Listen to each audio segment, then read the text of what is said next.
The story so far. Rumors in Dropstone suggest that the Molentary Express has another secret destination. The trio know that in order to get there, something must be done on the train. Whatever, however, remains a mystery. With nothing else to go on, the three start searching for any clues as to how to proceed. Chapter 3. A Diverging Path. I just can't stop thinking about this phantom town we heard about. Could the rumors be true? Well, the next stop on this line is the perfectly normal town of Luxembourg. Well then, how do we get to the phantom town? That's an excellent question, but I don't have the answer, Luke. But if the Molentary Express does indeed head for parts unknown, the crew will know something about it. The Professor, Luke and Flora decide to make some inquiries with the crew of the train. Alright.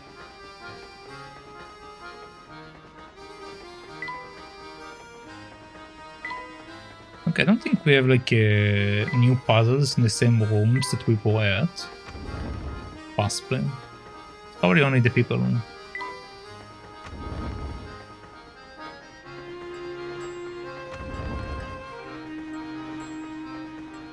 Unless we don't have any people around.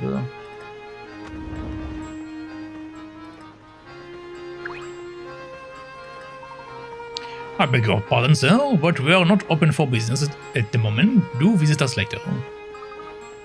You're already closed? Yes, you see, on the way to Luxembourg, there's a long unlit tunnel we have to pass through. While in the tunnel, none of the scenic view our restaurant for its patrons will be visible. It is Mr. Beluga's wish that all patrons be able to enjoy the scenery while they dine. Hence our temporary suspension of service. Wow, talk about a classy operation. Mr. Beluga has really thought of everything, hasn't he? He did indeed.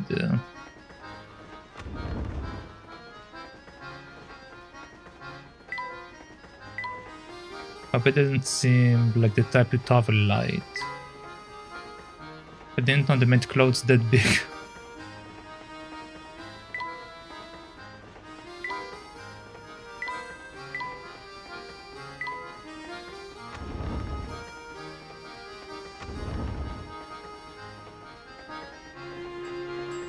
Is that yeah, there we go. Alright, we have 4 puzzles to go to. Cube Hells. Let's go. Number 41, Cube Hells. Okay, below are 4 shapes. 3 of the shapes form a whole cube when fitted together with an identical shape. However, one shape below is different in this regard and doesn't form a cube when joined with another identical shape. Circle the odd shape out from choice A to D below. Below are 4 shapes. 3 of the shapes form a whole cube when fitted together.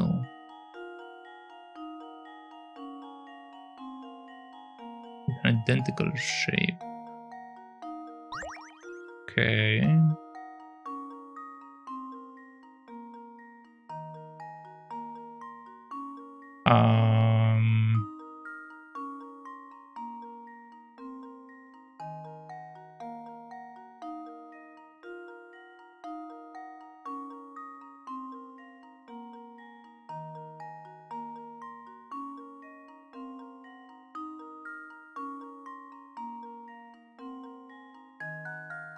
I mean, some of them seems to be slightly longer than the other ones.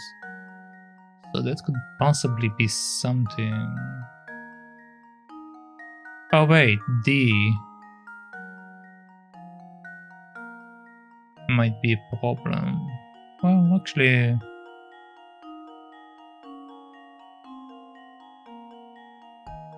Actually not, because if you flip it, it won't really be an issue.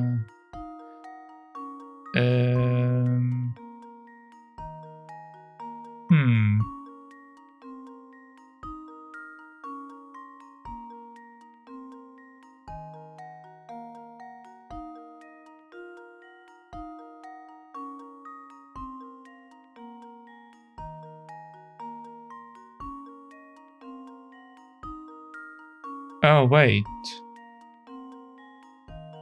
A would be an issue. Because A... Like all of these have like a lower area, upper area, lower area, upper area. That will fit into it. But if we place A on top of the other one, like this section will make it that it will literally float in the air. Like there will be basically a gap right above this this section. So I think it's A.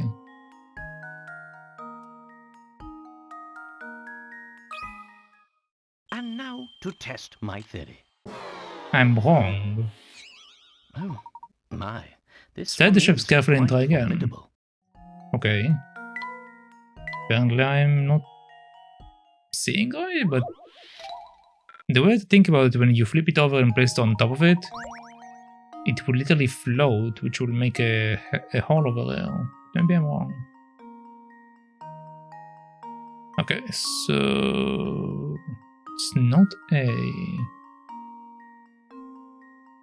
So is it about the shape being long? Because again, some of them will be slightly longer.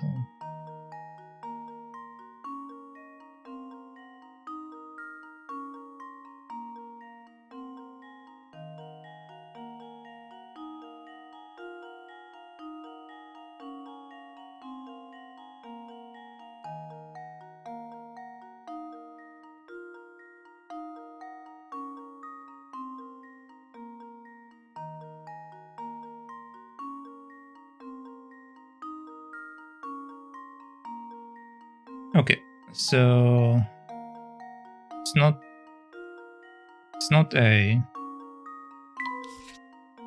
It's not A. It's not B for certain. And again, unless they mean that this looks like more like a chest than a cube, which then it might be B then.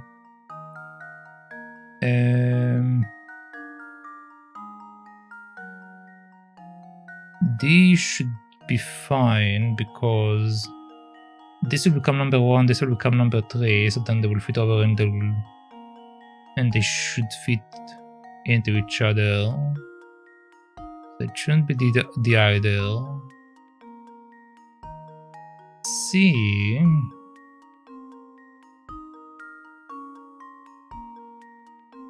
If we take this shape and flip it over,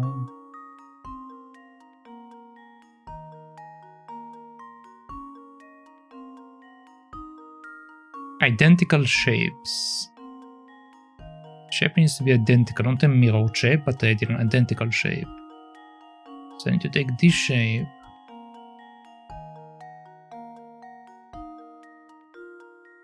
and flip it over, basically, in my head, and see if this thing works out.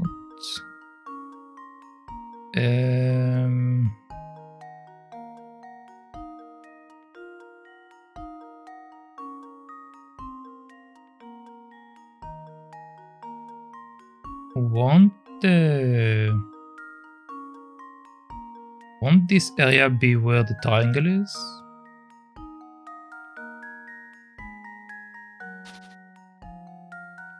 Let me see. We take this and flip it over. The triangle needs to be here, so this will be here.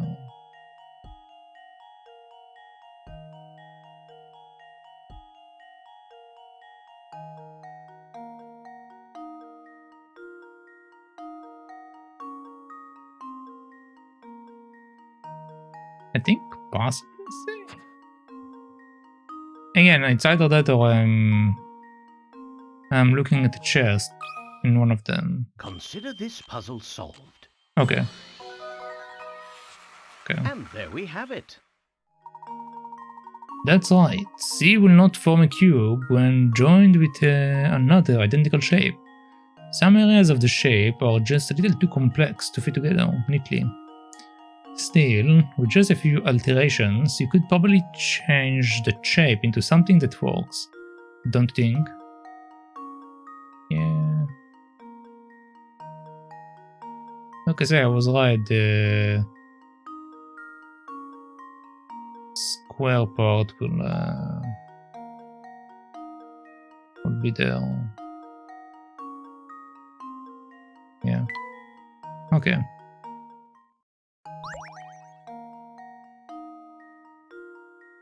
Board cutter. Board cutter 2.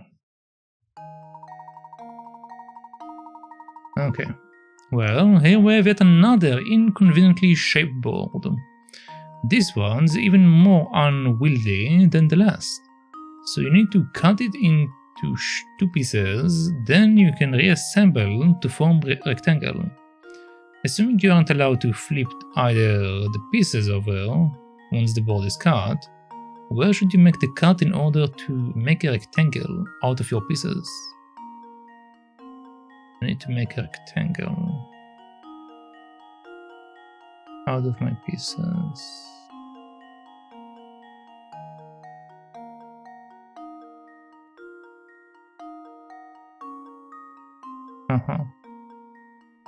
Assuming you're not allowed to flip either of the pieces over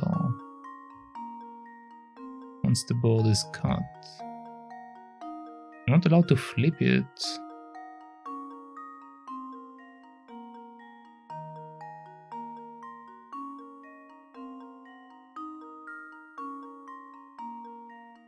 I'm not allowed to flip it.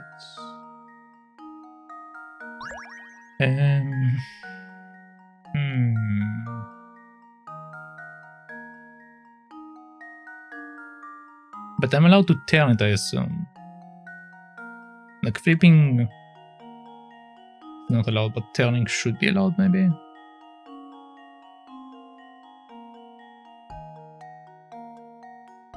Possibly.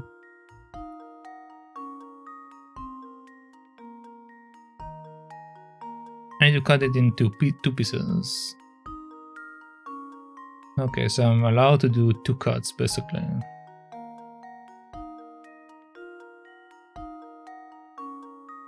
Well, the 3 cuts, I guess, since we need to cut into, well, I don't know.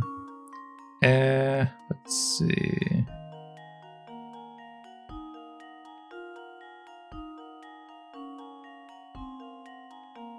So I've got it here.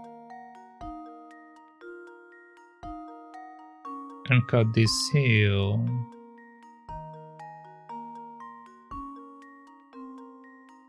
No. It need to be this section. So we take this section and we place it there. Then we are left with this hole, which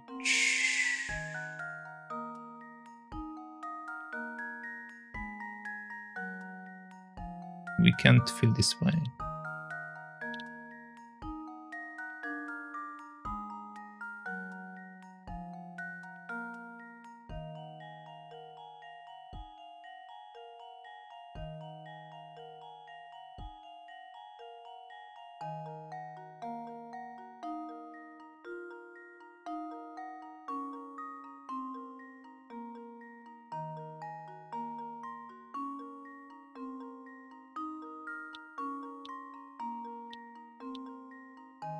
I take it like this. 1, 2, 1, 2, 3, 1, 2, 3, 4.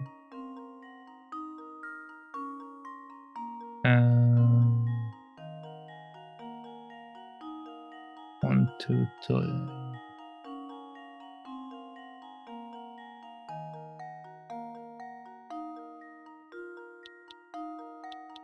Over here. Yeah, there we go. That should allow me to have 4 on 4. Yeah. This should do the trick. Okay, there we go. Wonderful. Very nice. Aren't these board cutting puzzles fun? Yeah. You get the battery. Use it to rebuild the camera in the professor's trunk. 49. A royal show-off.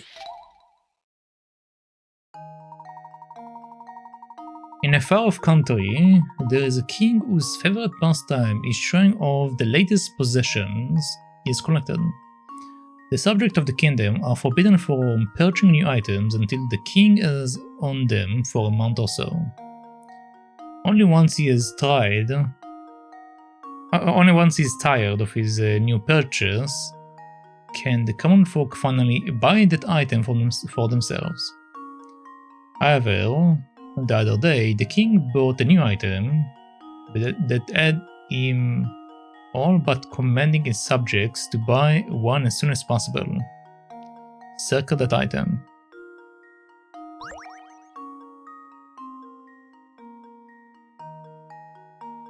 Well, he can't use a phone with other people, so obviously the phone. Or the TV, I guess, but not the phone. Consider this puzzle solved. Yeah. A true gentleman leaves no puzzle unsolved. That's correct. The telephone is the answer. After all, a phone isn't much use if there is no one on the other end. Yep.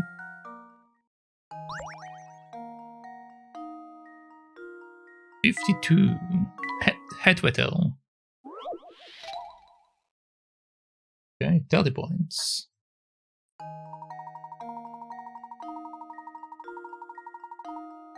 There is a fellow with a very particular rules about when he wears his hat. When it's sunny, he always wears his hat. When it's rainy, he doesn't wear his hat. When it's cloudy, he doesn't wear his hat unless it has been cloudy for 2 days in a row, in which case he wears his hat on the second of these days. Below the schedule of when this fellow decided to wear his hat over the course of 1 week. Use the buttons to fill in the weather for each day of the week. Okay.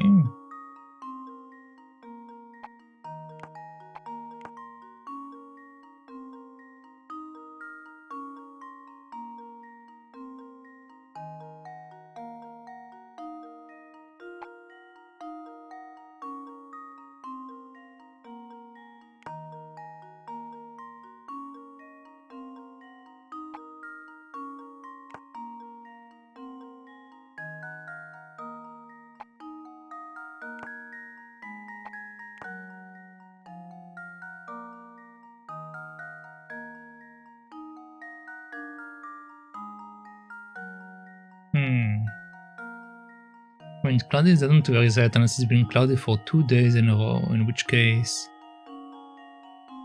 he wears his hat on the second day.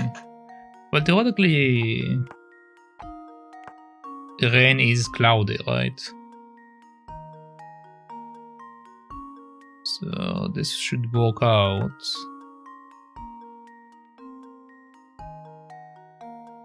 I believe.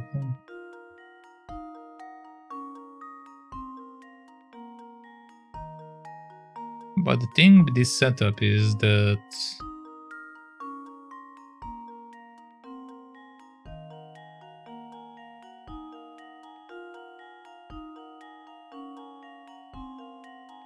there's no reason that it have to be on this side, it can also be the other side. But then this will apply that it has been cloudy for 3 days and then the rule will change. So it have to be this way. Consider this puzzle solved. I am incorrect. Well, I suppose that's one Too bad, think hard about the man's rule concerning his hat and try again. Okay.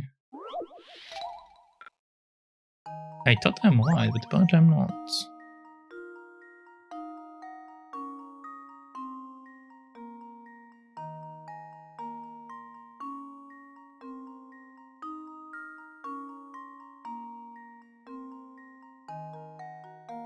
I only have one hat for cloudy. And it can't be this one. Apparently this doesn't apply the way I think it's supposed to apply.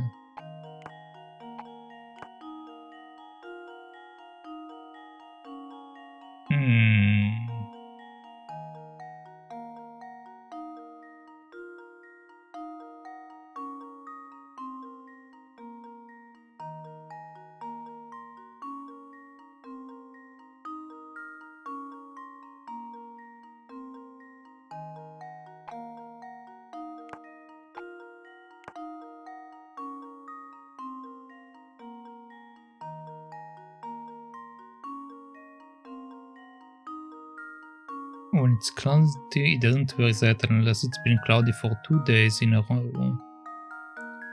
In which case, you wear that on the second day.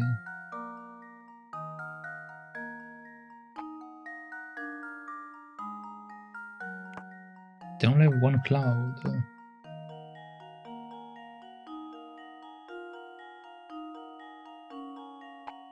And this doesn't make sense.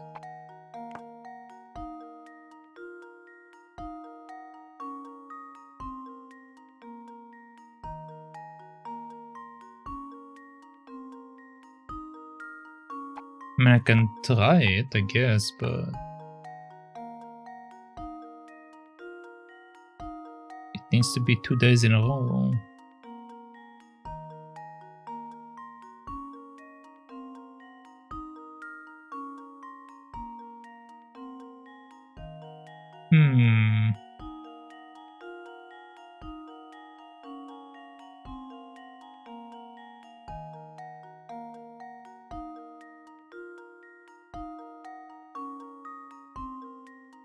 Yeah, no, it won't make sense.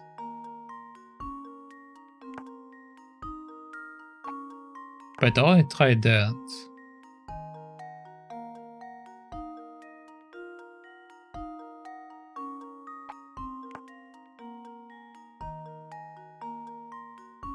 Which means that I'm missing something here.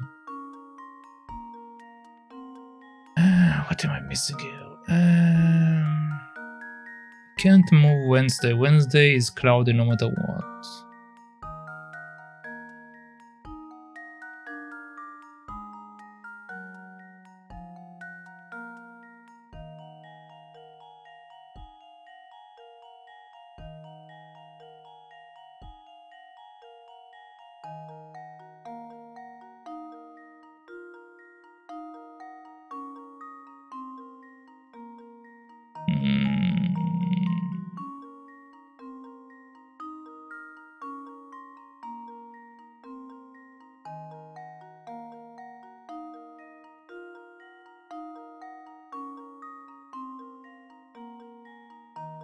I don't think this is correct, but I'm going to try it anyway.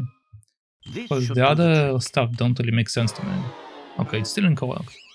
Well, I suppose you can't win them all. Okay, so I'm missing something.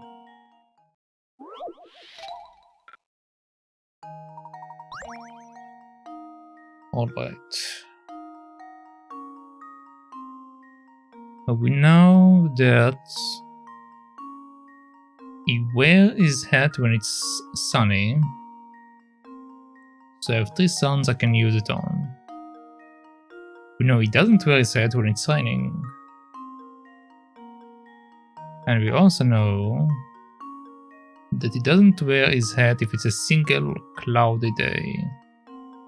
But if it's 2 days in a row of clouds, then he will wear his hat on the second day.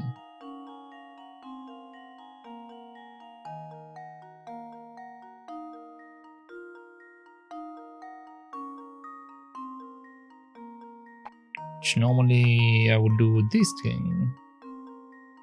But we know that he won't wear his hat here.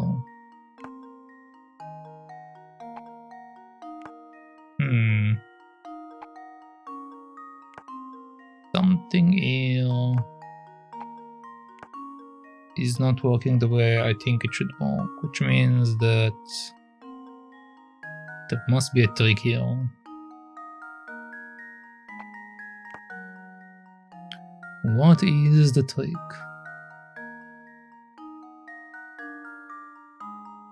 What is the trick?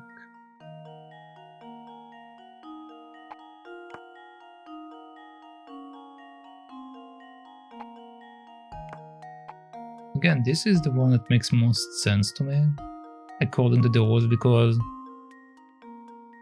it will be cloudy when it's raining.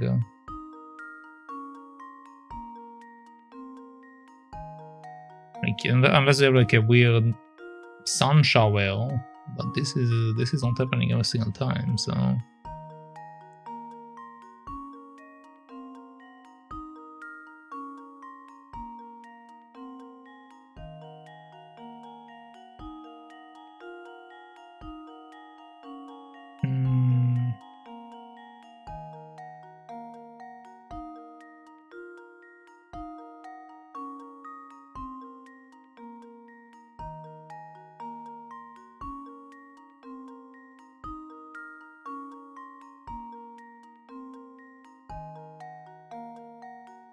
Yeah, I'm not sure what I'm missing here. When it's sunny, he always wears his hat. When it's sunny, he doesn't wear his hat. When it's cloudy, he doesn't wear his hat unless it's been cloudy for 2 days in a row. In which case, he wears his hat on the second day. Below is a schedule of when this fellow decided to wear his hat over the course of 1 week. Use the opponents to fill in the thing.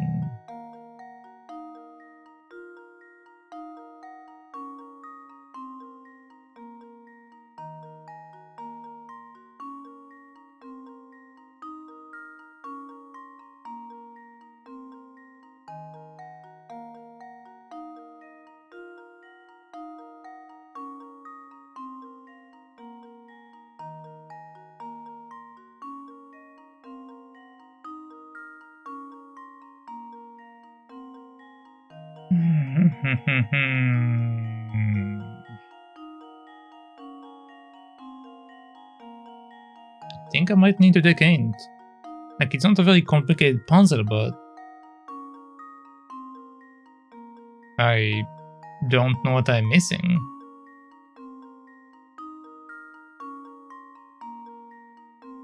That doesn't make sense. Yeah, let's take a hint, let's see what's up. Start by pressing a rand tile on each day where our friend didn't wear a hat.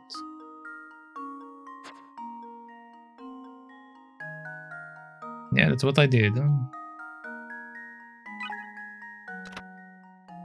Once you place the rand tiles down as described in hint 1, you may notice there is no more places left for your cloud tile.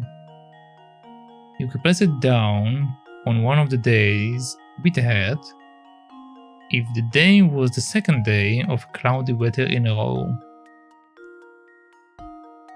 But no 2 days in this week appear to have been cloudy. Yes.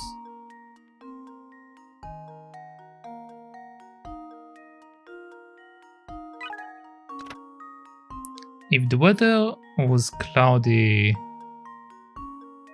on the Sunday of the previous week, he could wear his hat on Monday. I hate this game.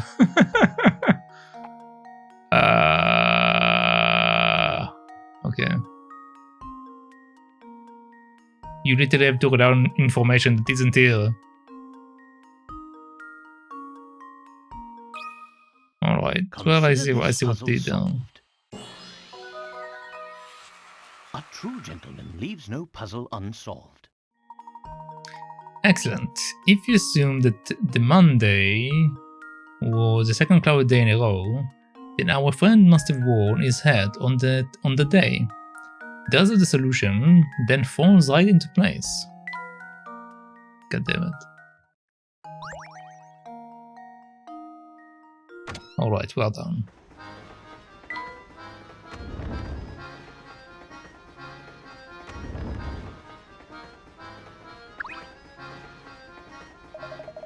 Finally, time to get down to business. It has been ages since I got to do some real work. What do you mean? Didn't you just finish repairing the train? So, sort of, but before I can kick back, I've got to do... Whoops. Hey, I mean nothing. Things are good.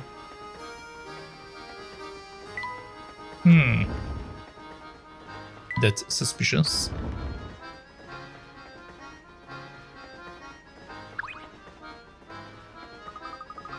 Good day, sir. The name is Conrad. I'm a student from the village of Dropstone. I'm headed to Luxembourg, so it seems we'll be traveling together for a while at least. Here, have you heard about that long tunnel? Here? That's a weird way to start a sentence. Here. Have you heard about that long tunnel on the way to Luxembourg? When the train passes through it, every light on board is switched off. Stranger still, once the train nears the tunnel, all access to the deluxe carriages is cut off.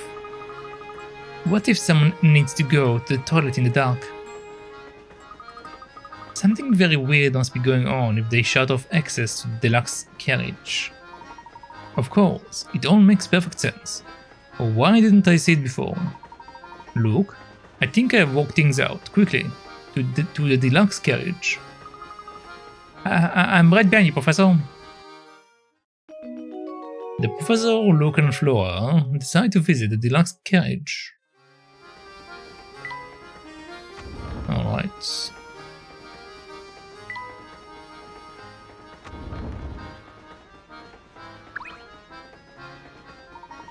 How is my little guy doing? I knew it would be tough without him around, but I didn't realize how long I would get. Is he happy at least? Don't you worry, he's doing great. You will be as fit as a fiddle before you know it. That's really good to hear. Don't let me down, okay? I'm actually about to close up the kitchen and rest until we get to Luxembourg. Most of the train shuts down for that leg of the trip, so you might as well go and rest in your work.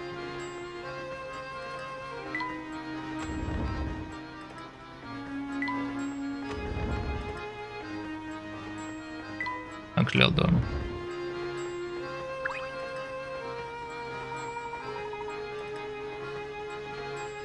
Okay. I thought maybe you have like a different conversation, but guess not. Hello. Good day, sir. I'm headed back to Luxembourg, where I teach the sciences. Where might you and yours be headed? Our destination is, well, flexible. You see, we're traveling in search of a relic called the Legion Box. We've managed to find some anecdotal evidence suggesting the box is linked to a strange town. A phantom town not recorded on any map in human possession. Does this sound familiar to you at all? Well, merci me. You've got quite an adventure on your hand, haven't you? Well, I can't say I've heard of the particular town you speak of. I can offer you another tale I've heard. Some say the Molentary Express stopped at an eerie town that's terrorized by a vampire. First rumors of a vampire and now phantom towns? Goodness, it's like we are living in a mystery novel. You don't say, a mystery novel. Who would have thought?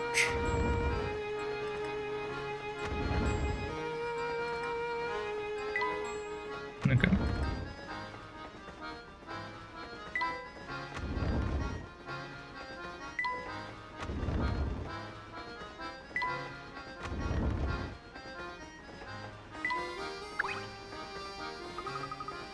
Here we are, the deluxe carriage.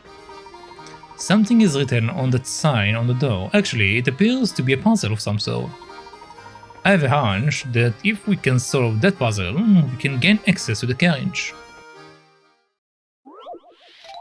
Okay, puzzle 56. The door's code.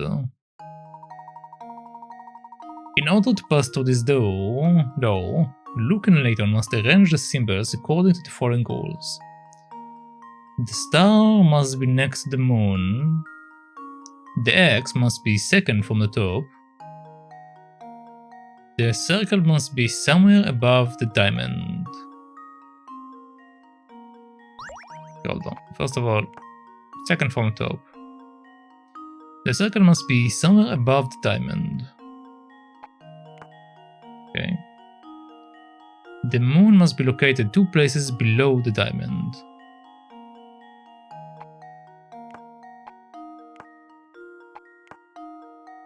Okay, the only place for it to be 2 places like that.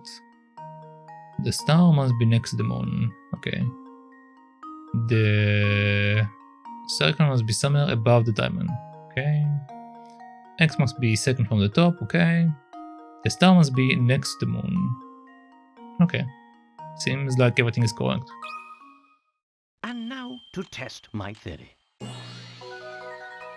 Okay, cool. Ha! Wonderful. You are in. Good job cracking that code. Cracking that code. Good job cracking. There we are. The door is open now. You got a new hamster toy. Use this block to help your hamster get in shape. Goodness, look at this place. It's off the scale. Yes, it is far more luxurious than the standard carriages. These tickets must cost a pretty penny.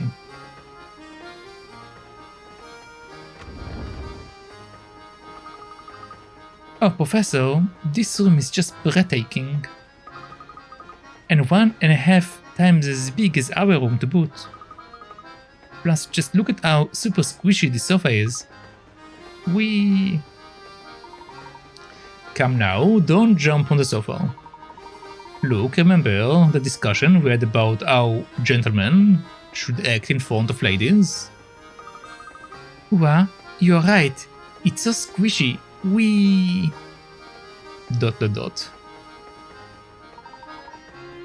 Okay, hey, what are you doing here? Radical surprise, dudes. Anyway, sorry to burst in on the party, but I'm here to snazz up the rooms. Let's see, do I put them here? Negative. Sammy, that's not good. Hey, you there, smart looking dude. I mean you, man. Me? Good sir?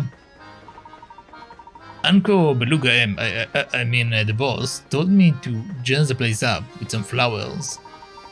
Can you work out where I should put these things to make this whole area smell nice?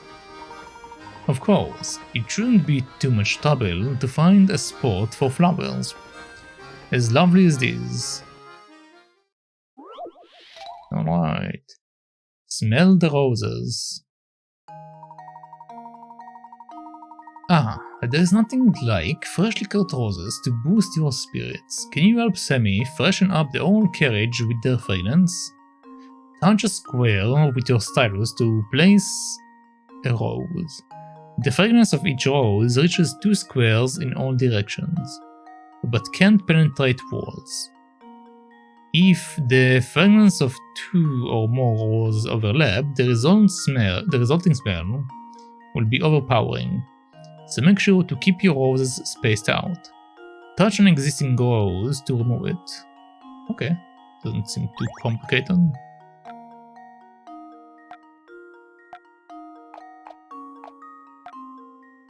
I see. Okay. So this covers this area.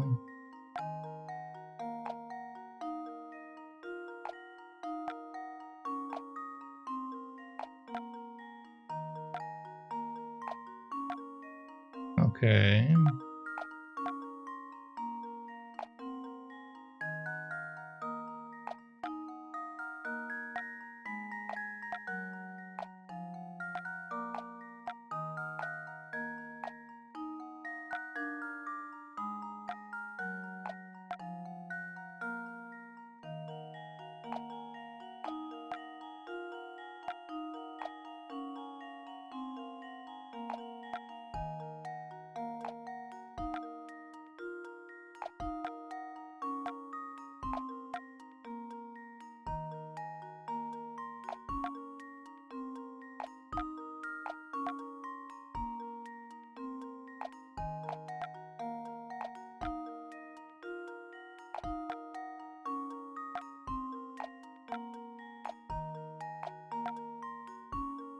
Hmm.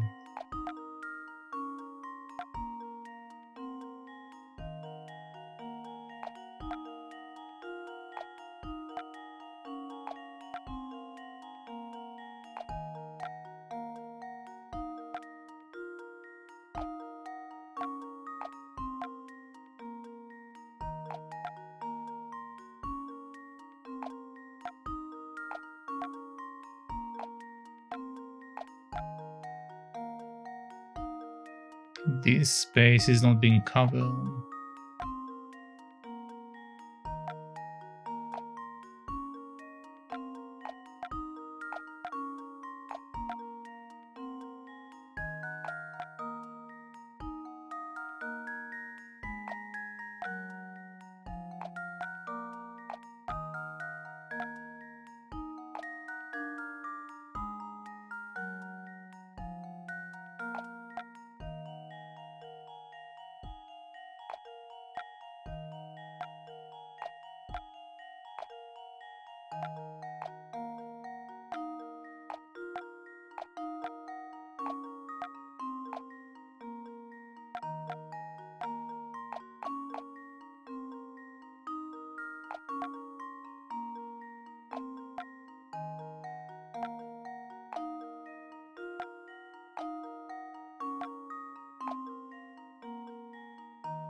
There we go. Consider this puzzle solved.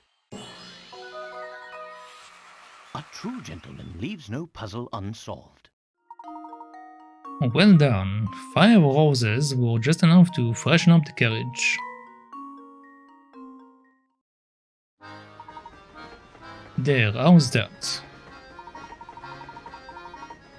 Oh, Petalios. It's not crazy, but it makes a statement. I'm sure it will go down a treat with the bossman. Well, anyhow, kick back, relax, and enjoy the rest of your ride on the Molentary Express. It smells lovely in here today. Yes, quite nice, I would say. But back to the task at hand, we've given this place a once-over and come up empty-handed. A gentleman can't very well go barging into another people's room, so let's return to our room. Professor, do we have to? It feels nice. It's got so late. Can't we just stay here for now? The professor, Luke, and Flora decided to return to their quarters once more. Okay.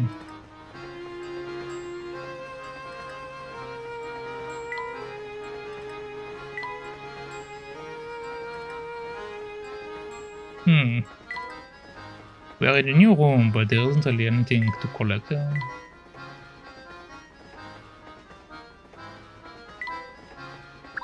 Okay.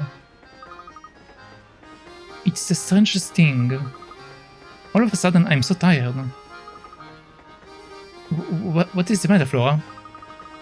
Yeah, and gosh, all of a sudden I'm sort of sleepy too. Alright, you two, this is no time for jokes. Oh dear, I'm suddenly quite tired myself. The flowers have sleeping gas in them.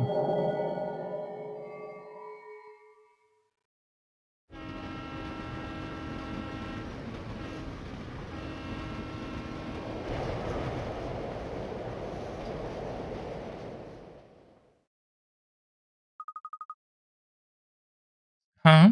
What's going on out there? Am I dreaming? In the tunnel.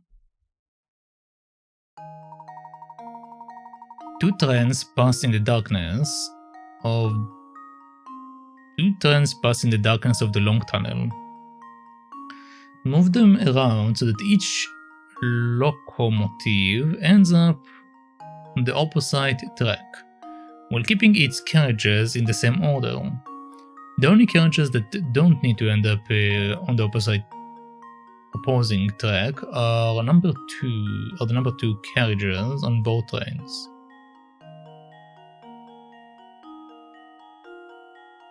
Okay.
And Just done. leave it to me. Correct. Layton's apprentice strikes again. That's right. The 2 trains speed off into the darkness, each carrying the number 2 carriage of the other. Yawn.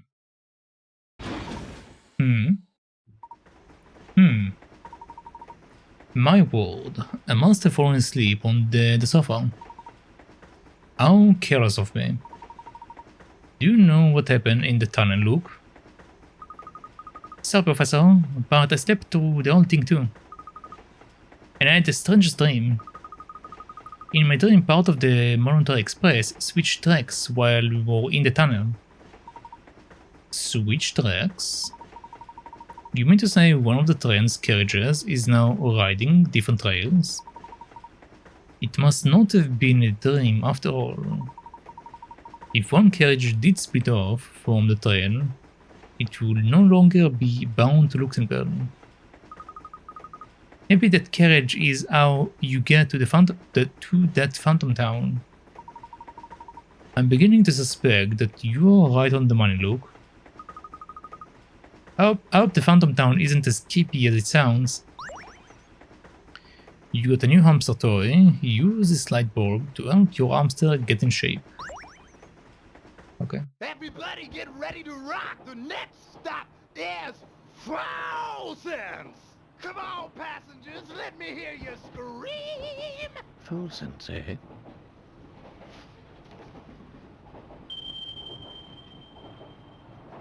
Of course. How could I have missed this? Do you recall how this ticket was missing a destination? Well, it seems that the destination was staring us in the face all along. Really? But where, Professor?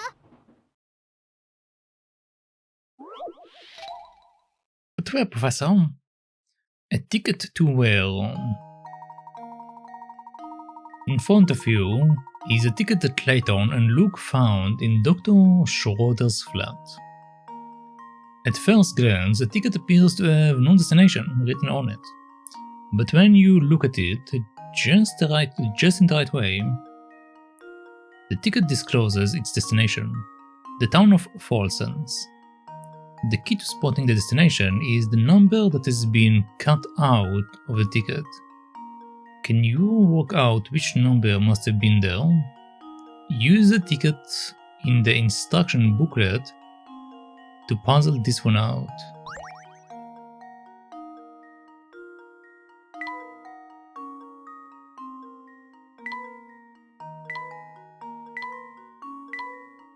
Let me zoom in for some reason.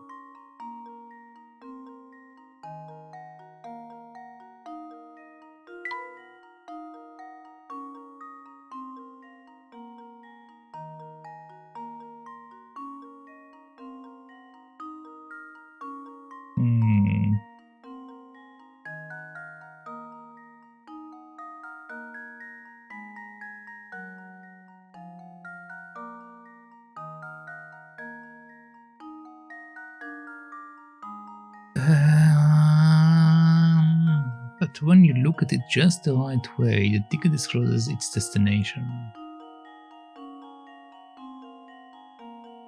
Looking at it just the right way. The town of Folsons. The key to spotting the destination is the number that has been cut out of the ticket. Can you work out which number must have been there? Okay, so I assume that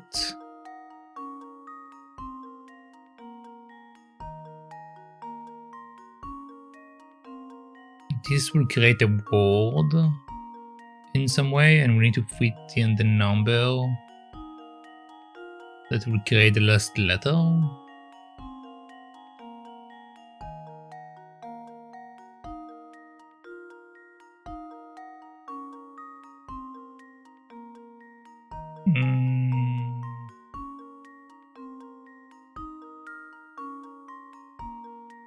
But I don't see a way to create an F.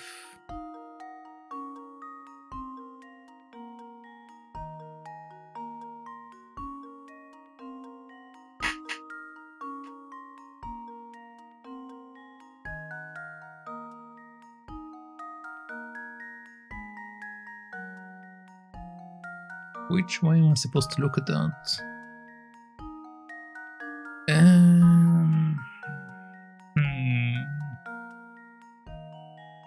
The town of France says the key to spotting the destination is the number that has been cut out.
No. But this kind of looks like sense.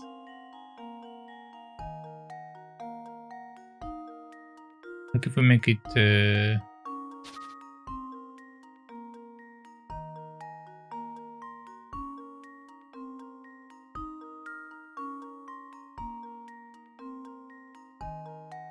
kind of like this, look like sense.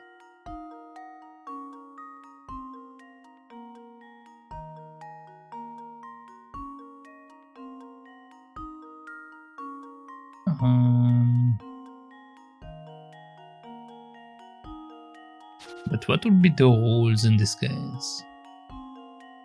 But they don't seem to be...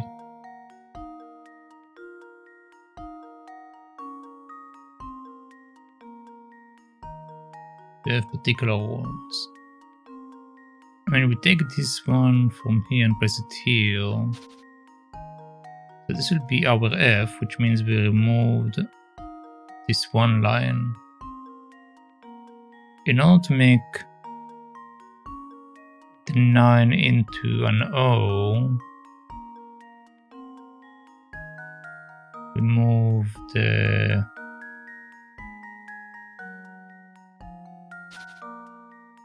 line to the side.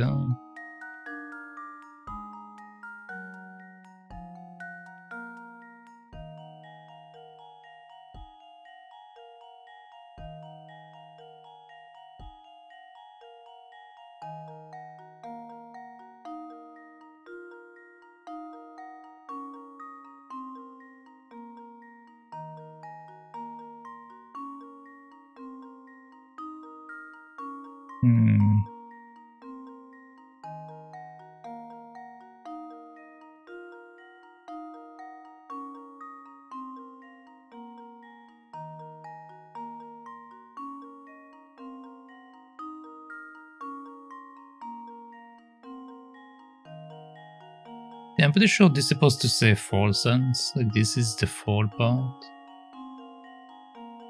This is the sense part.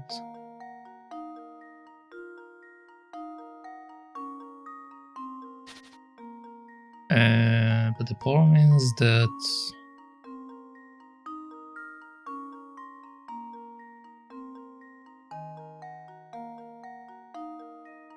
I need to figure out how this rule also applies below.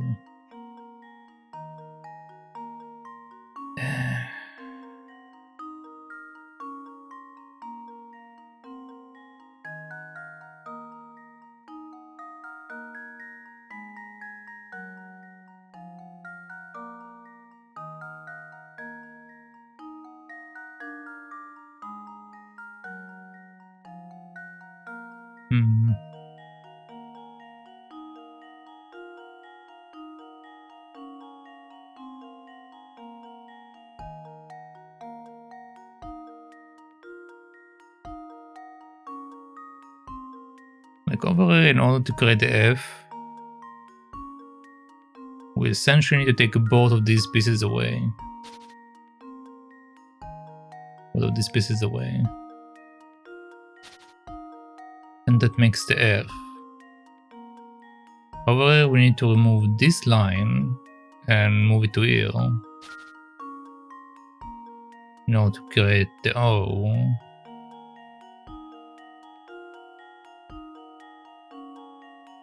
The L stays the same. But I guess if we count them,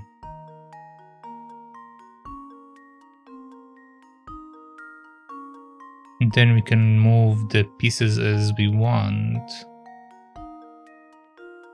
We'll make our letters. Like this will become an L.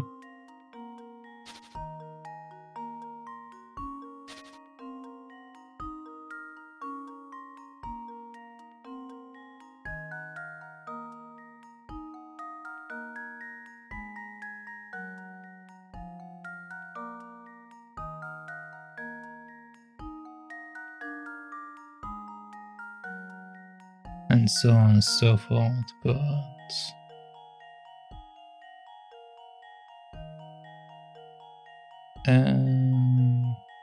oh wait.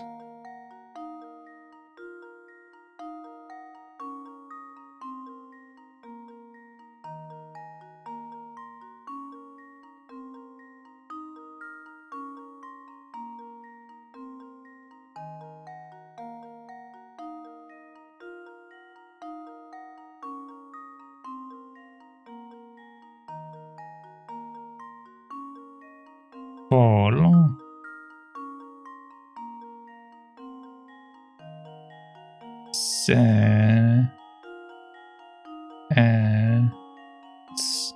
Okay, so basically we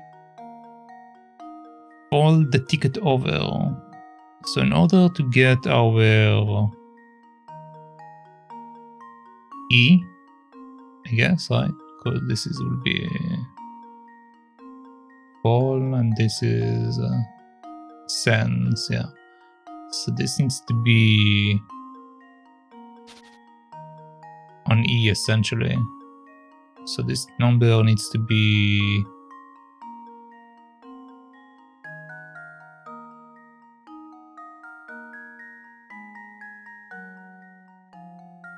a 2. Yeah, 2.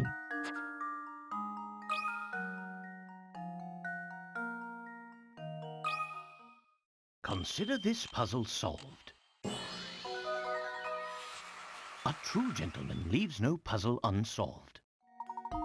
Excellent. The missing number is 2. If you fold the ticket as shown and line up the two sets of numbers, they form letters that spell out the word falsense. It looks like the ticket destination was there all along. Alright.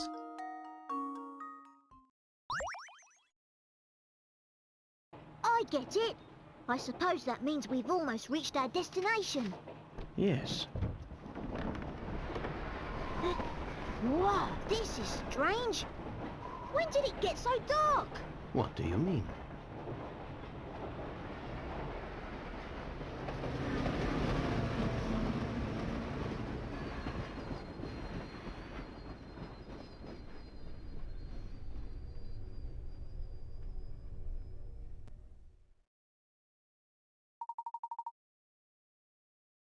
I do believe we arrived at the next stop. But I don't see Flora, Professor. Where could she be? Hi, you two. Glad to see you are finally awake. Flora, where do you get off to? I'm sorry, but the carriage was really stuffy, so when we stopped, I went outside for some air. You went out alone? Are you crazy? It's dangerous out there. Who knows what kind of oddballs could be lurking about? Oh well, I'll be more careful from now on. Watch your tone, Luke. A gentleman always remembers to treat a lady with kindness and respect. Now, since we are all back together, why don't we get off this train and see where we are? The ticket mystery has been solved. The ticket was for Falsense, a destination accessible only to those riding in a particular carriage on the Molentary Express.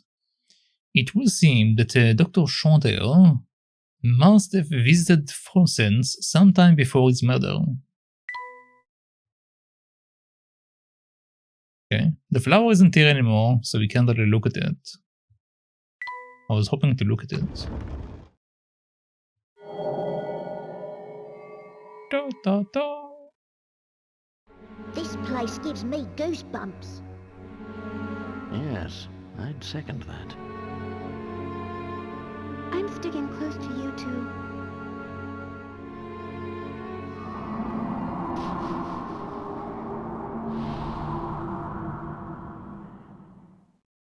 Oh, these must be pictures of the town.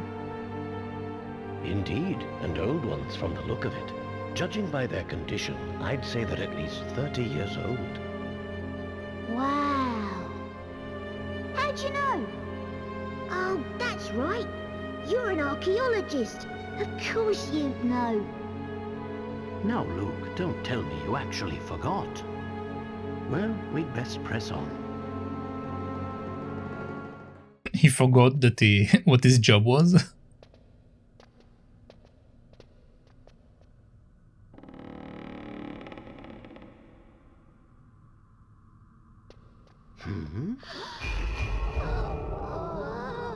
What on earth? Professor, what was that? Let's go. Ah. Oh my. Oh my.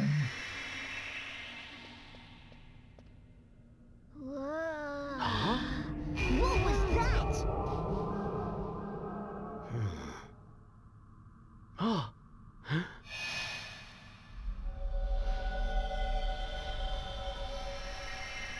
Just what is going on here? I don't know, but it's strange.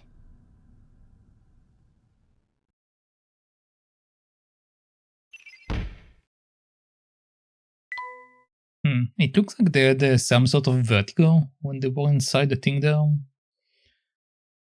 I wonder. The dilapidated station, I don't know what this word means, but okay, Minutes after Professor Layton, Luke and Flora arrival in Fonsens, the rundown train station transforms into a gleaming, orientally decorated building right before their eyes. What caused the sudden change to the station's appearance? Drugs, Following probably. rumors of the Elysian box, the Professor, Luke, and Flora set foot in a strange town. But cautious as they were, nothing could have prepared them for the events to follow. Okay, nice. This was the end of the chapter. Okay, cool. Chapter 4, The Phantom Town of Holsens. So this is the Phantom Town we heard about, huh? It's like something from a horror film.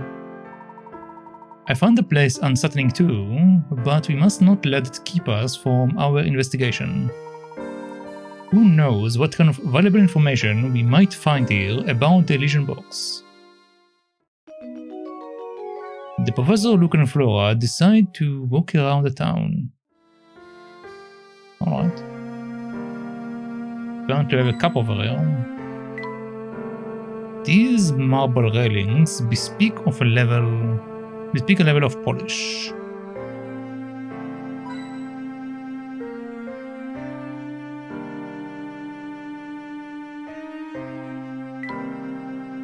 Wow, the electricity bill for this place must be huge. You have a point. Okay. That bronze statue appears to be well cared for. Oh, fancy running into you here. Well, hello, howdy, hi, and all of that. Hey, you are... The postman, yep. I've got a post to deliver you. But it's always dark when I come, so it takes forever. No wonder the people here always seems to be so on edge. Well, that's all the more reason for me to bring little sunshine into everyone's life with the post. Wow, you deliver letters all the way out here? I certainly do. And I've a schedule to keep while doing it. So on that note, I will be off, so see you around. It would seem that our friend the postman works a very, very wide area for delivery. But how can he cover Dropzone and Fonsens every single day? The two towns are so far apart, it would be simply impossible.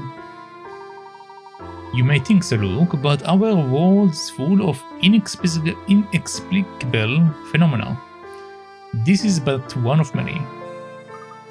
I suppose so. Unless they're actually close to each other, and we just don't know that yet.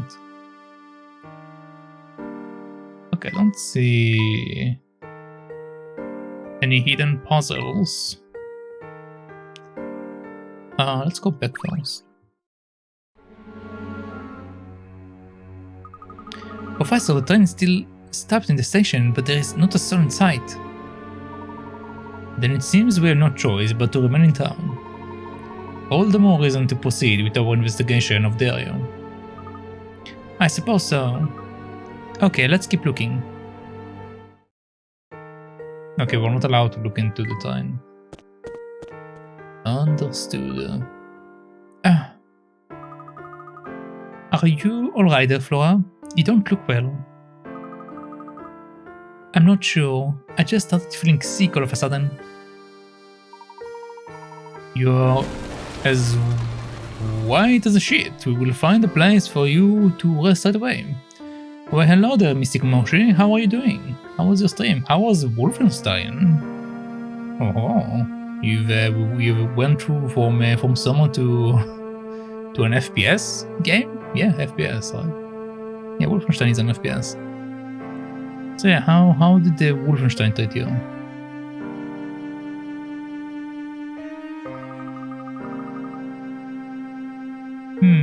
I don't see any hotels. If there were any, you would think there would be a sign or something. Despite the lack of advertising, I would say one of those buildings over there is a hotel. The Professor, Luke, and Flora decide to seek out a hotel. Alright. I saved the world and I beat Wolfenstein. Oh, nice, you beat it, congratulations. You saved the world from the Nazis. Good job. Like, I think all of the Wolfenstein games are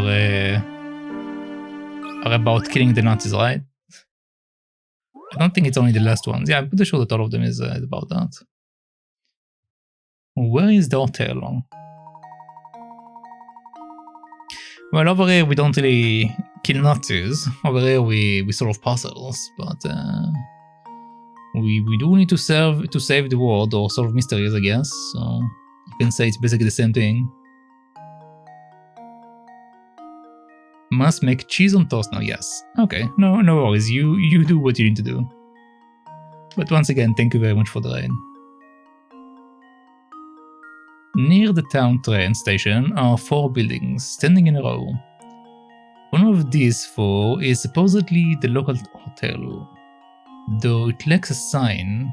Even so, if you study the area carefully, you should be able to tell which of the buildings is the hotel. Can you work out which of these 4 buildings is the hotel? Wait, what?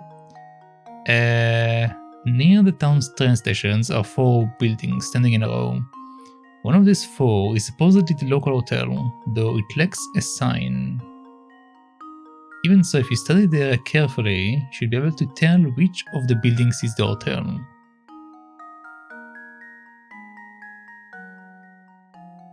Can you work out which of the 4 is the hotel? I can work out which one is the hotel. How can I work it out?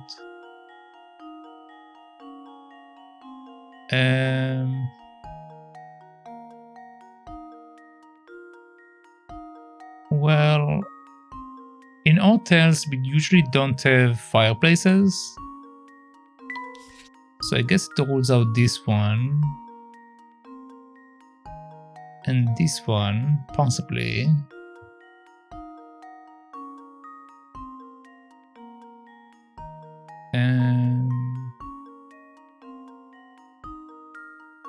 This one looks more like a factory.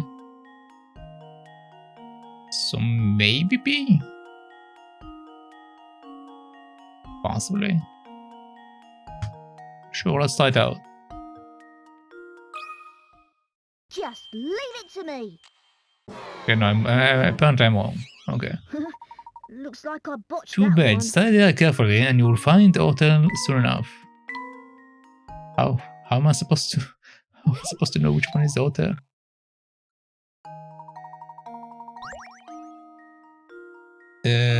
Study the area carefully, okay.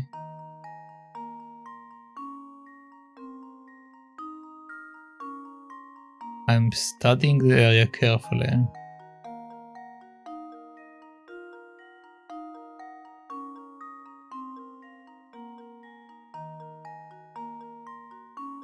I don't get it. Okay. Well, my other best guess is D, but it's only because of the way it looks. But again, the problem is the fireplace, because usually you don't have fireplaces in hotels.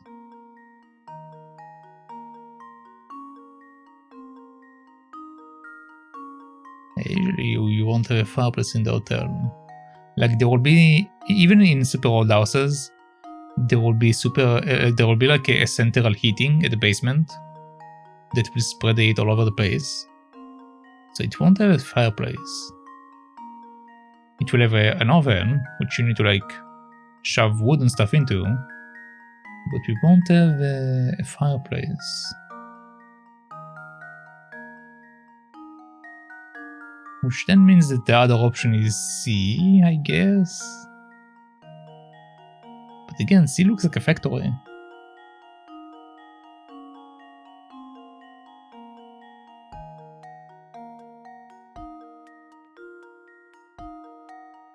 Yeah, let's try it out.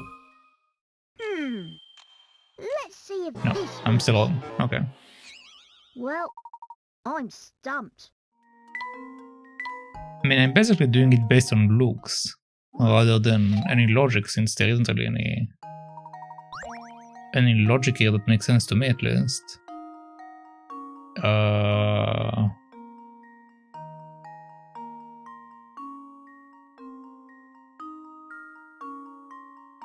Well, it's either A or C.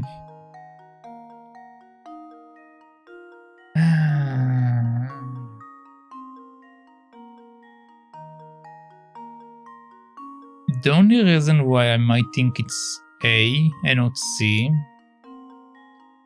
is because there is the back building, and usually hotels have more than one entrance, and it's to like prevent people from like seeing all of that stuff that happens like in the back, and also for like all the workers to come in. Usually workers don't come from the front door; they come from the back door.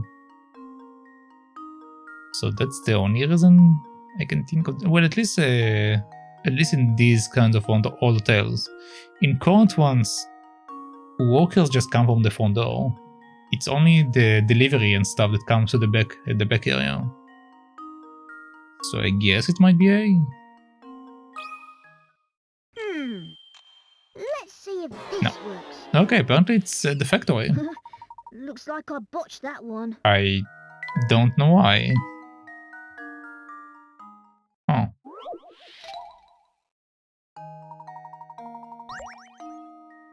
Well, let's see what it tells me. Just leave it to me. Layton's apprentice strikes again. That's right. The windows, the clock, and the door of the building. See, spell out the word hotel. Wait, that's the logic here? What the hell, man?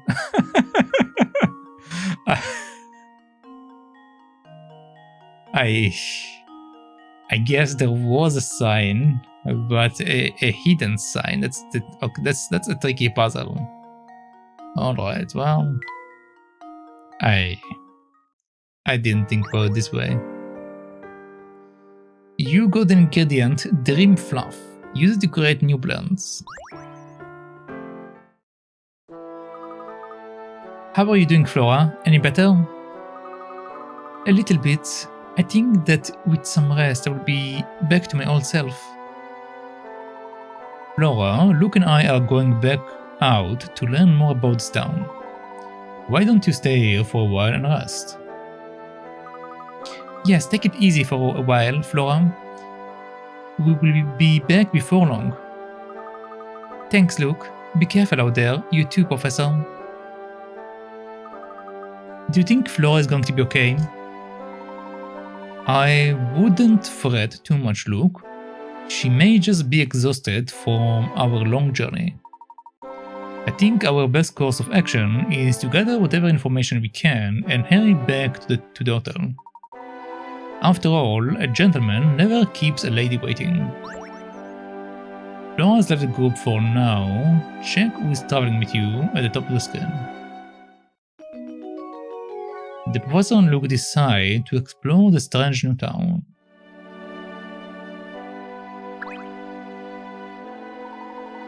Good evening, sirs. I do hope the young lady traveling with you feels better soon. Okay. Take care you don't fall down the stairs, Luke.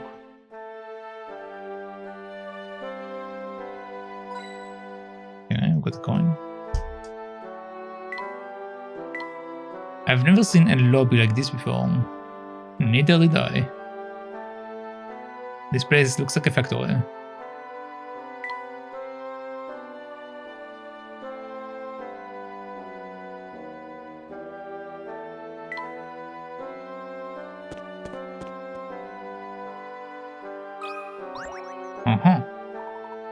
What an elegant flower.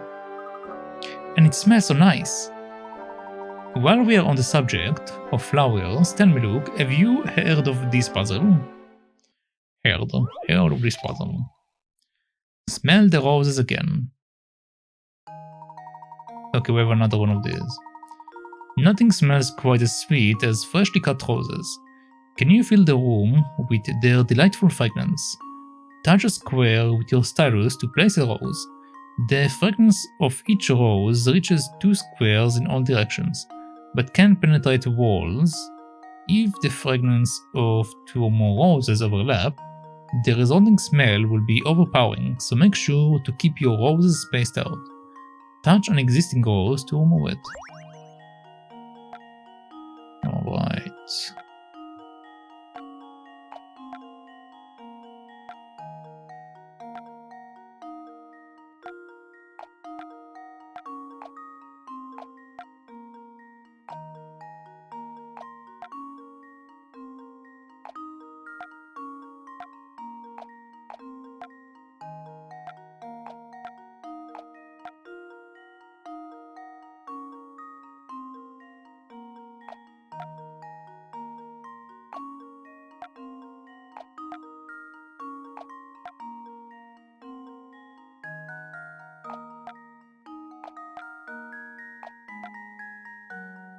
You have the bit list here.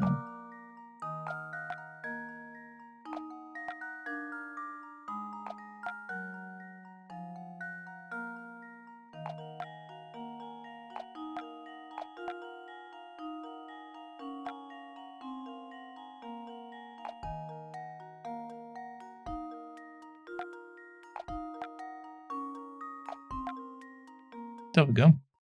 Here goes. Piece of cake. Piece of cake. With those roses in place, the whole room will smell great.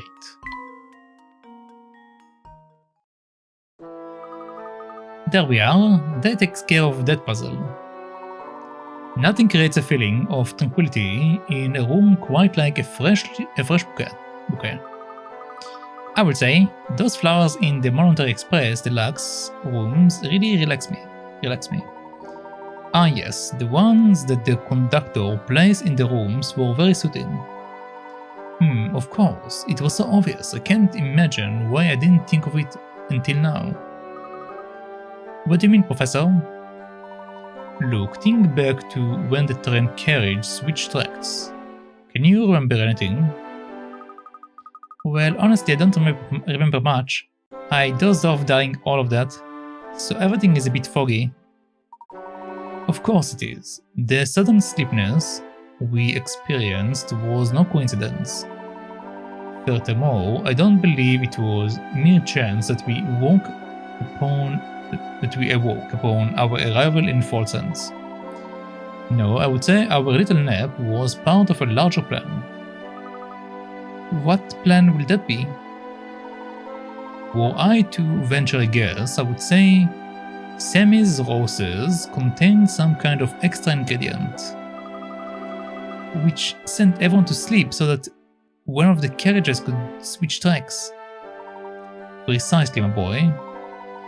I would wager that only those riding in the deluxe carriage were taken away to Folsen's. Alright, what else do we have here? This is nowhere near as soft as the one on the train. Okay. Very picky look.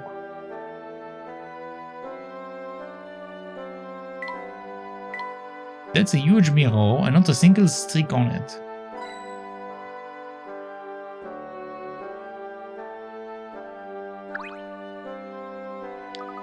I will be here resting, you to be careful out there. We will, Flora. Do feel better soon. Okay, I think we are good there. You are right, there is something about flowers that really is relaxing.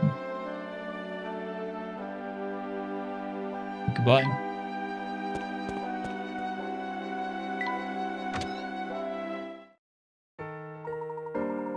Everything I've seen leads me to believe that Dr. Schroeder visited Folsen's. The illusion box and the facts we need to solve the mystery of his death are close by. I'm sure of it. Do you think whoever stole the illusion box might be hiding here as well? It is too early to tell, but I will know more if we can work out why Dr. Schroeder ventured out here in the first place. For now, our best course of action is to search for anything connected to the Elysian box. Let's get to it then. Lead the way, Professor. Alright. What kind of building is this? That's a good question. Now I didn't mean to go in. Oh, the guy's gone.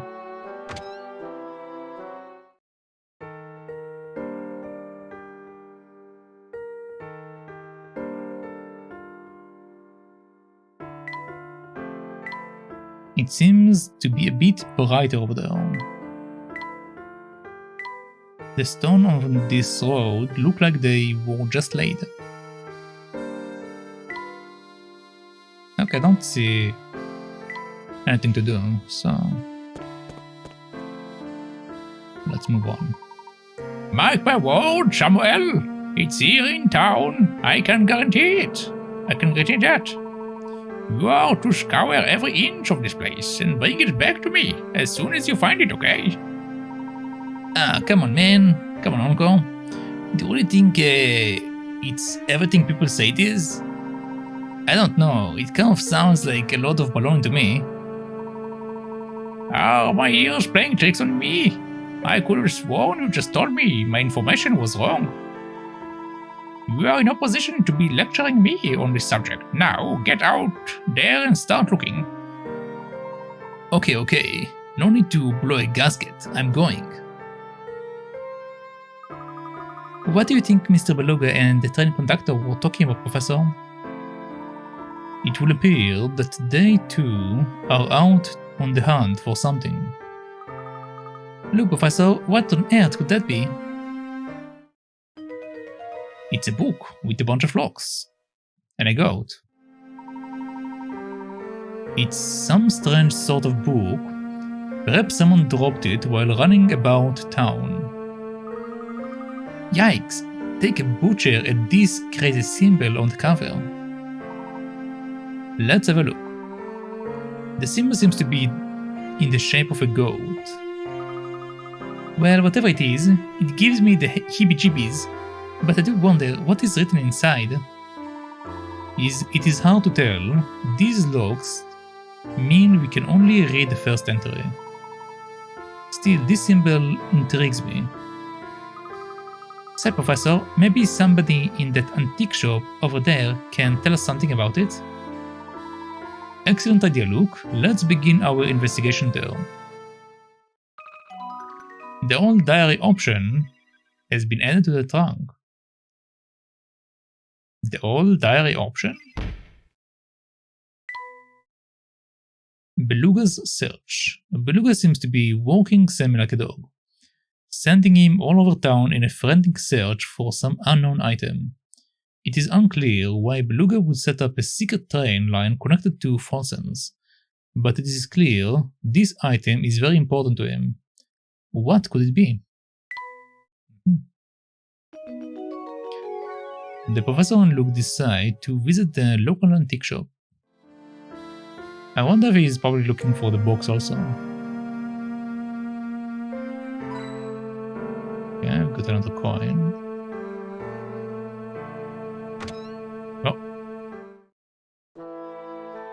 I should be right back.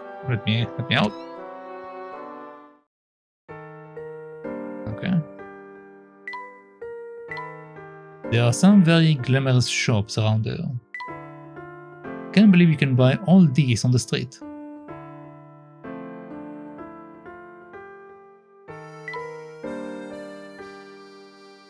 Is there literally nothing here?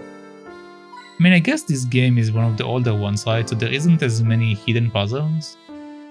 But the first game is the Curious Village, and the Curious Village had like a bunch of secret stuff in it. It might be that they dialed back on the second game, because this is the second game by the release date. So it might be that they dialed back on the amount of the hidden puzzles, and then they got some feedback that people wanted more hidden stuff, so they brought it back to other games, maybe. I guess it's an option. Okay. Let's see what we have here. I wonder if this mirror is valuable. Better be careful. These soft lights match the shop mood perfectly.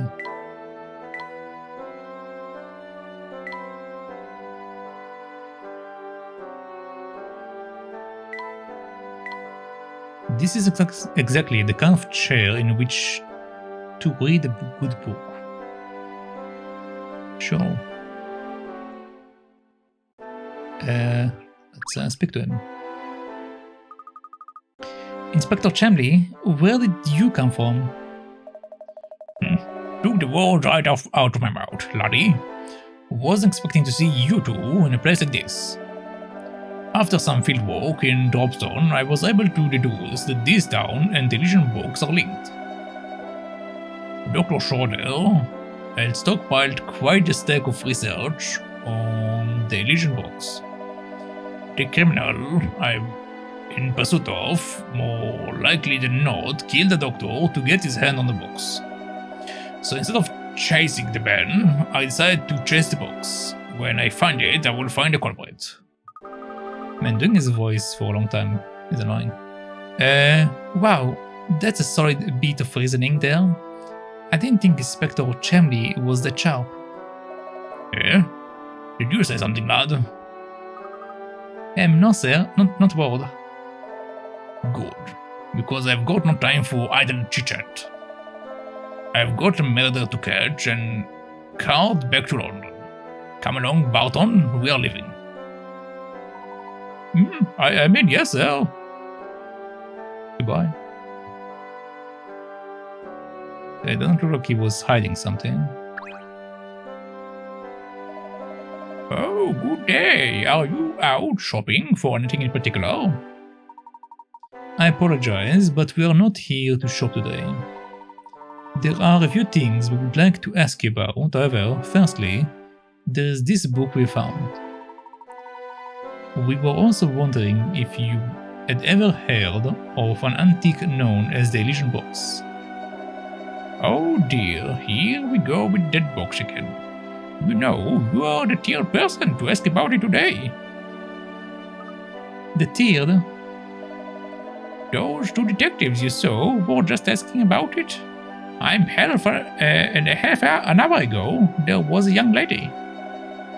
She seems interested in knowing whether anyone had been searching around town for the box. Can you describe this young lady? Oh, she was quite a beauty. She wasn't a local, but she had a face that seems somehow familiar.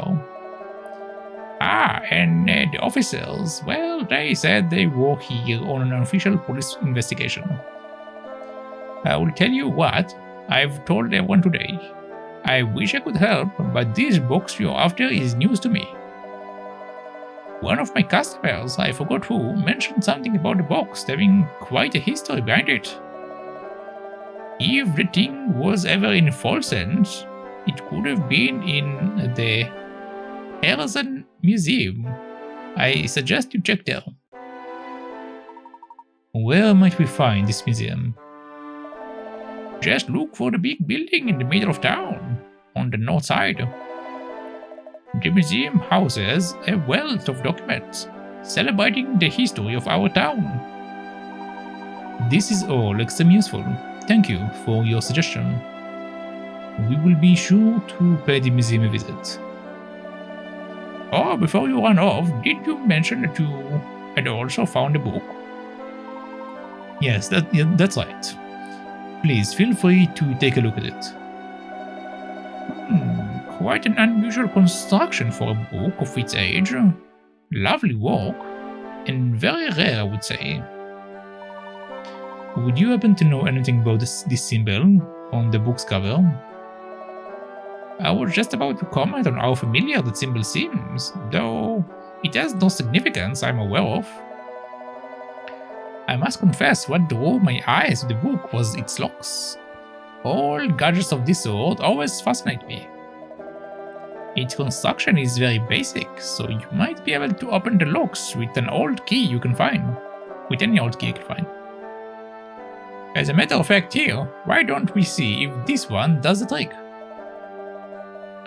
Think of it as my way of thanking you both for showing me something interesting. Many thanks, my good man. You got a diary key. Use it to open a new chapter of the old diary. Ah, it's too bad we didn't find out more about that book. It certainly would have been nice, but we will have to put the book aside for now. It is time to pay a visit to the Herzen Museum. The professor and Luke decide to visit the Herzen Museum. Hold on, I want to check this book. What is this book even meant to do? Old diary.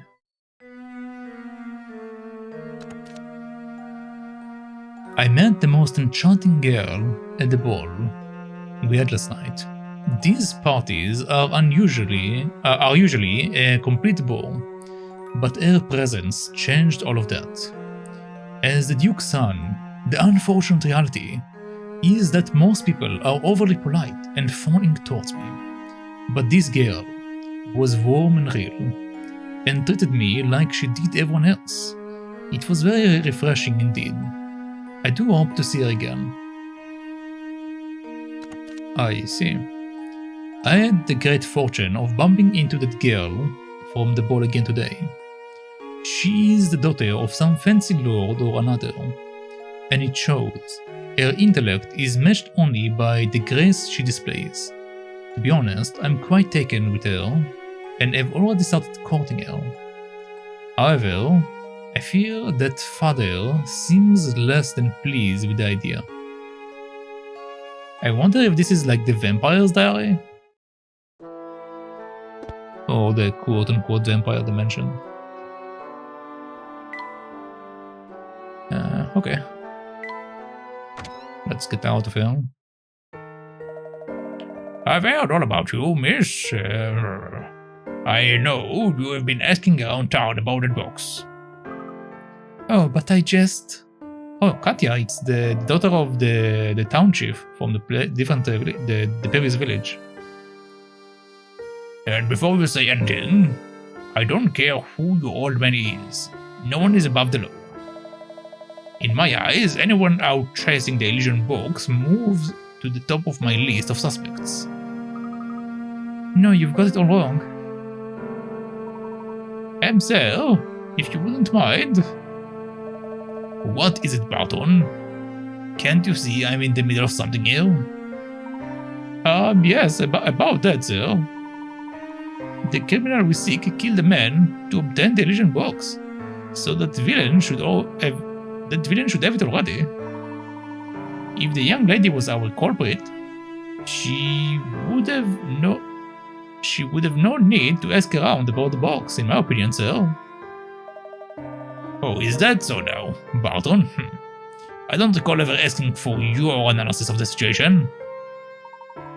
Terribly sorry, sir. Please forgive my momentary lapse in judgment. I will just be gone now. Barton, get back here this instant. You pill card. What is a pill card? Phew. Hey, that's the girl we saw at the Dropstone station. What was her name again? Katie? No, that's not it. I believe you are thinking of Mr. Anderson's daughter, Katya. Yes, that's the one. I wonder what she's doing here. I do wonder as well what she's doing here.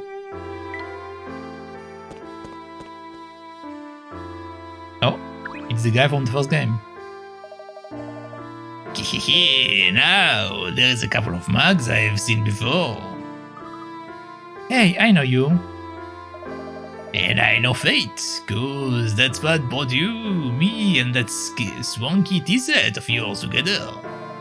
Now that we are all reunited, I say we celebrate with a cup of tea. Brew me something nice with you. You want us to make tea for you? That's right, whippersnappers, but nothing fancy. A cup of citrus classic will do the trick. It's so easy to make, even a baby could do it. A baby with magic tea sets, that is.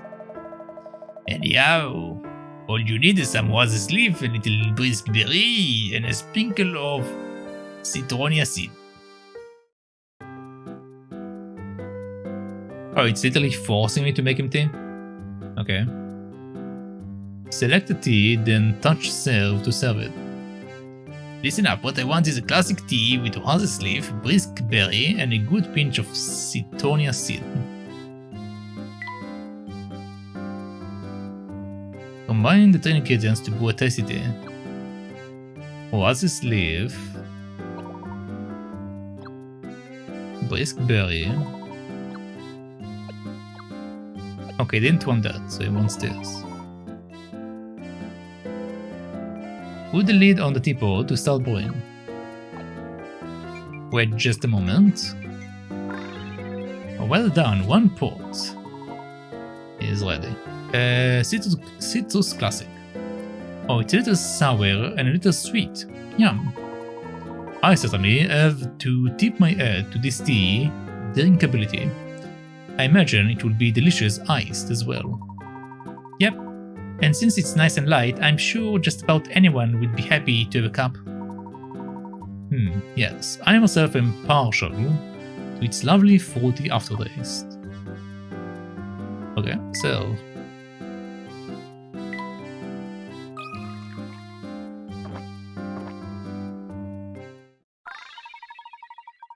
Fantabulous! A smile spreads across Starshan's face. He seems restored and cheerful. Hehehe. Not a bad cup of tea you make, Shorty. Of course, you could have pulled it off without my expert direction, so don't get cocky. You couldn't have pulled it off. You know, this town is filled with thirsty folks. You got the tea set, so the way I see it, it's your responsibility to help people. If you manage to help everyone out with a tea break, good things will happen. This I promise. Gosh, Professor, what do you think? How much good can we really do with just a cup of tea? Oh, a fair bit, look. A gentleman never underestimates the power of a hot cup of tea. Well, when you put it like that, I suppose it couldn't hurt to spread some happiness. What about this guy? Oh golly, you two sure are running around a lot. Make me tired just watching you. Ha. Why don't you rest a while with this puzzle I've got here?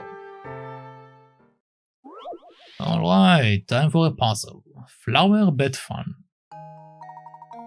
Okay. Here are four circular flower beds, each with a radius of 10 meters. The way they are arranged forms a space between them. Can you find the area in meters squared of the section colored red below? Ignore the width of the border around the flower bed when calculating your answer. Ignore the width of the border. Okay.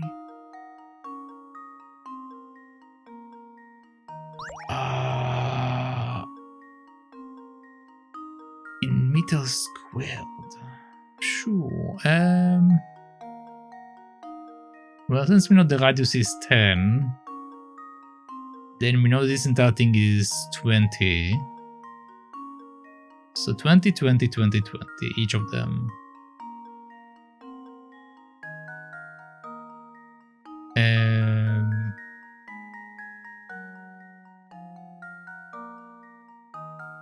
If we draw a circle in the middle, so if we are saying that we are drawing is not a circle, but it's fine. We said that we are doing circle in the middle.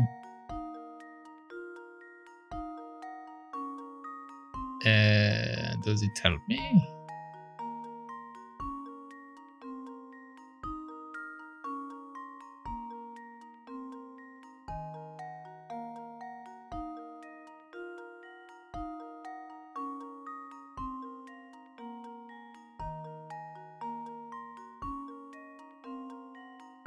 First thing that we have a triangle like this.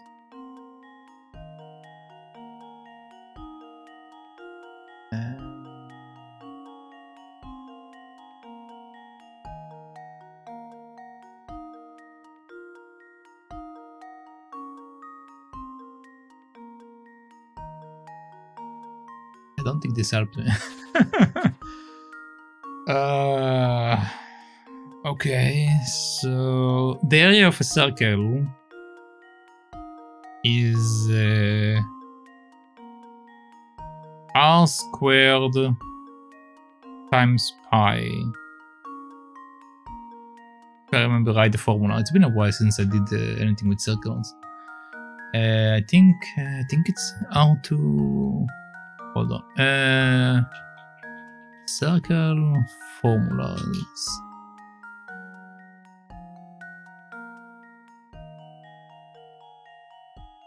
We know the general equation for a circle is x minus height times 2 plus 1 minus k squared by 2 equal to R2. What?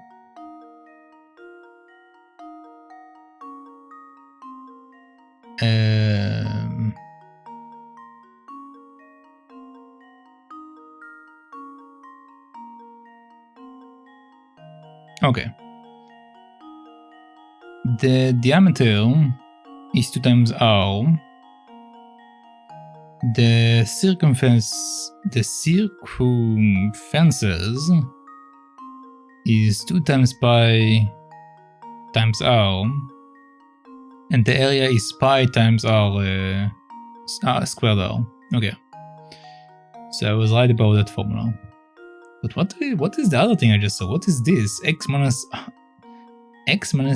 the height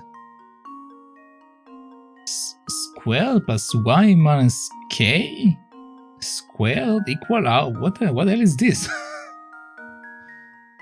This is very, very strange formula. What is this formula? Looks more like a two triangles formula.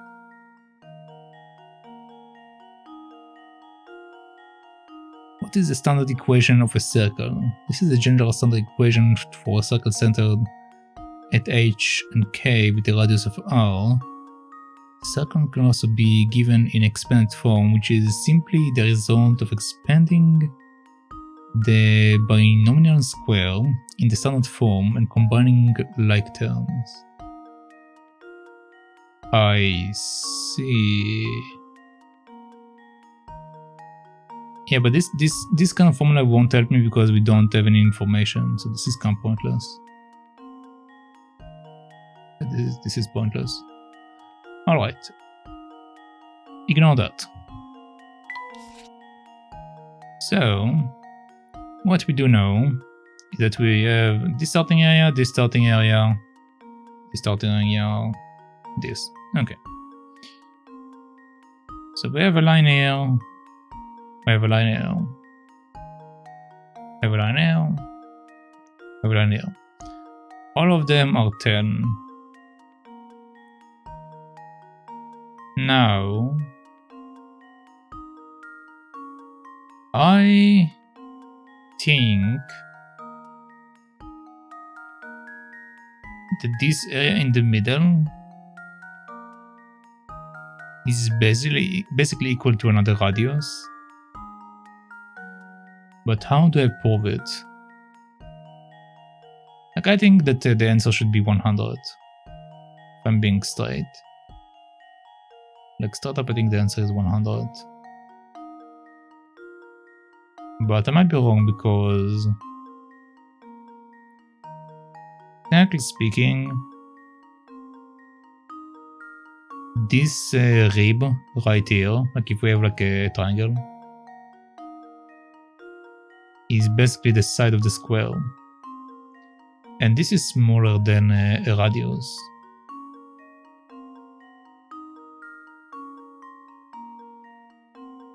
So, yeah. Well, is it smaller than a radius? Actually, I don't know if it's smaller than a radius because I remember there is a rule about lines inside a circle. Some of them are supposed to be equal to a radius. Some of them don't, but some of them do.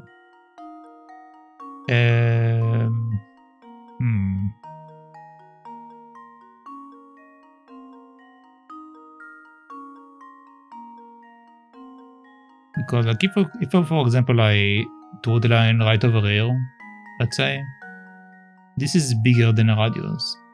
This is closer to the diameter. So essentially we are working with this area. This is our square.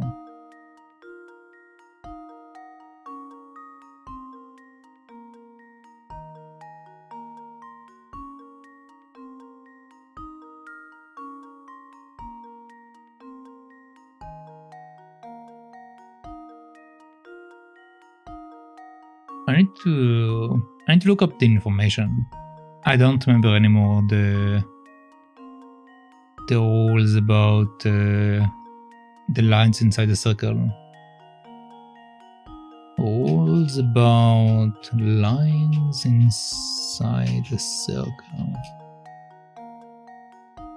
Okay, so it's geometry rules, technically speaking. Alright. Rules of a circle in geometry. The circle is the most fascinating shape in mathematics. The circle is a locus of all points that are the same distance from one point. I don't care about that. Okay. There are 12 rules in a circle in geometry equal. I don't care. Equal arc core, subsequent equal angle, and center equal angles, then equal arc chord. So they are saying that if we have a triangle in the middle, hold on. So basically they are saying that if instead of relying on the upper section, we rely on the lower section, these two will be 10.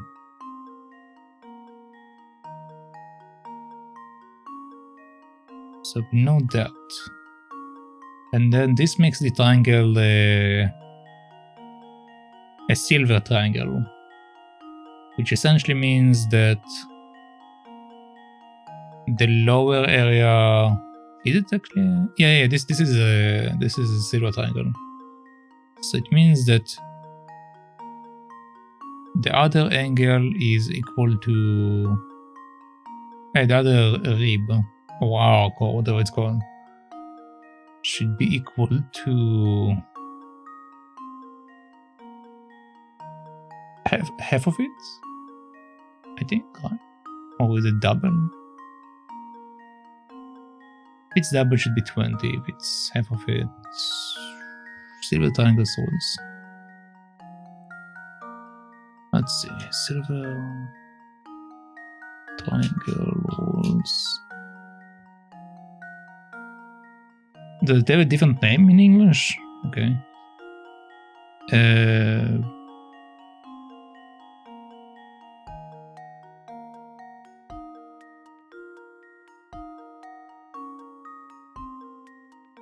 Okay, so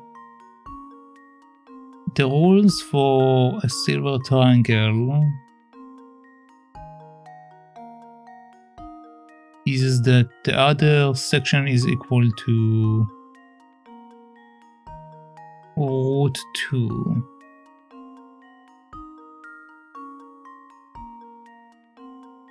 times the other rib, so it will be 10 root 2.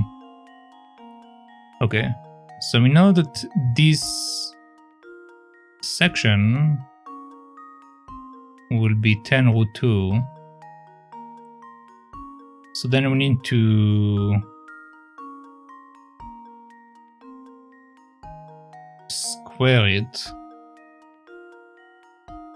Can I find the area in meters of the square of this colored area below? Okay, so they want the square of this thing.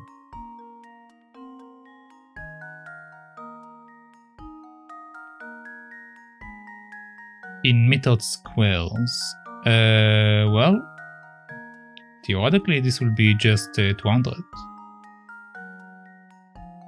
Because we need to do 10 root 2 times 10 root 2, and that will be 200. So 200?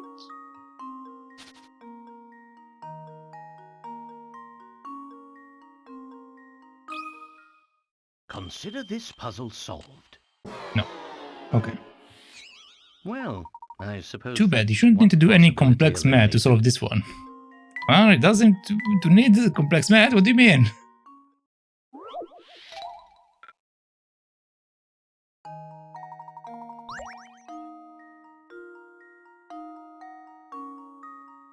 You remember struggling hard with this puzzle?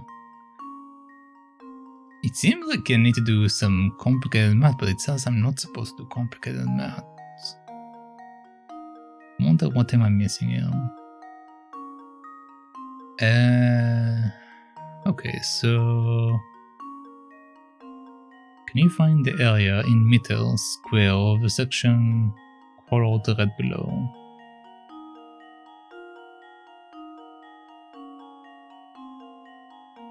What if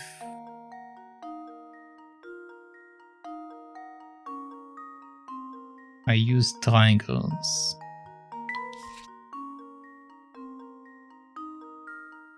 So let's say that I'm...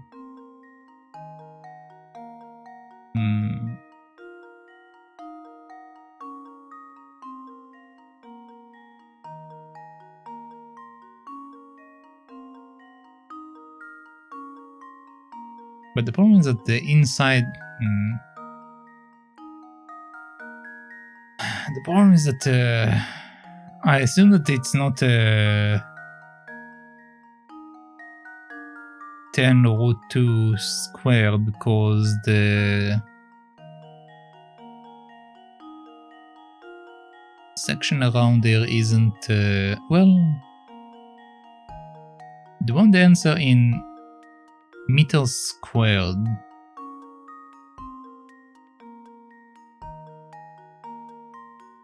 Squared.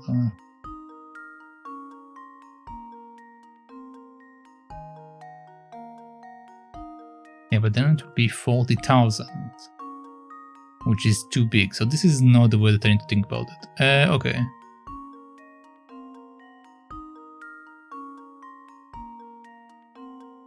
I'm not supposed to do complex maths to do it, but it seems like I need to do complex math.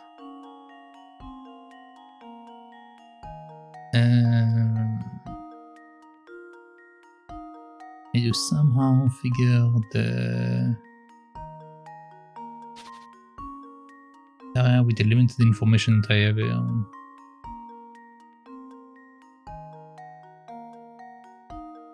Theoretically, what I can do is I can build a shape from the radiuses.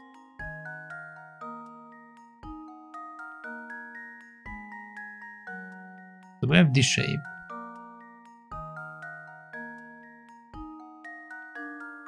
which essentially is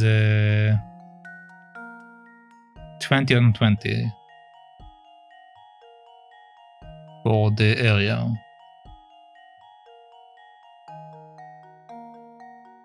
So we have 400 over here. But now I need to cut out the circle areas.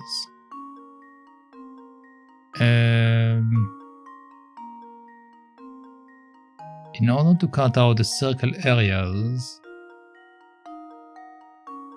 how do I do that? How do you know what the area of the circle is? If I know one of them, I know all of them.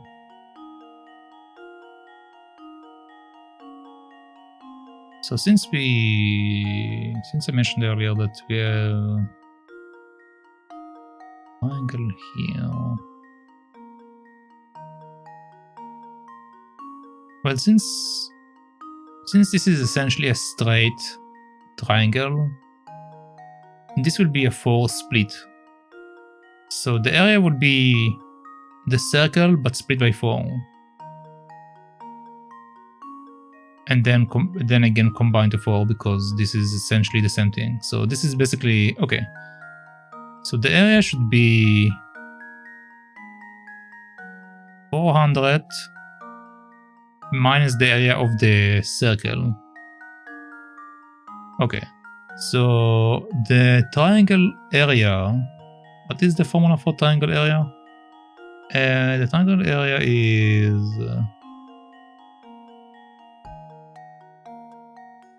pi times R2. Okay, so pi times 100. That's the formula for that. Okay. So pi times 100. And now we need to reduce pi times 100 from 400. Which is certain something, which means that the area should be...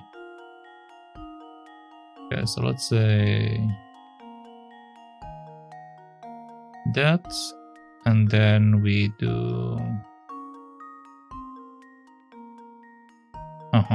Okay, so what is the area for... Okay.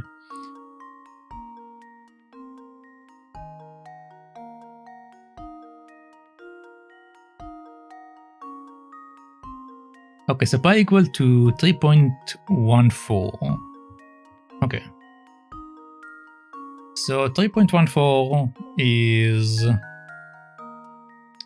basically equal to 214. 400 minus 214 is 86. So theoretically the area should be 86, maybe? But it does a squared meters. So it might be that I need to do 86 times 86. Well, let's first of all try 86 and then I will try the other answer.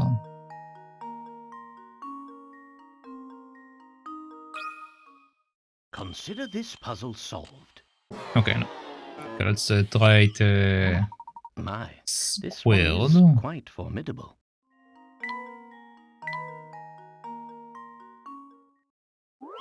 And I'm still doing a bit complex math, but this is actually simpler than what I did earlier. So it should possibly be the answer. Okay, so 7,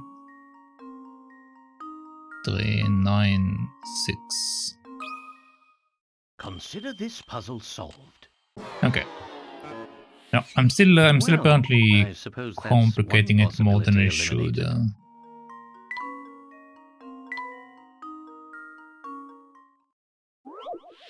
All right.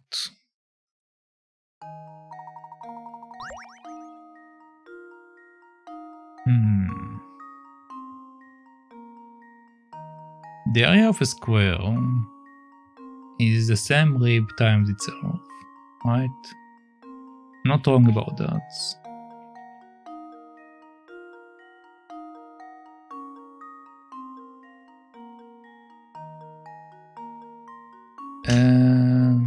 Yeah, side times side. So yeah, that should be.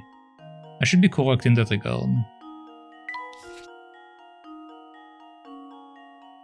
Cover square over here should be 20 times 20, which is 400.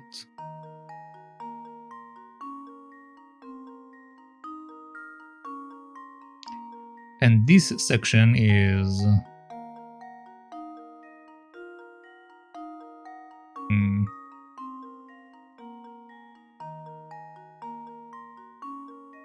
sure.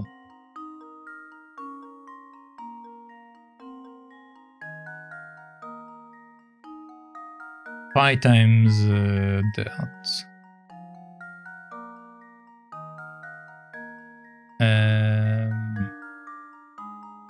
This is what these sections at the side should be equal to.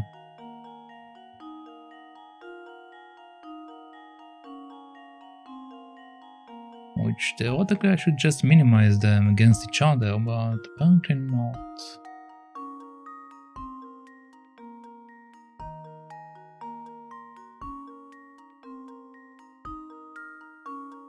No, so apparently that's not how you write pi, but yeah, whatever.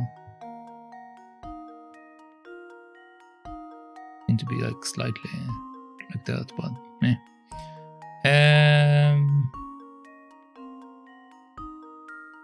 So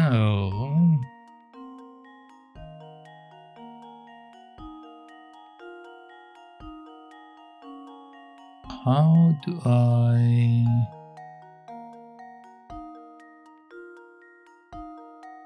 do it in a less complex manner? Okay, so we know that this area is 20 also. I know this area is 20 also.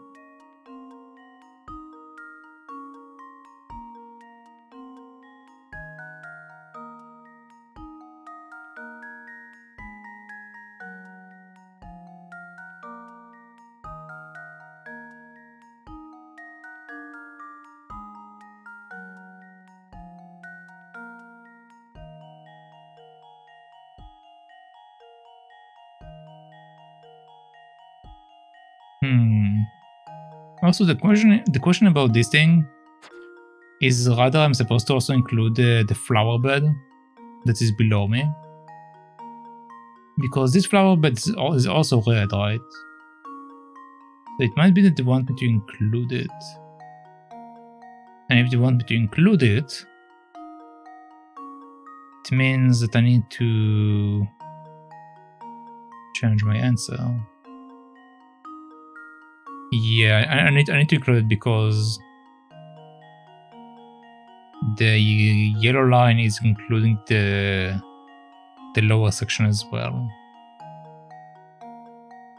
So theoretically it will be more than what I did earlier.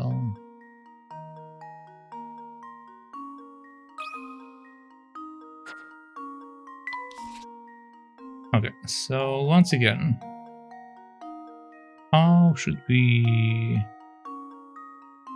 go at it?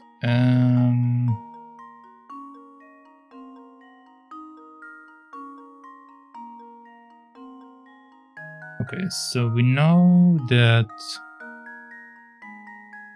this gives me 400.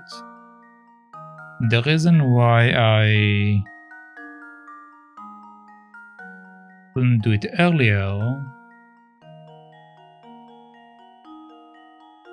was because I had to remove a circle. But now I'm adding in a circle. So shouldn't the answer just be 400?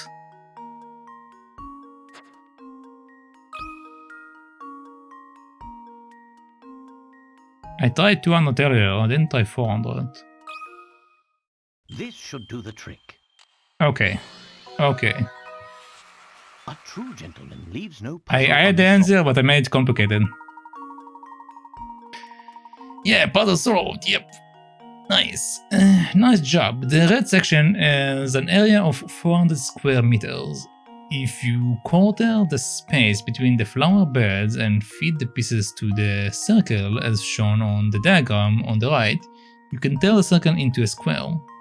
Once you do, the sides of the square will have the length of as the diameter of the single flower bed, 20 meters. Square this number to get the area and your answer. Alright. So I had the right idea, but I didn't realize that I need to include the lower circle. That was my mistake. Oh golly, you ran through that puzzle so fast it made my head spin. You are just one of those people who does everything, huh? I get tired just thinking about it. You got an ingredient. Pepper cherry, use it to create a new blend. Okay. Nice. It's been a while since I used all of these formulas. I didn't need to use all of them, but yeah. There seems to be a passage going under the clock tower.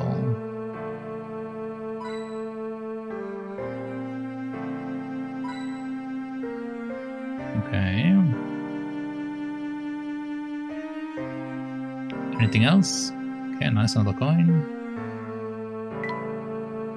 Alright, I think we are good. Okay, so we have two options.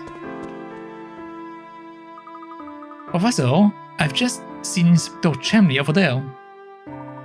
No need for alarm, Luke.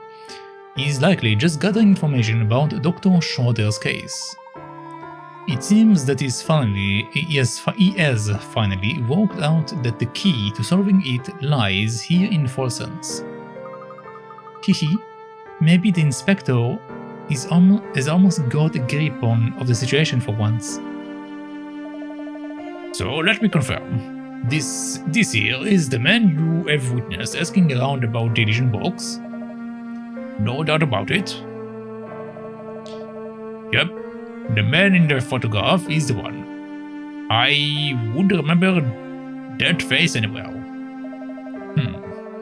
Well, that seals the deal. Just as I suspected, my instincts are never wrong.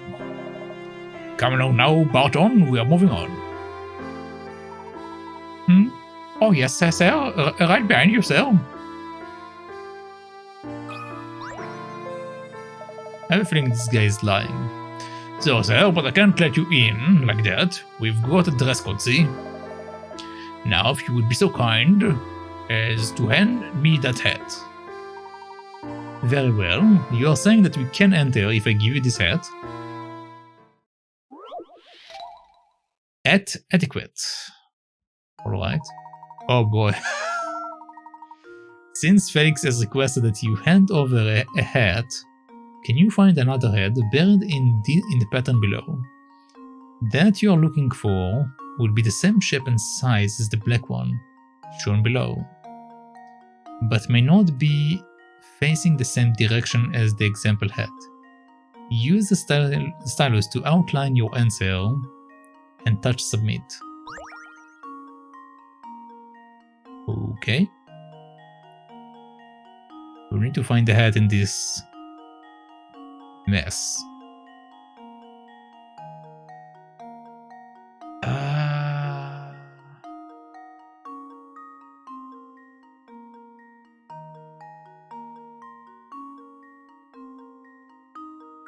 Like looking for a needle in a haystack.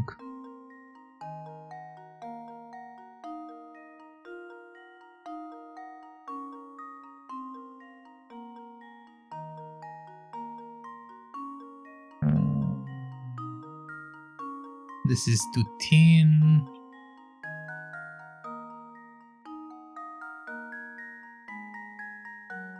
No.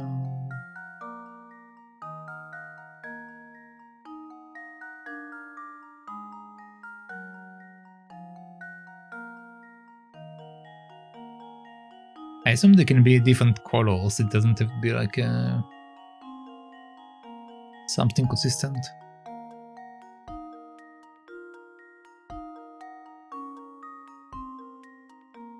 Something consistent. Sorry, I had to sneeze. Okay. So let's walk through this. So this one is too thin and also too short. And this one doesn't fit.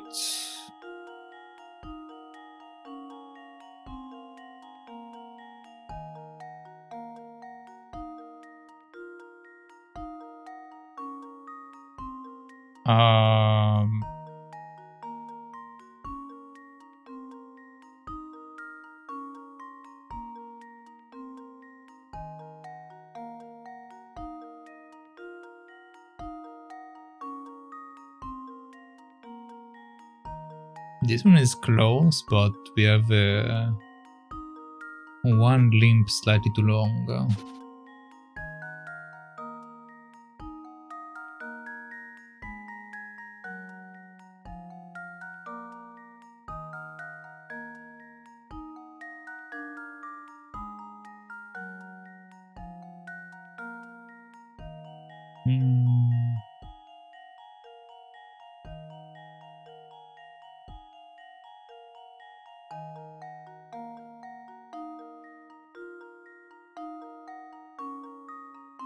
This one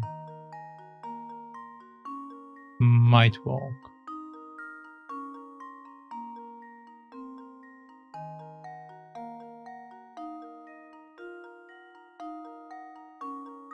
Yeah, I think it should be this one. Alright.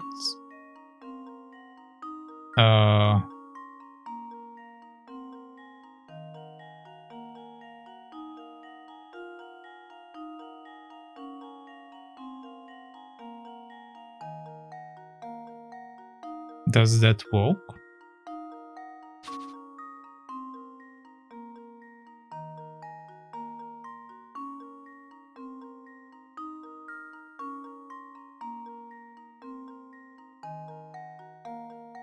I assume it's fine. Like, it doesn't mark it, but I assume it's fine.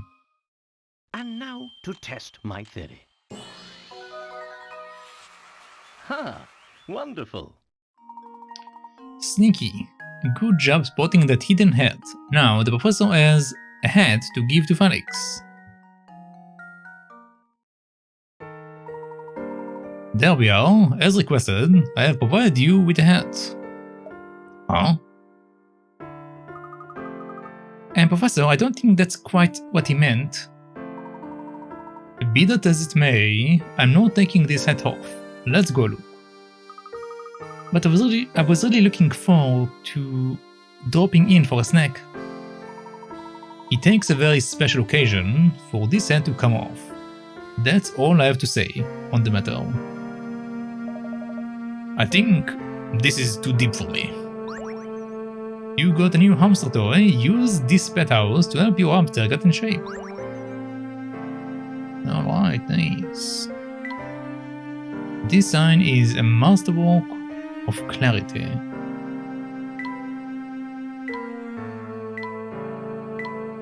Lobster sounds good right now.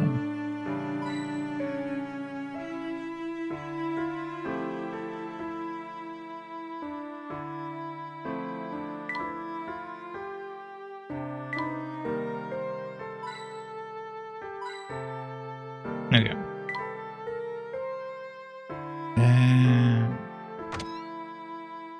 Apparently we can go in here. Have a look at these photos of the town. Look. Whoever took them has a fine eye for detail. But if you look closely, you can see that the pictures aren't quite in chronicle order. Do you think you can work out the order in which the pictures should be displayed? I guess we shall find out. Scrambled photos. Alright. 4 photographs decorate the wall of Joseph's photo studio. Each photo depicts the same area and was taken at the exact same time of day. However, each photo was taken at a different point in time. And if you look carefully, you can work out the order in which these pictures were taken. Enter your answer using the letters attached to each picture, starting with the earliest, like so, A, B, C, D. Okay.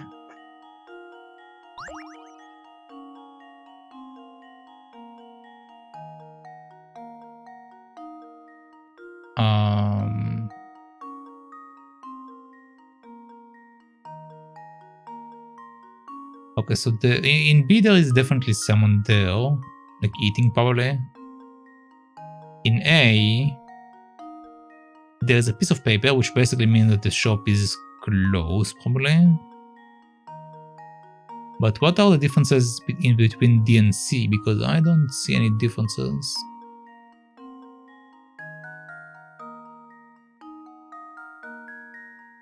Guess the light is on? Yeah, the light is on in D and it isn't on C.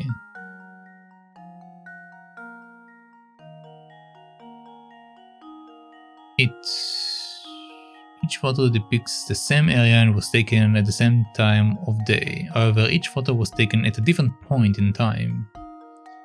And if you look carefully, you can work out the order in which these pictures were taken. Enter your answer using the letters. So it's always the same time, but basically different days. Okay. So what they are essentially asking me is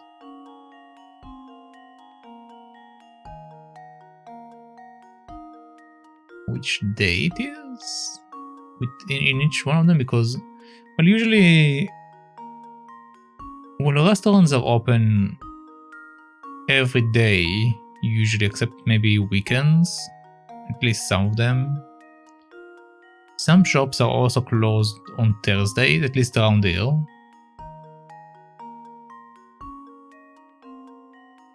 So it might be that it relies on like something specific to UK. So this is the European version of the game. So it's based on the United Kingdom stuff. So it might be a UK day off, probably. Which then should make it probably the weekend.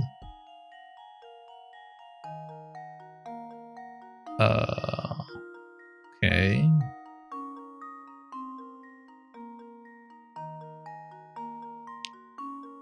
But then we have the light. What do we do with the lighting? Why don't we have a light over here?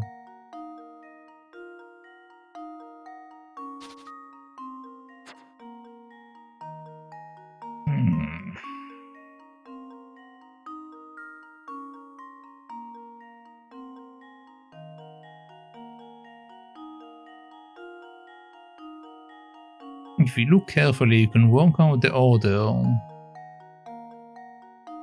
in which these pictures were taken. Oh, hello to Mr. Lowe. To drink or not to drink, this is a question. Yeah, I should take a drink.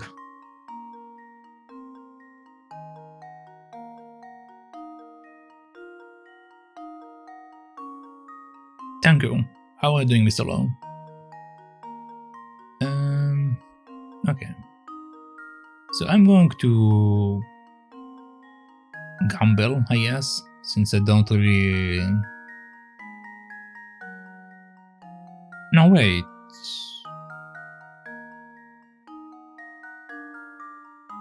Is there any other indications? I mean, the railing is also bright with the other ones, while on C it's not bright. Which just indicates that the light is on over there.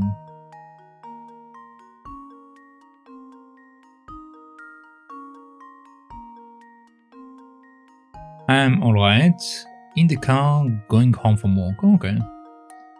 Have a good ride then. Wait, are you... Mr. Lowe? Are you texting and driving at the same time?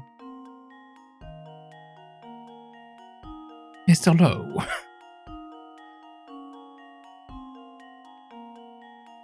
Like, listening is fine, but... Are you texting and... no, I'm a passenger.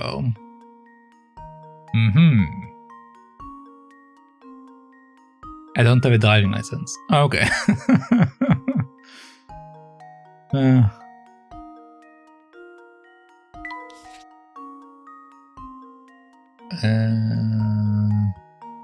So that's fine. But yeah, anyway. Back to our issue at hand.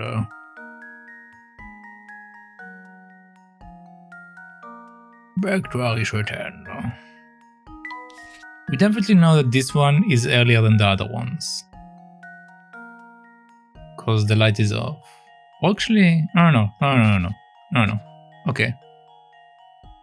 I think that B is first. Like someone is eating. Then the next day, the light broke. So it's this thing. Then they put notice that it won't. They are closed until the light is fixed, and then the light was fixed, and then it was fault. Maybe. This is like some weird moon logic I came up with. I have no idea if this is correct. But maybe?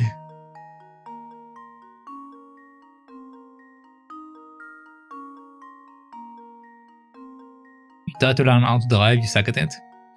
Yeah, I also had quite a long time with my driving lessons. Well, I mean, I was driving on a bike, and then I did basically a double license when I did my bike license. Basically, when you do a license on a bike, in order to get like the bigger bikes, you need to bump up your license from like a C to B to A. So I basically did C and B together, so I can use like a bigger bike. So that's why I had to like do a slightly longer learning session. Since basically I started on a small bike and then they moved me on a bigger one with a bunch of like with the shifting gear. Like it was one of these old bikes with the shifting gear on it that you need to like change it using the pedal. It was a pain in the ass. It was shaking so many times because I tried to change the gear, and then the bike would be like, no, you can't do that. And then the bike would shake.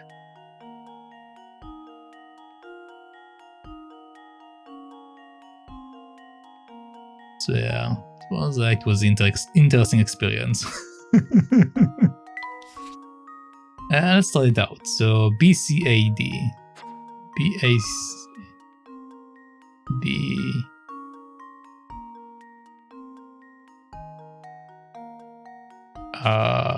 hold on. BCAD, okay.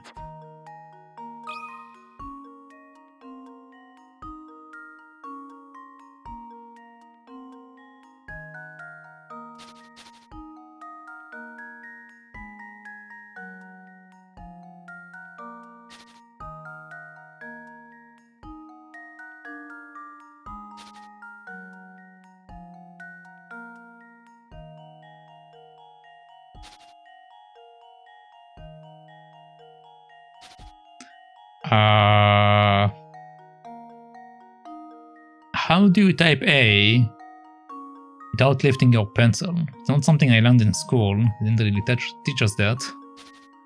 The way this thing works, you need to know how to write the letters without lifting your pencil. Which, honestly, I don't know how to do.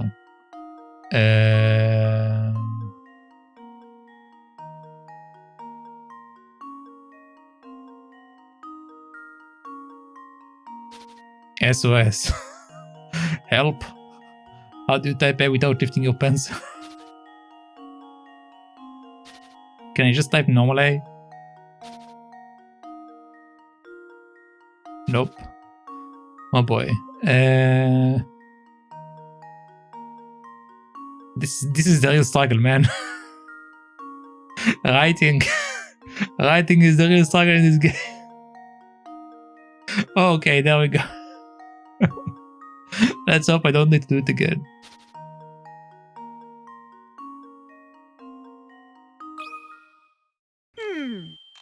Let's see if this Okay, works. boy. Well, I'm Too stumped. bad. Examine the 4 pictures again in case you missed a crucial detail.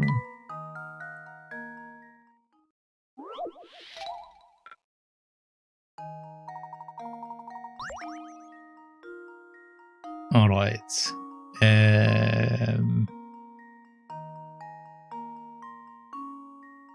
So...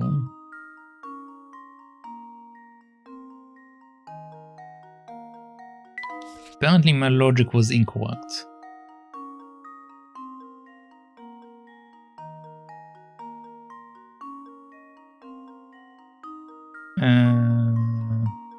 Okay, so... let's change the way that I think. So let's say that the guy came shopping. Came to it, I mean. On the last day. So this would be number 4.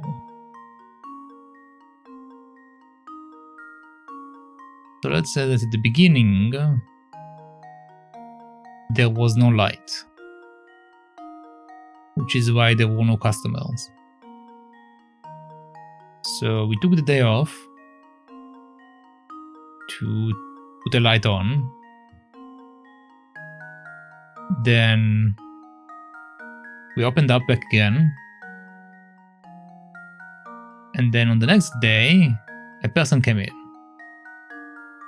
That's my current logic. So CADB.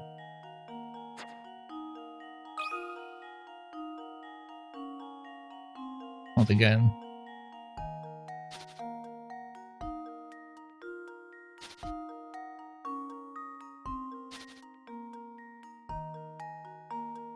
Sure.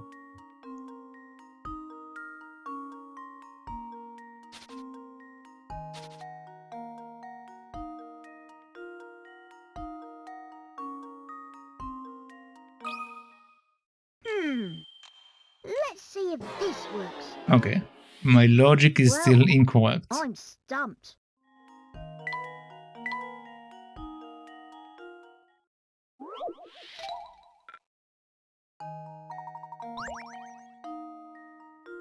Okay, so... this is not the way I'm supposed to think about it. Are there any other differences between the stuff? I mean, I guess we have like some black letters there.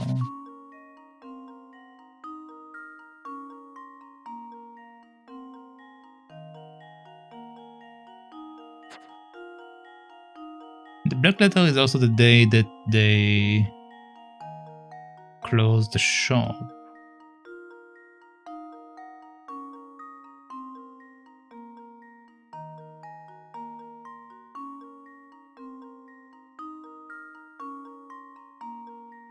Okay, what if the first day is the date was no. Okay, so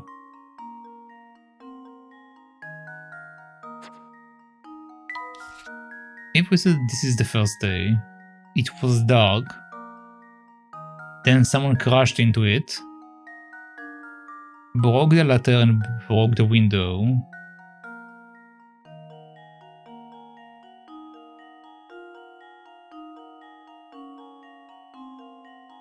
And then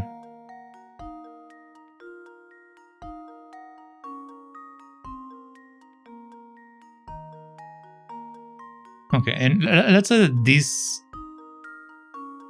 this shadow thing over here. Like, I figured it was a person, but let's say it's not a person. Let's say it's the window being broken. So then this would be number 3. And this would be number 4 because everything is fixed up. At the beginning there was no light. Someone ran into it. Broke the window and broke the letter. We fixed the letter, then we went and worked on the window. And then it was fixed. So let's see if this is what I need to do. So CABD.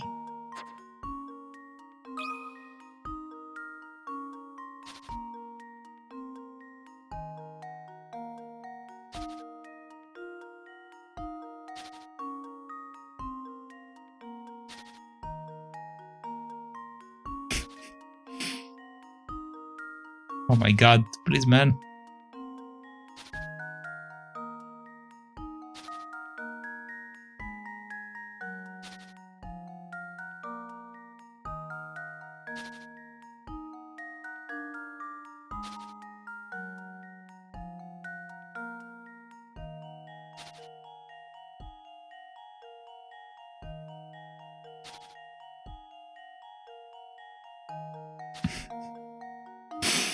Just let's write the rest of the letters. Okay. How to write an A?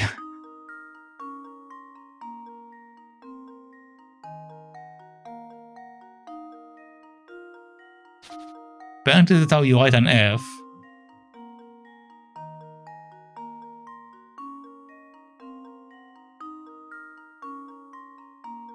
That's a P.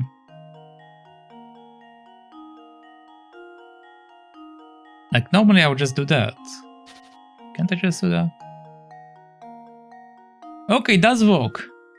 Alright, so I can so the letter changes. the letter does change when you add a line in afterwards. Okay, good to know. Dear God, I've been struggling for no reason. Looks like I botched that one. I figured that it's going to remove it if I do more stuff into it, but I guess I'm wrong. Okay.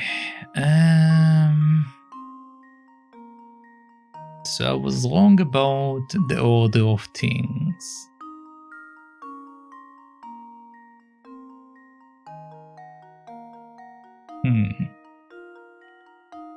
Okay, what if the order is different then?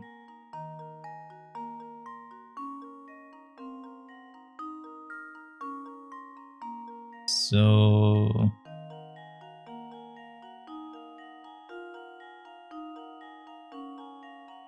if we say that this is the first day, then this is the second day,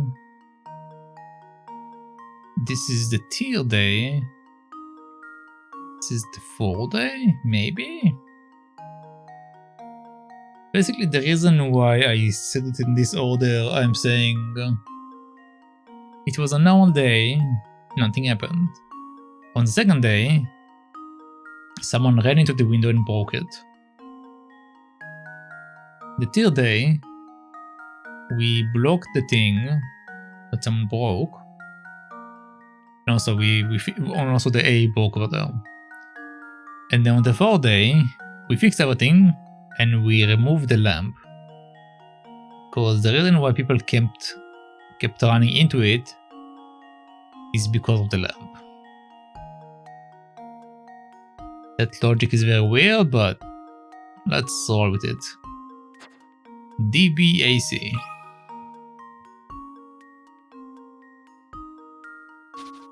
Dear God.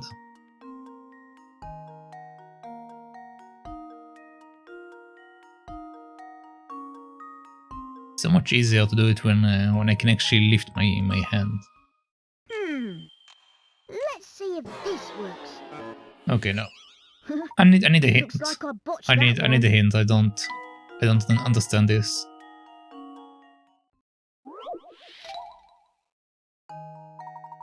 Let's take hint. Start by scanning all 4 pictures for difference between them. For example, maybe the buildings are different in 1 or 2 of the photos. I already know to start. Photo C is the only one where the stairs aren't illuminated because there is no visible streetlight. Photo C and D are both missing that big orange building in the background. By contrast, the building and streetlight are visible in photo A and B.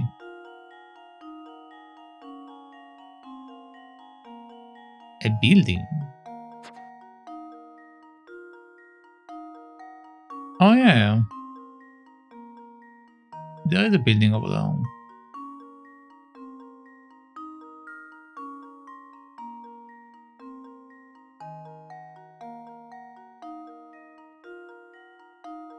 But how does it help me?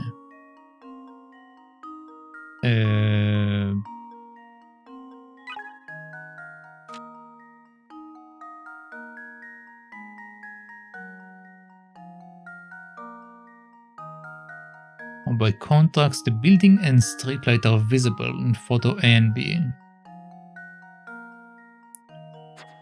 So basically they are saying that there's a construction going on, and construction brought some people in. Okay. So if we go based on that logic, it should be CDAB.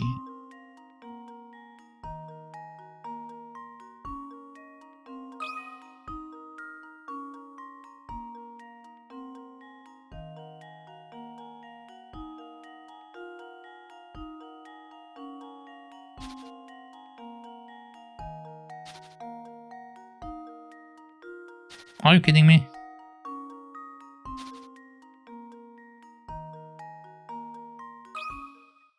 Here goes. Okay, no. Whoops, that wasn't right.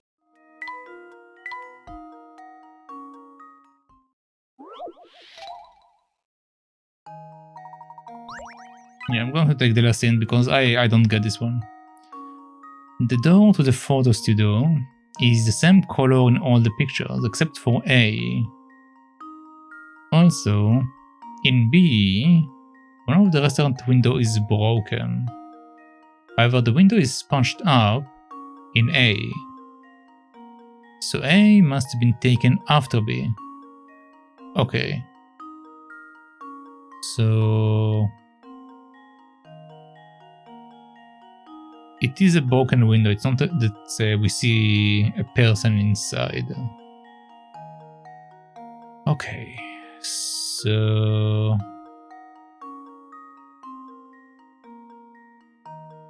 the door to the photo studio is the same color in all the pictures except for A. Also in B, one of the restaurant's window is broken.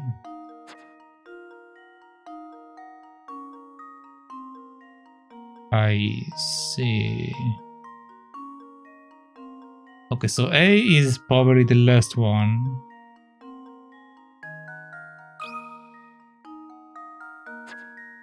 So it should be CDBA.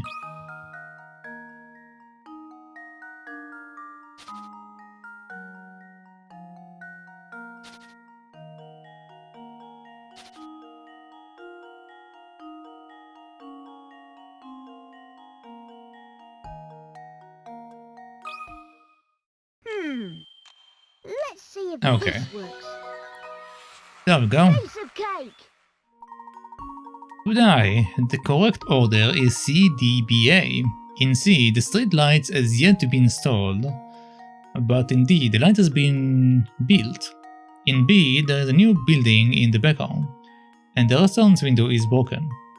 Finally, in A, the broken window seen in B has been pushed up, and some of the lights in the restaurant sign have burned out.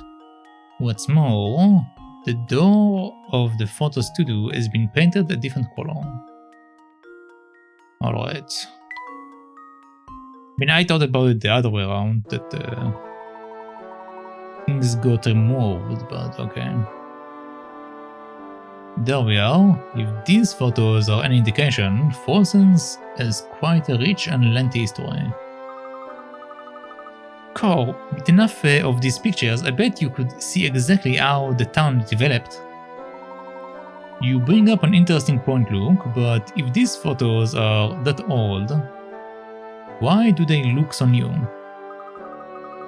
Now that you mention it, I suppose they do look quite new.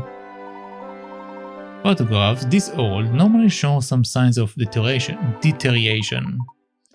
I wonder what method the studio uses to keep these photos so immaculate. You got a kick field part. You use it to rebuild the camera in the Professor's trunk. Okay. Nice. I wonder what they use this huge camera for. Probably nothing. This showcase is full of very old cameras.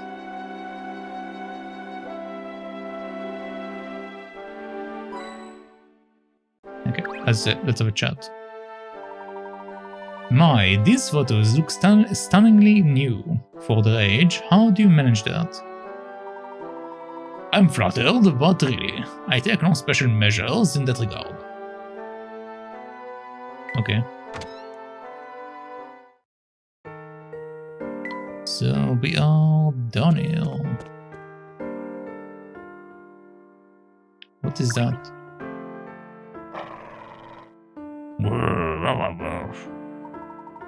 It doesn't appear to be in a very good mood, Luke. Let me see if I can find out what the problem is. Hey there, fellow. Woof, woof, woof. Ah! Good heavens, Luke, are you hurt? I don't think he's in the mood for a conversation right now. Indeed, let's find another way through town. Passing through here seems rather difficult. Okay, nice. It's not hard to walk down here if you're careful.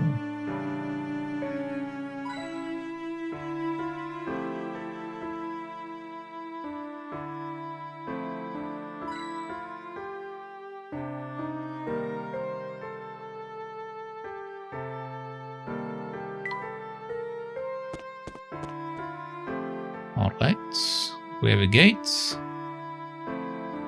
which apparently need to come here, so we're going to skip this for a second.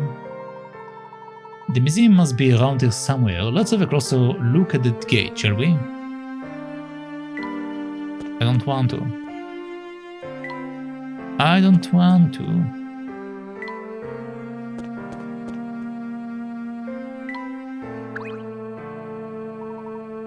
So, a minute please. Oh, hello there. You're the fellow who is always with Inspector Chumley, yes? The name is Barton, sir. I am a constable serving under the Inspector Chumley, sir. I feel obliged to let you know you may want to reconsider going up this way with the boy. Why? What is up ahead? Things best left alone until you're older, lad. My advice is to do an about face and leave the area. I don't think he will budge on this, Luke. We will have to find another path leading up that way. Ah. So we literally can't go down.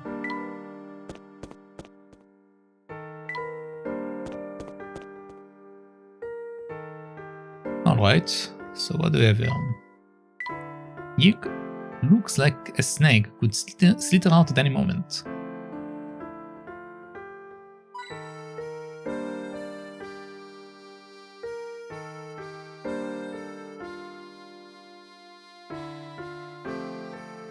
Only one coin. Okay. There we go. This must be the museum. The gate is shut tight. It must be closed. I was hoping we would find some useful information inside. But there is no sense in sitting around waiting. For the time being, let's continue our investigation elsewhere. The professor and Luke decide to search the town for more information. Okay. So now we can go this way. Alright, puzzle time. Greetings, strangers. Let me guess, you have come here seeking fame and fortune. Actually, we are searching for an item called the Elysian Box. Does that name sound familiar? Wow, that's a fantastic name. Here's a puzzle for sharing that great name with me. Okay. 3 couples. A yellowed photograph shows three couples in the photo. No, one man is standing directly above his spouse. Of the 3 women present, 2 are sisters and are sitting next to each other. The elder sister's husband is the man without a mustache. The elder sister's husband is the man without a mustache. Okay. Everyone in the picture is wearing a hat, except the husband of the younger sister. The woman unrelated to the other 2 is sitting in front of the younger sister's husband. The woman unrelated to the other 2 is sitting in front of the younger sister's husband. Okay. So can you find the man in this lot who is married to neither sister? Choose from A, B or C. Okay. Alright, so we know the elder sister's husband is the man without a mustache, which means A. And we know that the woman unrelated to the other 2 is sitting in front of the younger sister's husband. So D is not the sister. D is the other lady. Now we need to find who her husband is. So we know that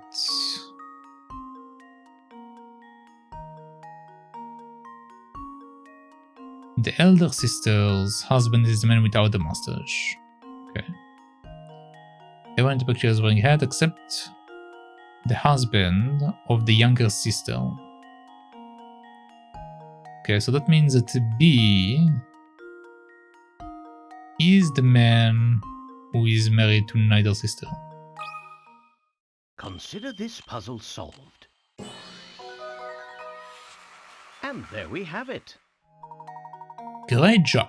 The answer is B. Finding the answer to this one just requires close reading. You know, the elder sister's husband has no mustache, so it must be A. You also know that the younger sister's husband has no hat, so it's obviously C. With those 2 choices eliminated, the answer is clear. Oh, and in case you are wondering, the elder sister is E, the little sister is D, and the last woman is F is married to B.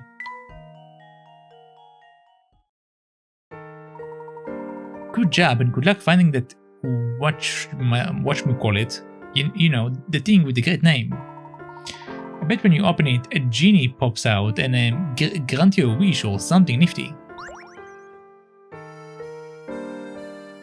Sure, a genie shows up. That would be nice. What a charming illumination.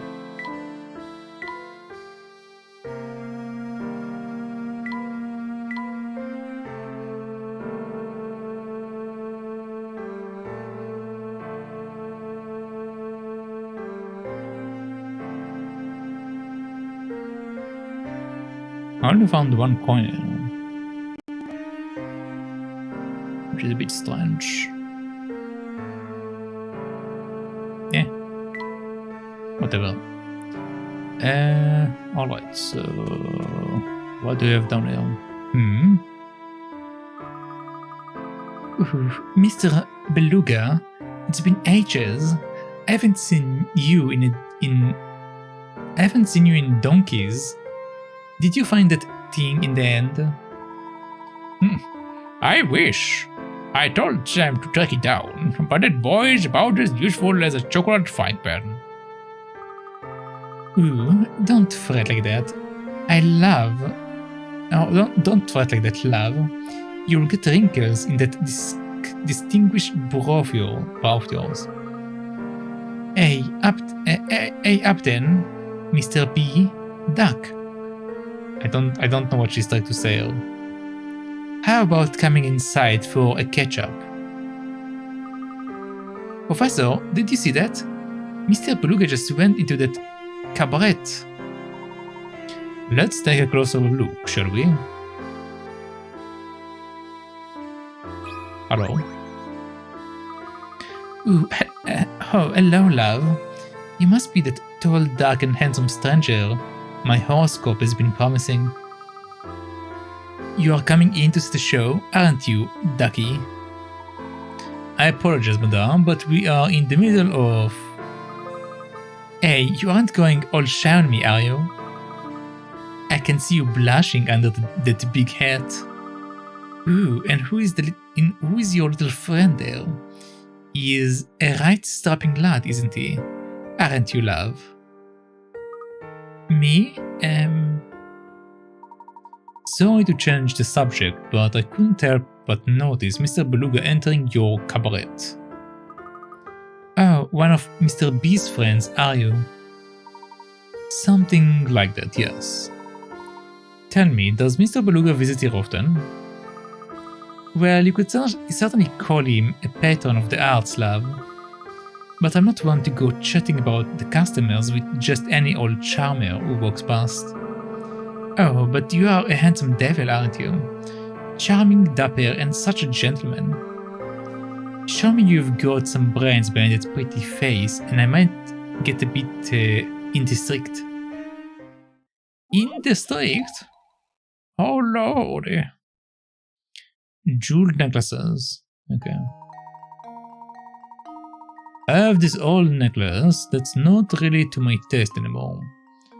I decided to sell it, but when I was getting it valued the other day, I realized something strange. Each stone is worth a different amount, but there is a way for me to break the necklace up into 3 smaller ones that are all worth the same total.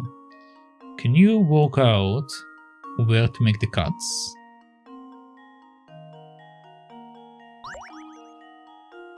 I see.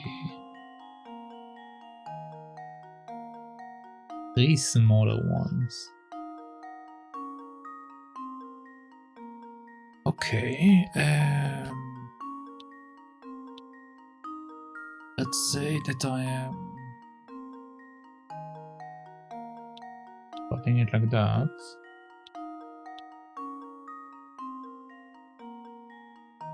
Okay, what are my numbers looking like?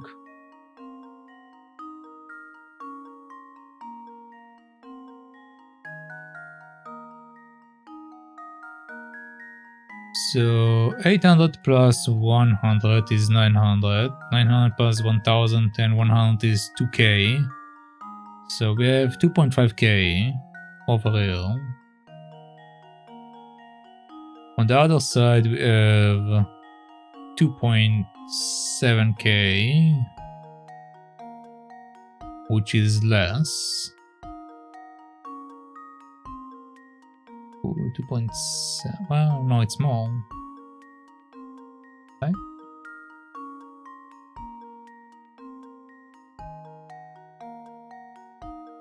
Yeah, it's more, it's 200 more. If it's 200 more, I can change this line and then they're equal. question is, what is the last one worth? 1000 plus 600 plus 700 plus 400. So 700 plus 600 is 1300. 1300 plus 1000 is 2300. 2300.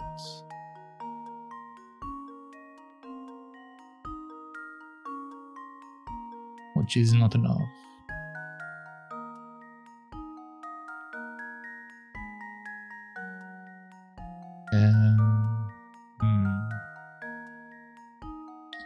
Okay, what if we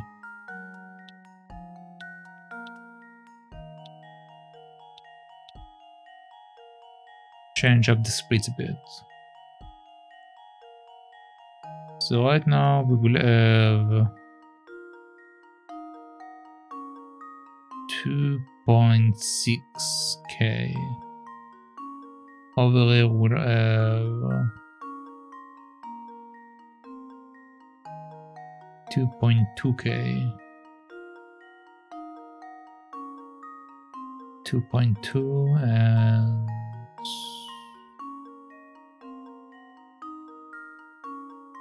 2.6.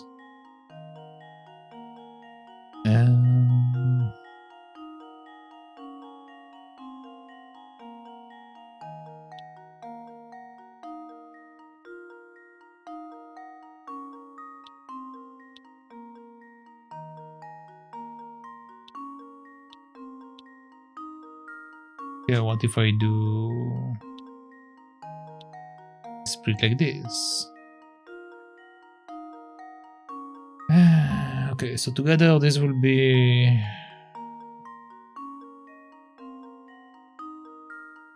100, 600, 1.8k. This one is definitely more than 1.8k. Same for the other one.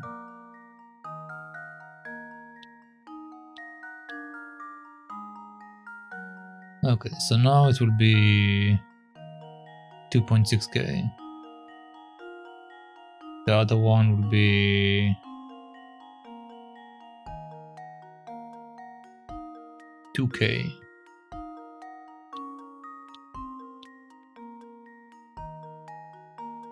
Okay, so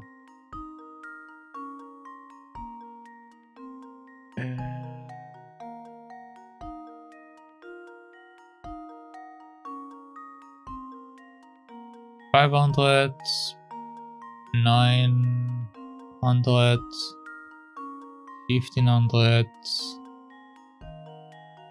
2600. Okay, so this is 26. This is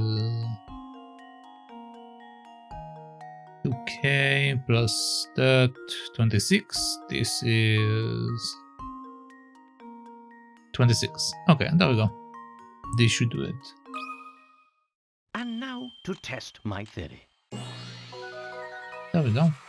Ha! Wonderful. Wonderful indeed. That's right. Each strange of gems is worth 2,600 pounds. Not a bad wedge. Ooh, brains and beauty. Hope you don't solve puzzles for all the girls. Now then, Mr. B, he's definitely here looking for something, but I don't rightly know what. He can't be having much luck because he has had a right curb on whenever I've seen him lately. A right curb? All these English terms are a bit confusing.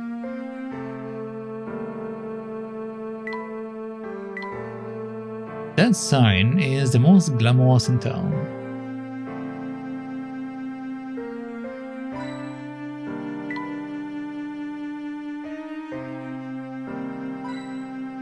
Yeah, there we go, we got all of them.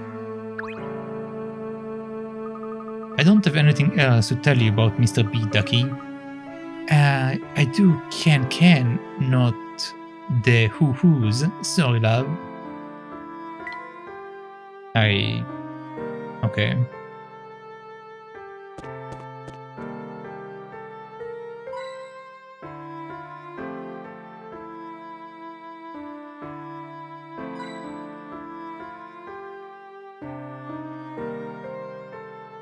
This floor looks very strange.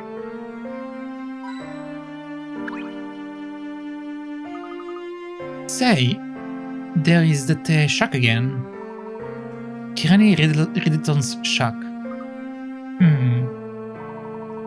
If we overlook puzzles along the course of our journey, we know where we can go, don't we, Luke?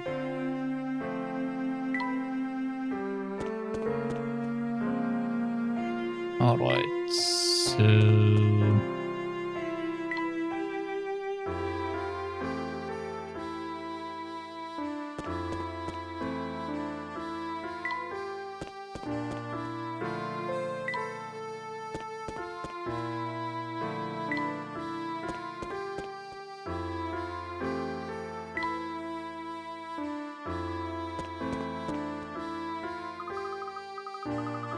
Do you see the watchtower, Professor? There's something very suspicious about it, isn't there?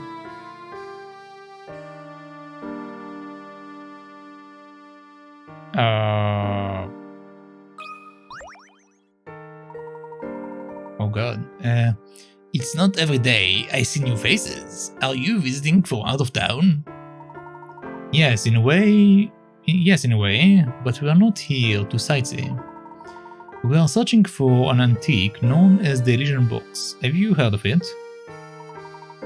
No, that's the first I've heard about it or of it. I wish I had some information for you. Oh, I just can't let visitors to our great town go away empty-handed. Here, it's not a key ring, but please take this puzzle of mine as a souvenir of Folsense. The missing shape. 5 shapes are arranged in a sequence, but the 4th shape is missing. Use the 4 invisible shapes to determine which of A, B or C should be inserted as the 4th shape in the sequence. Okay.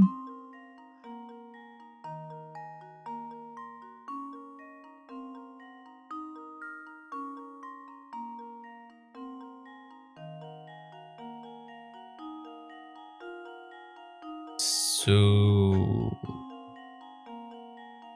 we have an empty or more like we have a solid box at the beginning. Then in the second stage we have an opening in the middle and an opening at the front. Then in the third one we have an opening in the front and an opening in the side.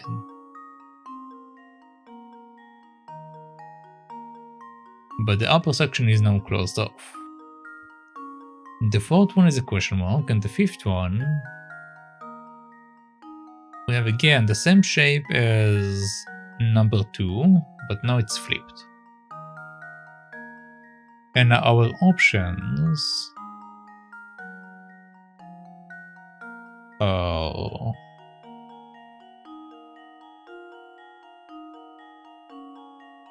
these things.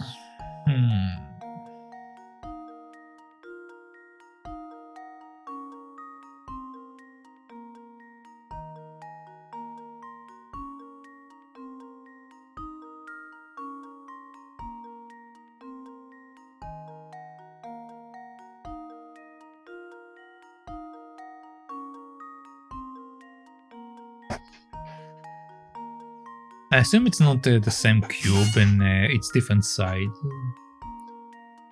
Because if it's a different size, it doesn't really make sense. So it's just straight up different cubes with different patterns, and we need to figure out how to connect the different areas.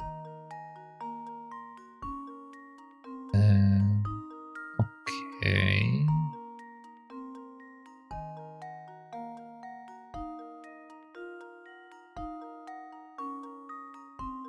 So what happened at the beginning? An opening at the front happened, an opening at the top happened.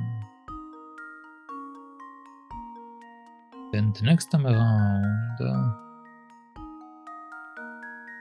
the top flipped, but the front stayed the same.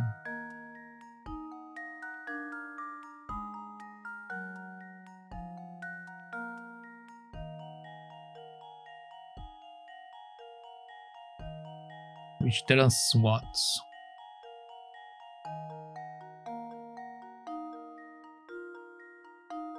Honestly, I would have thought that the top will be open because of that. But apparently the next shape that we have are all with a closed top. So it can be open.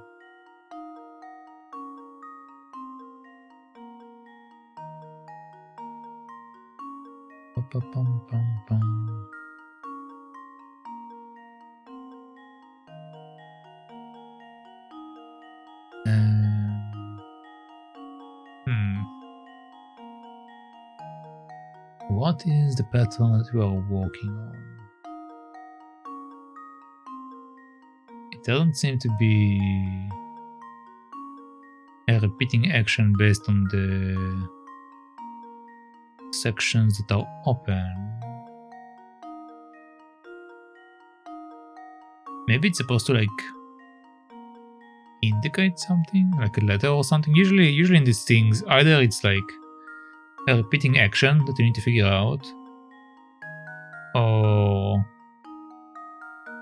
the shapes represent something and then like it follows the idea. So like it can be like A, B, C, D and so on and so forth, but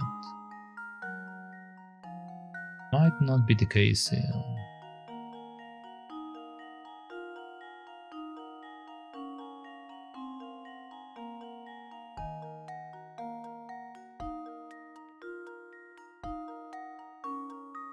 It kind of looks like numbers, if I'm being honest.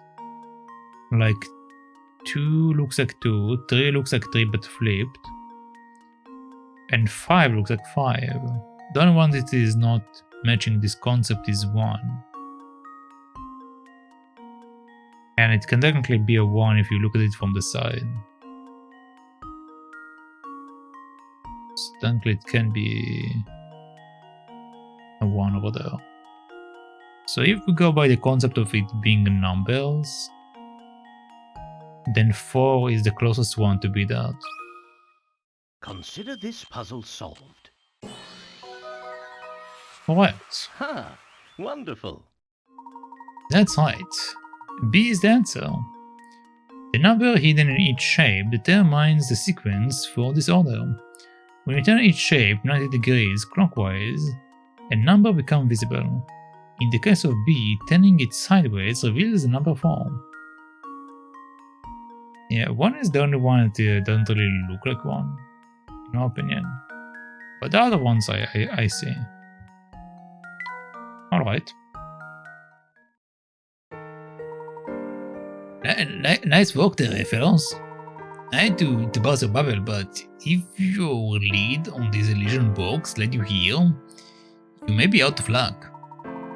See, many of the residents who were Frozen's experts skedaddled a few years ago. It all started over a strange rumor that spread to the town like wildfire. So even if we are in the right place, there may be no one left to ask. Tell me, what was this rumor?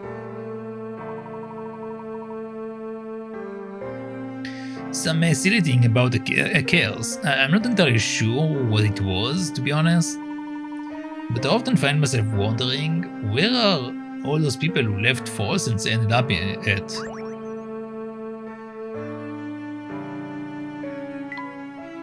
This barricade seems to be strictly enforced. Yeah, I heard it the first time.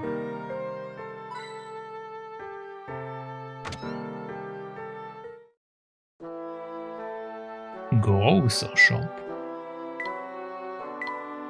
What does this contraption do? It looks like it's grinding tea. I've never seen this before. Can you eat it? These shelves are full of recipes and ingredients.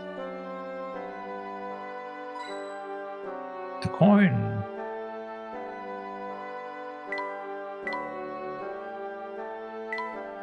I don't think we have anything else here per se.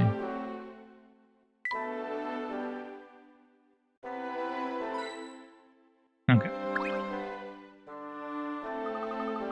Yeah, this whole place is covered in garlic and it definitely smells like it bleh. Yes, it is quite pungent. It is a good thing I brought a handkerchief. My eyes are watering. My nose hurts just being in here. Finally, some customers. Come in, come in. It has been months since anyone came by. My shop has been out of favor with the townspeople recently. I can see why, or rather I can smell why. Okay, my shop smells. So what? It's not for the good of my health, you know. It's for protection.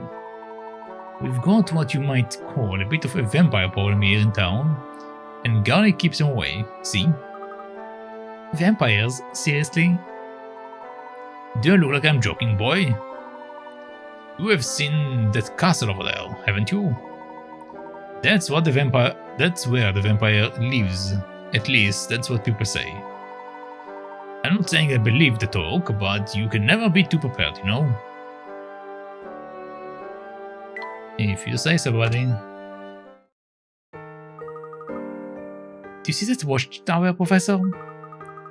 There's something very suspicious about it, is there?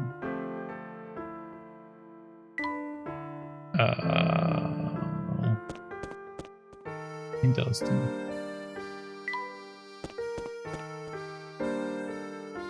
Okay, let's go in here first. Oh, never mind. Yeah.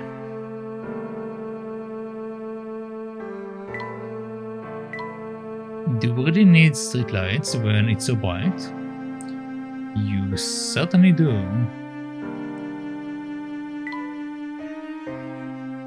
Sometimes it's getting down. And some people have difficulty seeing, so this helps them out.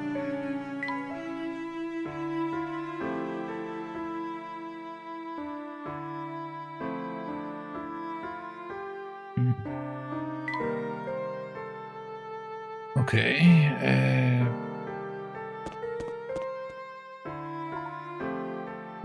Yeah. Ah. That scared me silly, Professor. What is making that awful racket? I don't know, but I think it's coming from right above us. Quick look. Upstairs.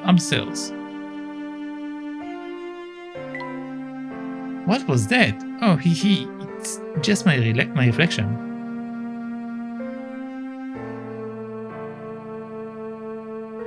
More garlics.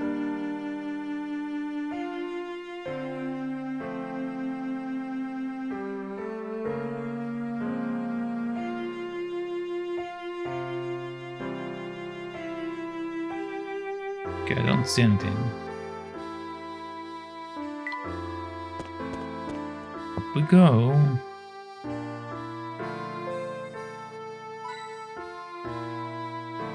Yeah, we got one coin. This place is covered in garlic as well.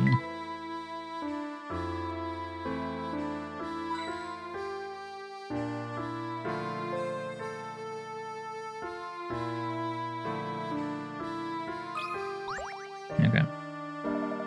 Bah! Blasted vampires! Get off my property! Are you alright, mister? Huh? Who goes there? Wait, you don't need to tell me. I know a vampire henchmen when I see them. What? Wait a second. What are you talking about?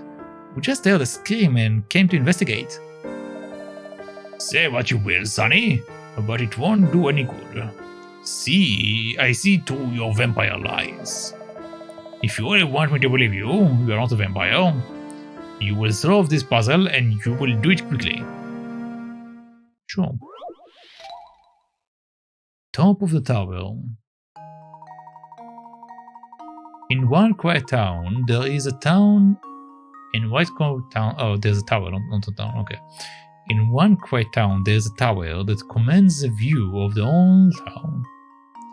Since you can see every building in town from the tower, logic dictates that you should be able to see the top of the tower from any building in town. As you can see on the map shown below, however, there is one building in town from which you clearly have no chance of seeing the top of the tower, no matter which window you look out of. Can you find this building?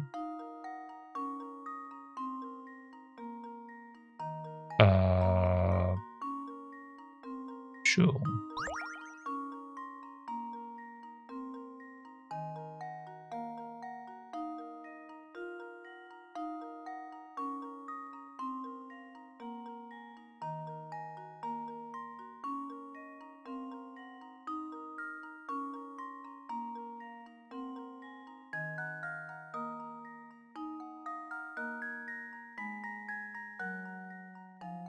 Okay, so we're marking it like this. I mean, there are no windows over here, except the front ones. So theoretically, this is a possibility. This is a possibility, but there might be windows on the other side. This one is quite small, but they should be able to see this thing.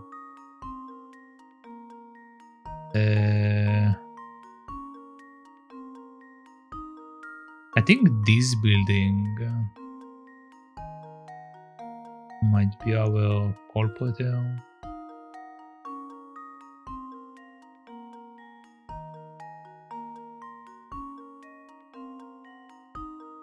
I don't know if it will work this way.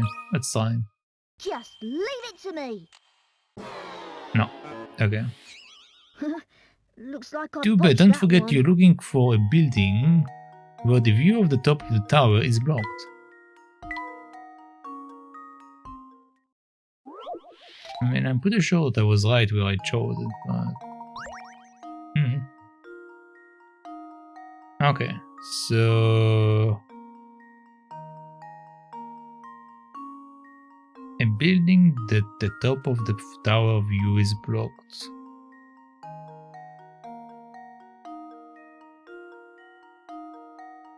Okay,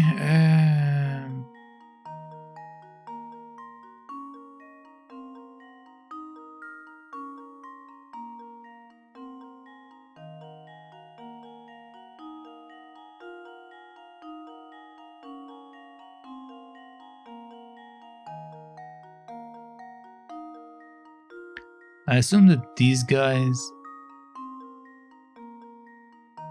can see this thing.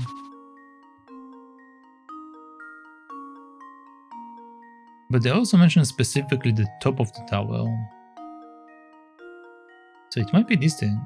Because this technically won't have any opening at the upper section. Let's see if this works. Okay, no. Well, I'm stumped. I'm stumped.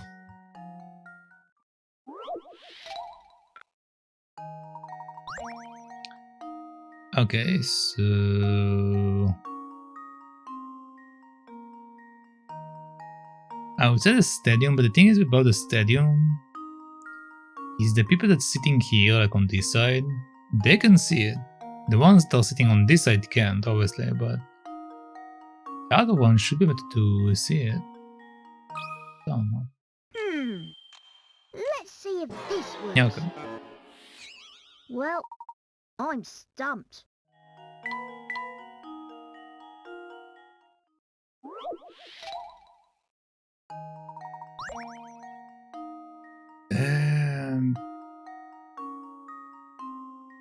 Building where you can't see the...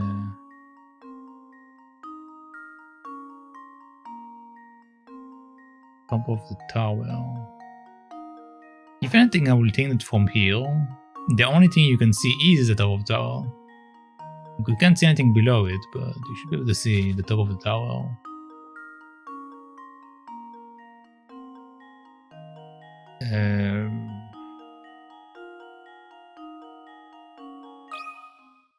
Here goes. Maybe.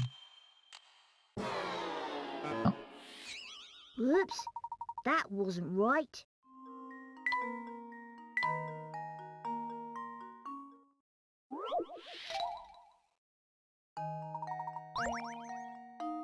Okay, so the bushes. Well, the only other option that I think is possible is this one. But I think the buildings block the view. That's also why I chose the one on the other side first. No, apparently I'm incorrect. That wasn't right.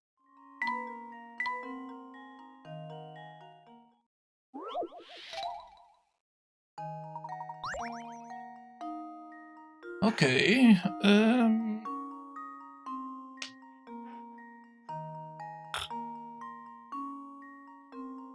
I chose this one earlier, which is technically both of them, since they don't let me choose this one alone.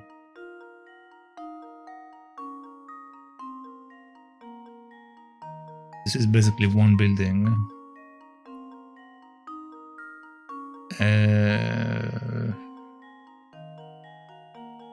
Again, this is the only other option I can think of because I think this thing doesn't have windows in the back. Here goes. No. Yeah, I don't get it done.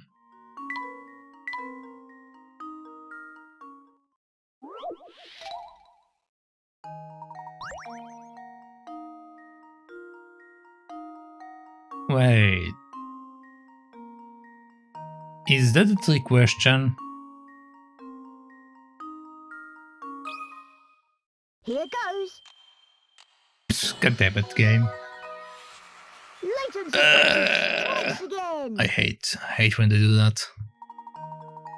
Good thinking. From inside the tower, there is no way to see the top of it. You may be able to stick your neck out of a window and look up, but you still won't be able to see the top of it.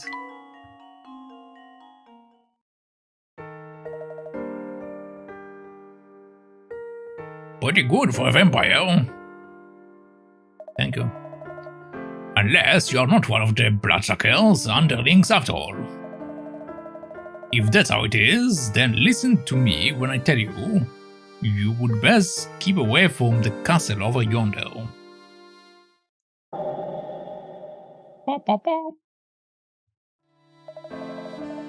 It's the nest of one of the most fearsome undead creatures around, a real, live vampire. A real live vampire, say? Don't make me say it again. The castle. The vampire in the castle. Rumors have surfaced regarding a vampire said to live in the castle at the edge of town. Terrified by such talk, not a soul in full sense dares to go near the castle. Could the vampire actually be living up in Herzen Castle? Possibly. Finding a lead out here is slow going, isn't it? Indeed, perhaps our only real choice is to wait for the Herzen Museum to open. Gosh, if that's the case, maybe we should revisit the museum. You never know, it might have opened up while we were away. You have a point, Luke. I hope the museum proves more useful to us this time than it did last time. The professor and Luke decided to pay another visit to the Herzen Museum.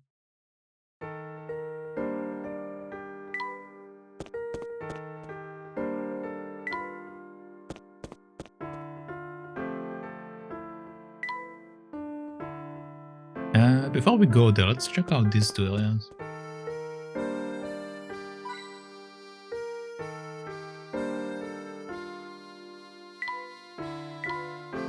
This light is broken. How did that happen?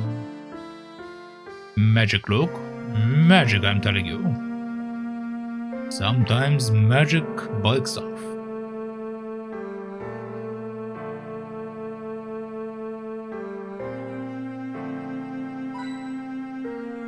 Okay.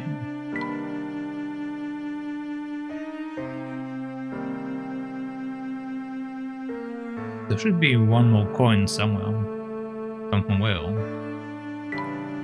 Oh well. This place gives me a bad feeling. Who knows what could be lurking down that path?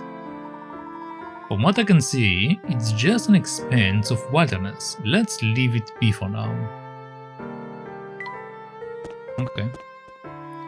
So I guess we are not allowed to explore.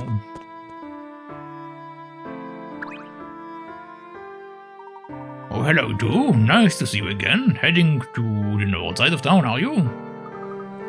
Why? What's up there? Oh, nothing really. Just some old houses. I've got letters from folks in Dropstone delivered there. Wow, there are people from Dropstone sending letters all the way out here? I was surprised at first too, but there is some sort of connection between Dropstone and this place.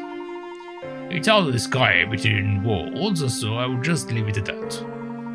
Oops, and I've got to dash. The post can be late. Our post is always late over here, so the post definitely can be late. Mr. Parcel, please wait a moment. Gosh, he didn't even look back once. Quite a perplexing individual, that one. But never mind, for now, we must focus on our investigation. Coin. A coin.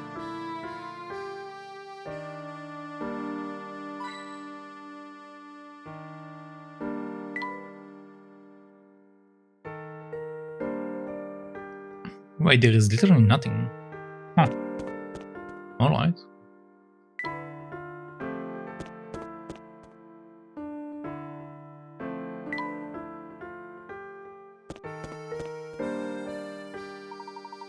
Well, look at that. The gate is open now. Now we can finally go inside.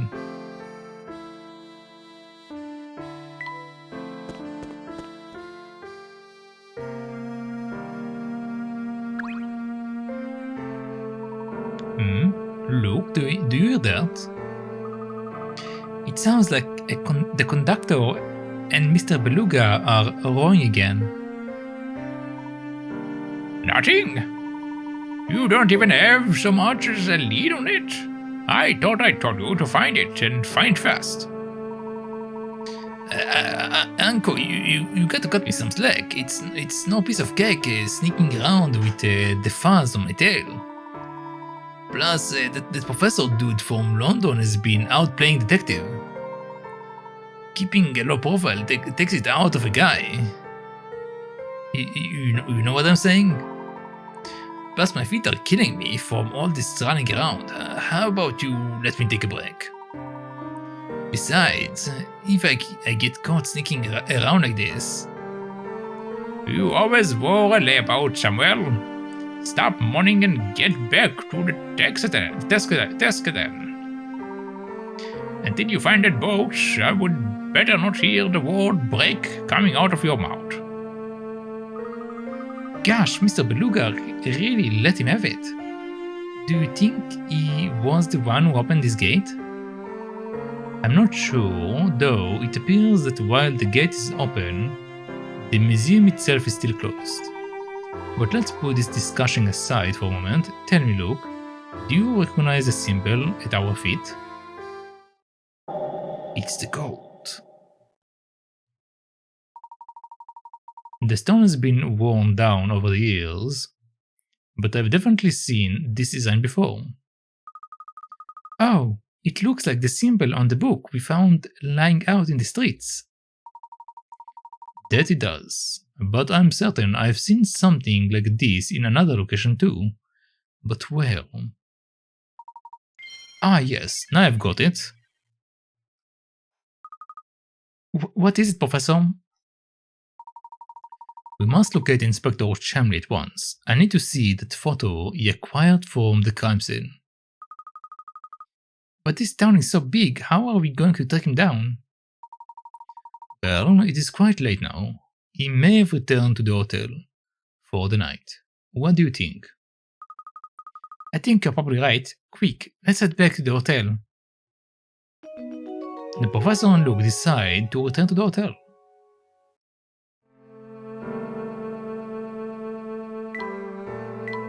The statue's eye seems to be glowing. Geek.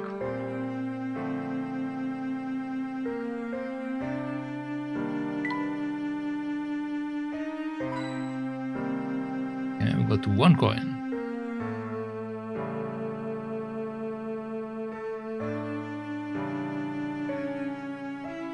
Such a big fountain and I don't have anything on it.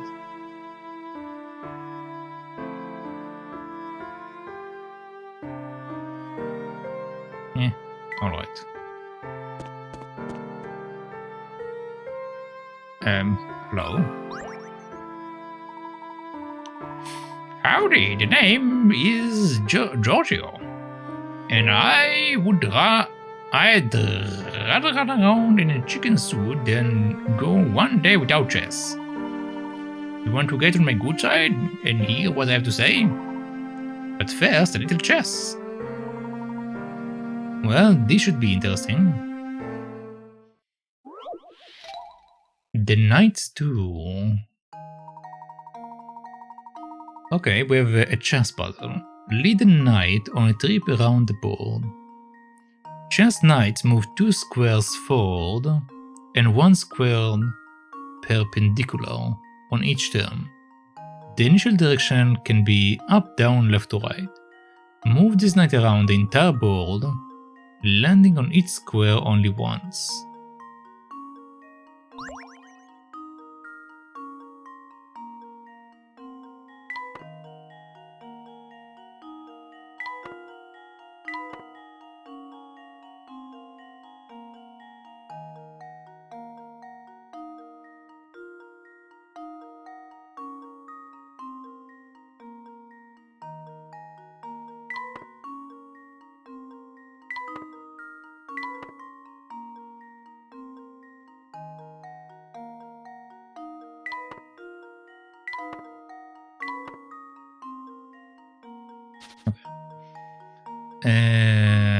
Hmm.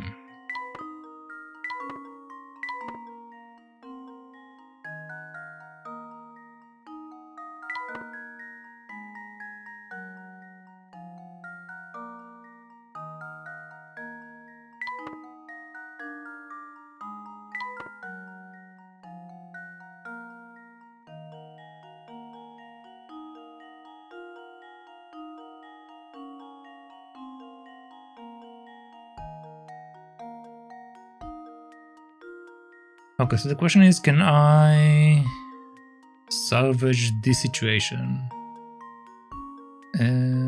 So the reason why it goes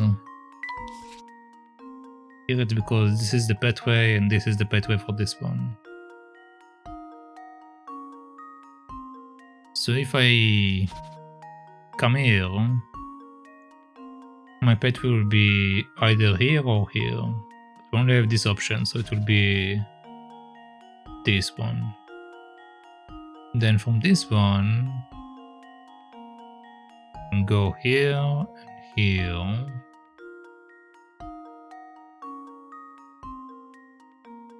And then here and here.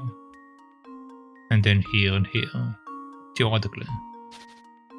So what I want to start with is coming up. Then coming here. Then coming here. Then coming here.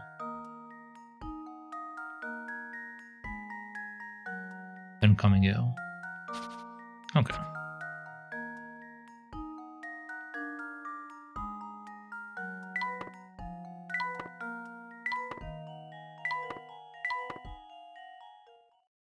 This should do the trick. There we go. And there we have it. Well done. The Knight's Tour is a classic puzzle that's well known in many countries.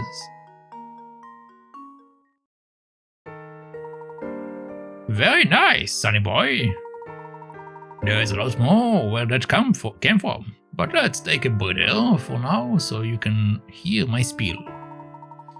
Back in the day, this town was full of aristocratic families.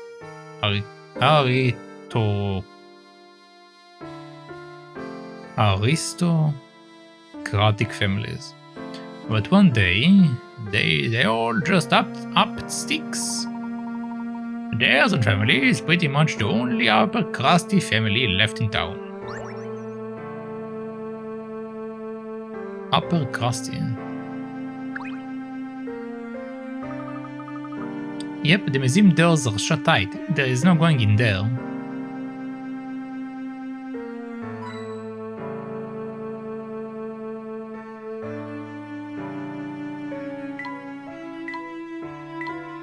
Glass and wings are pretty classy.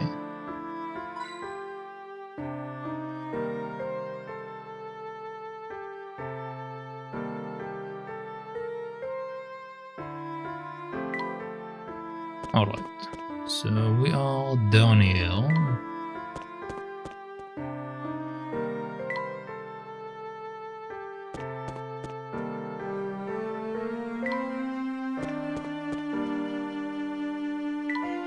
Let's find good old Chambly. Good old Chambly. Oh, hello. Hey, what's with the long face? It's not very grown up of you to sound like that. Honestly, I can't stand to see you looking like that. So here's a little puzzle my friend told me. How old am I? The difference between mom's age and dad age is the same as my age. Oh, and my big sister twice my age, which happens to be 1/3 of my mom's age. And one more thing, in 5 years I will be my sister's age. Okay. So is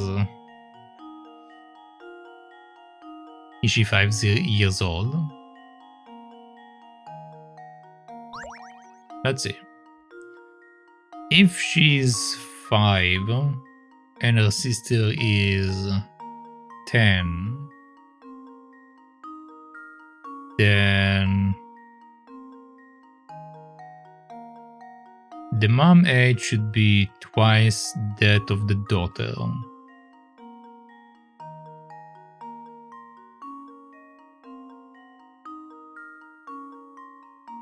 No. The mother age is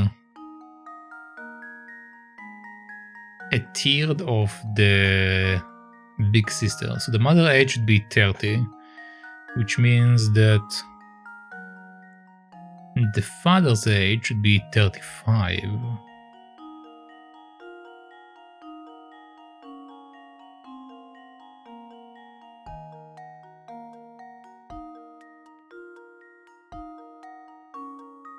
All of them seems to be okay. Like there isn't really any conflicting information. So 5? Consider this puzzle solved. A true gentleman leaves no puzzle unsolved. Hey, not bad. The girl's father is 35 and her mother is 30, meaning the difference in their ages is the same as the girl's age. As she said. As for her big sister, she's 10. That's twice the girl's age and 1/3 of their mothers. In 5 years, the girl will be 10, which is her sister's age now. Kids these days grow up so quickly.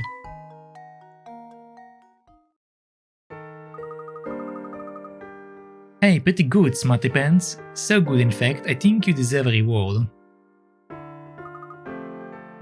What kind of reward? The best kind, a story, okay? Here goes. See, a long time ago there was another family in town, as rich as the Herzes. But one of the younger daughters got her heart broken by some boy and decided to leave town. It could just be a story somebody made up, but if it's real, that boy must have been a total loser.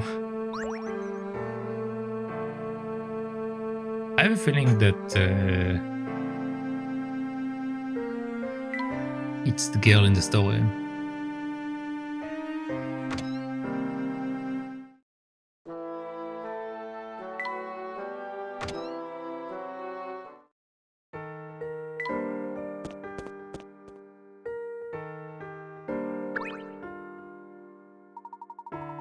Paulsens used to be home to many families of noble birth. Then Duke Herzen discovered a vast gold deposit on the outskirts of town, which changed everything.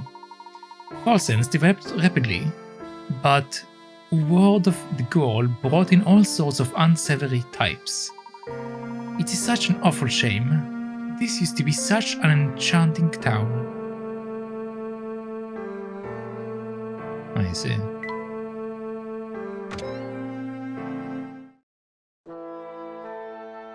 Charmly. Inspector, there is something I need to ask you. Can you spare just a moment? Ah, Layton. I see you have been busy. I didn't think you managed to solve 50 puzzles so soon.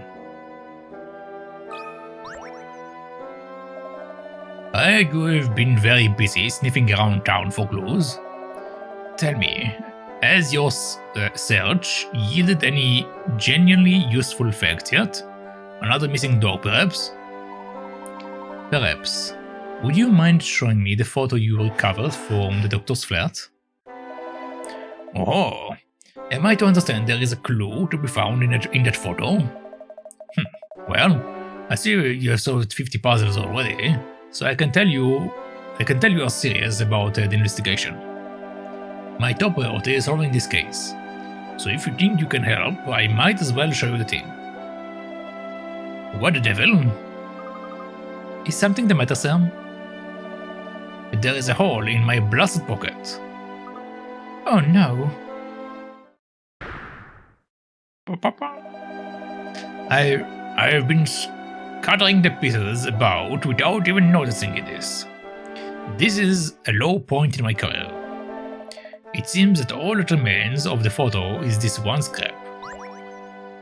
You got a photo scrap. There are 15 photo scraps left to be collected. It doesn't look like we will ever see that photo again. Perhaps not. The pieces were all still in my pocket when we entered Folsens. Of that much I'm sure. Inspector, do you recall the pet you took around town over the past couple of hours? Bits of it, yes. Let's see. Chamley's route. Used by the inspector as a member to find the pet he took through town. I took a few turns, but only one at a junction that had a cafe on it. I took a few turns, but one only... Okay. But only one at the junction that had a cafe on it. I also passed in front of one head shop. Oh, and one flower shop too. And I didn't walk any further than necessary. And now that you've heard his recollection, can you trace the route the inspector took to town? Okay, so I took a few turns, but only one at the junction. Isn't everything a junction?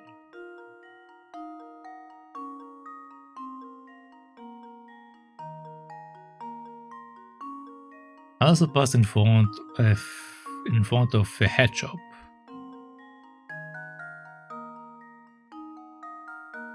Okay, so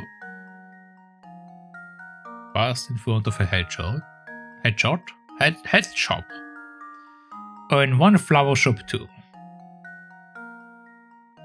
And I didn't walk any further than necessary.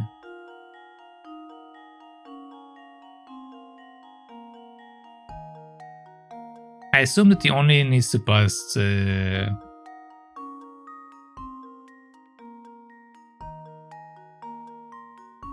next to specific stuff, probably.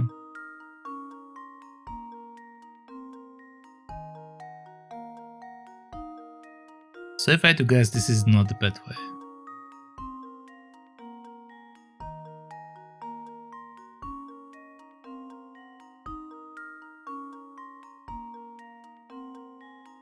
Okay, so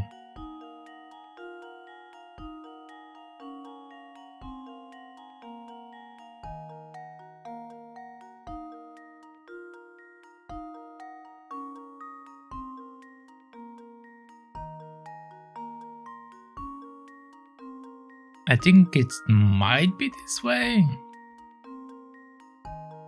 Because right now he took a turn.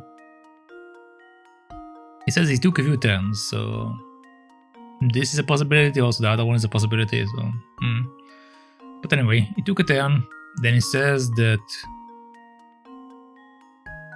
he passed in front of one of the head shops,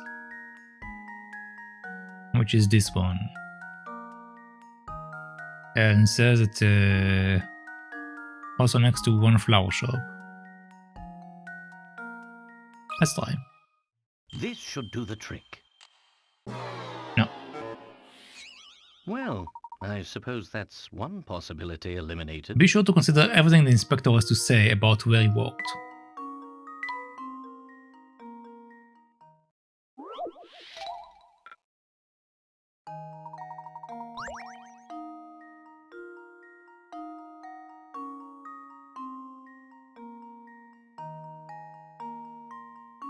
Like the logic in the first portion of the sentence makes me a bit confused because it says, I took a few turns, but only one at the junction that had a cafe on it.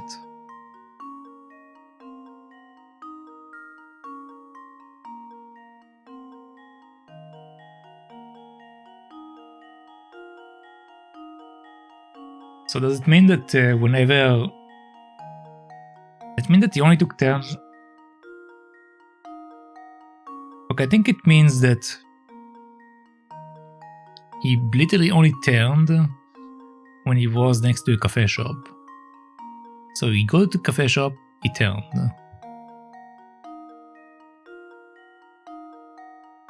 Then walk. Then he runs into other stuff on the way. Okay, so let's say he comes here. He walks in front of a head shop.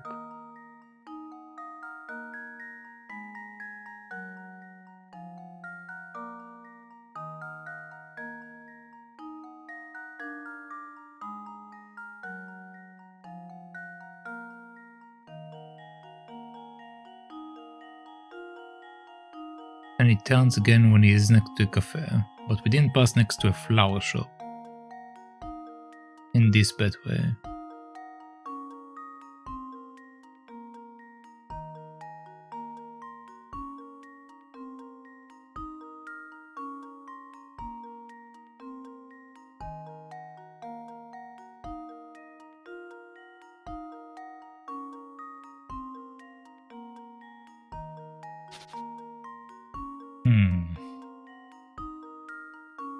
Go to a cafe, he turned, passed next to a head shop,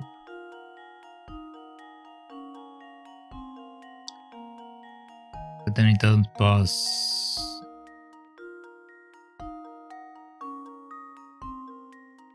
in front of a flower shop.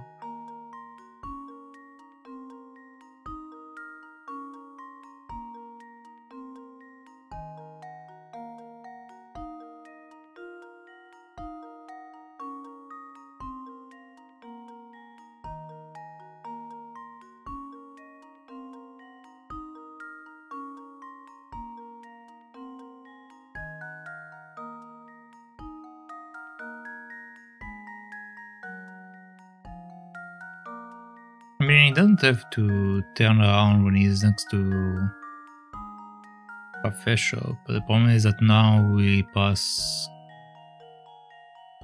in front of a bunch of flower shop, but not a head shop.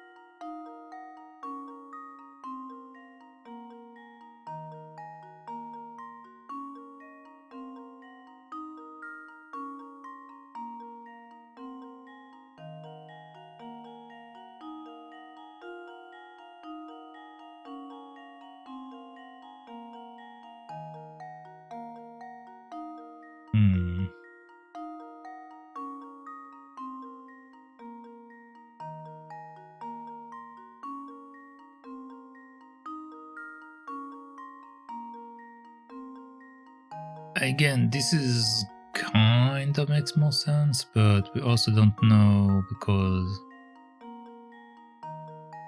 the information is a bit lacking in that regard. Save reminder, I can't save in the middle of puzzle. Also, hello there, Pebs. How are you doing?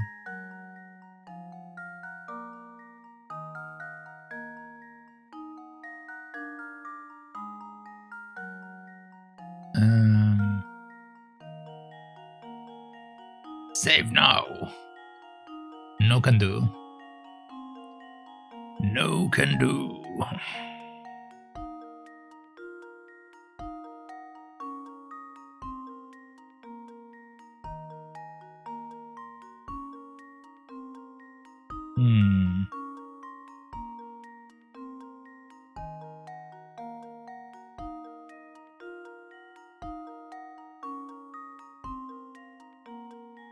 Yeah, but we can't turn over here.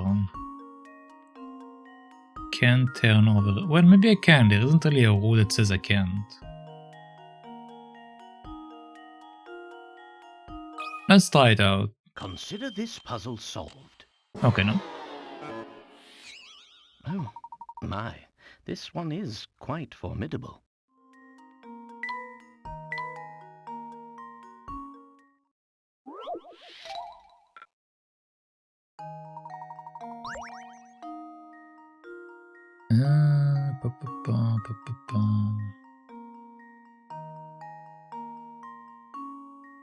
So we come here, we turn around.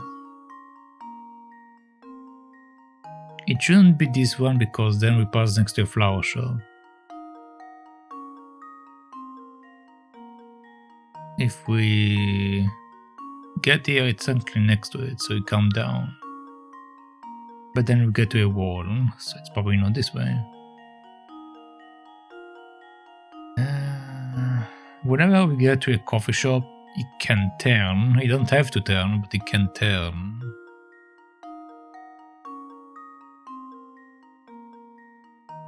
Over here, you get to the hat.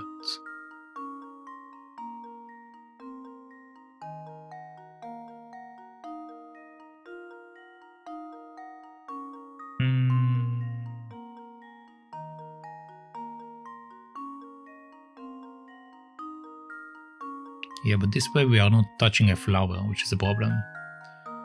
My main problem is that I don't know the turning rules per se.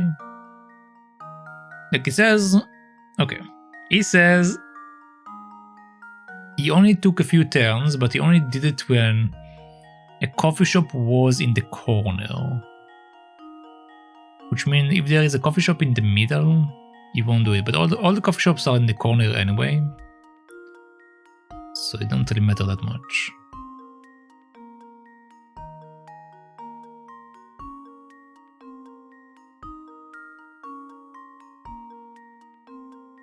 Over here we pass next to a flower shop. Which might mean that this is a mistake, but let's see where it takes us.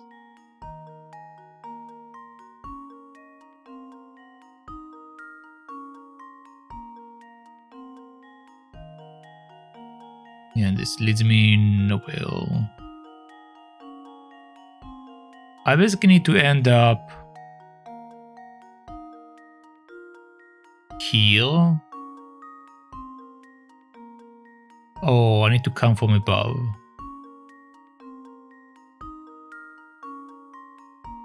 In some manner.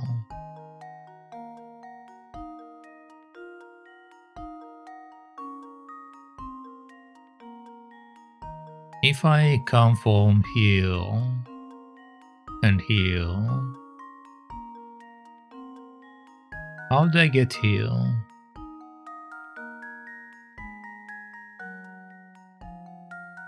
Because if I go backward,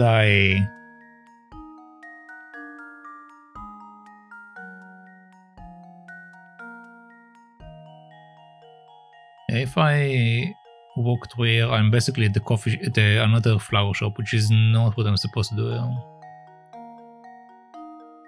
I think I need to come from above. I think I need to come from here.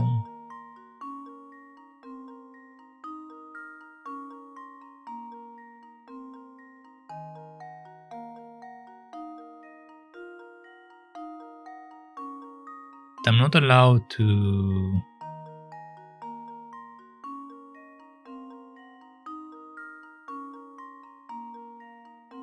make this turn. Like, this seems to be like an obvious answer, but the problem is that I can't do that because we don't actually have something to move us down.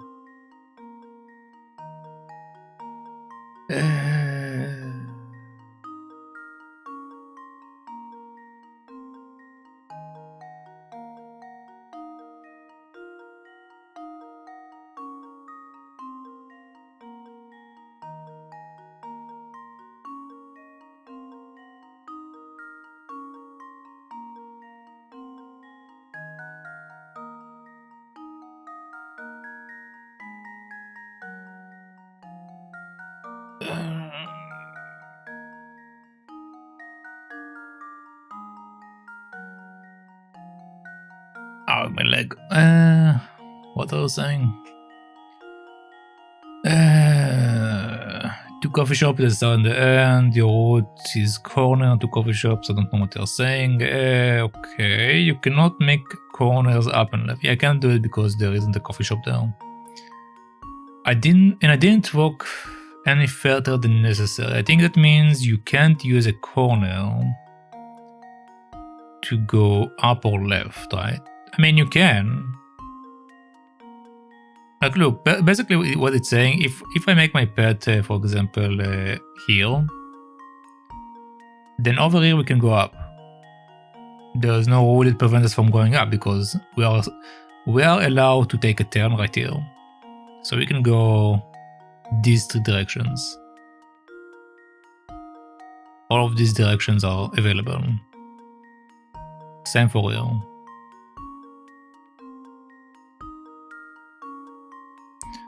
But if you walk up, you are walking further away than necessary.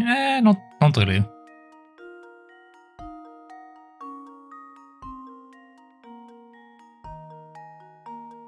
The pathway will be about the same length. Like, look, this is 1, 2, 3, 4, 5, 6, 7 steps, okay? If we change it to this direction, it's really 1, 2, 3, 4, 5, 6, 7, 8. It's the same distance. What they're saying is that they probably don't want me to do something like this. Like not doing this kind of maneuvering where we go back and forth. So we are not supposed to go back and forth. At least that's what I think.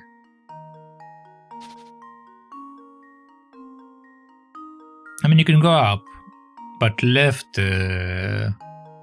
probably not left. I mean, for the most part, if you go left, it will block you in.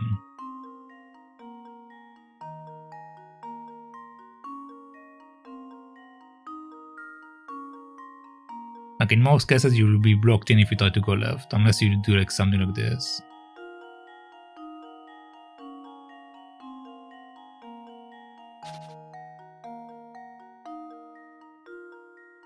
You cannot ever move a step away from the goal.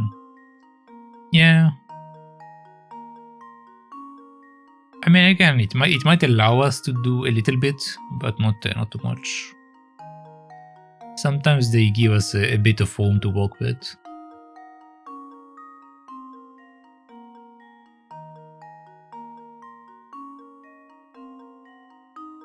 Let's see.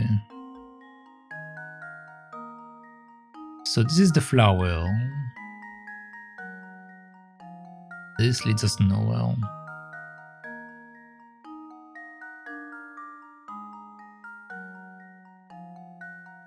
This takes us to the head shop. Like, honestly, this seems to be like the most obvious answer, but the problem is that we are not passing next to any flower shops, which is a problem. If I could add a flower shop into this pathway somehow, it will work out.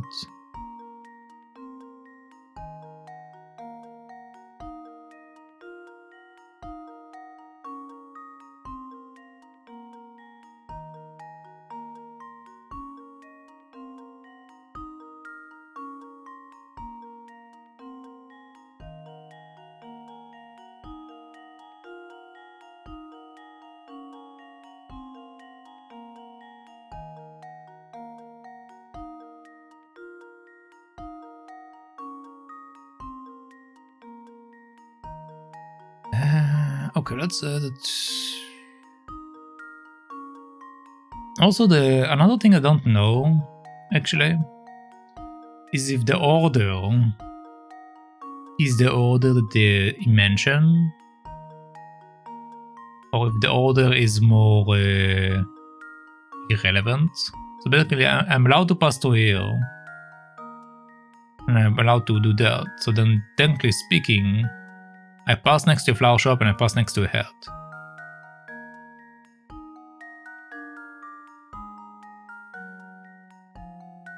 So technically, this is, for example, the answer, if this is the case.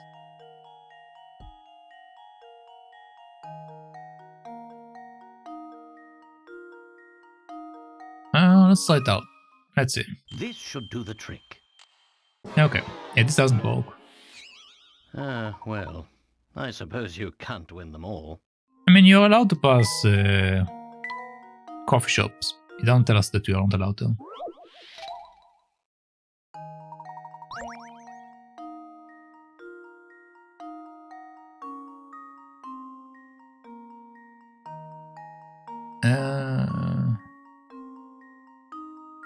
It basically said that it took a turn when we had the coffee shop, but it didn't say that it didn't pass next to other coffee shops. So theoretically, it can.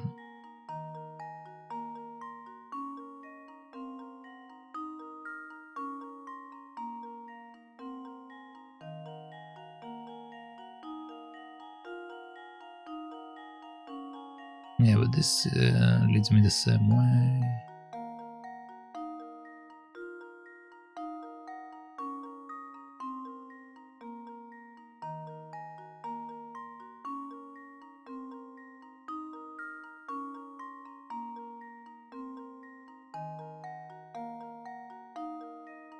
And this way doesn't lead me to a head.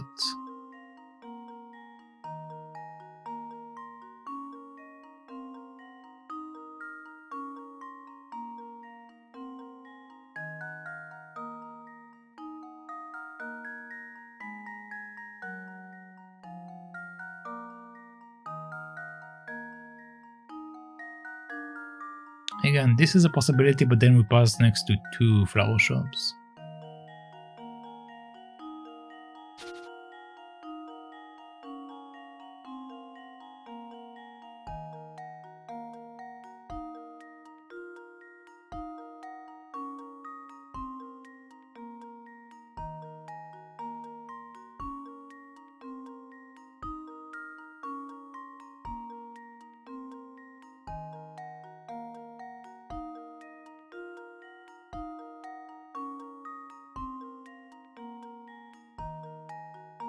Yeah, I don't think so. I don't think so.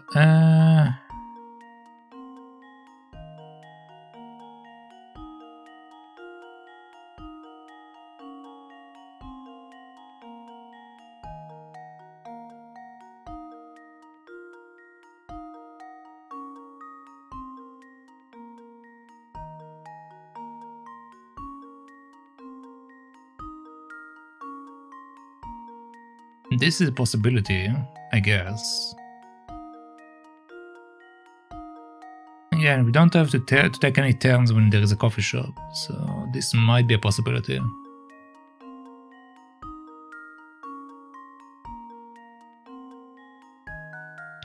But the problem with this pathway is that I took a turn in the upper section, which I'm not allowed to do.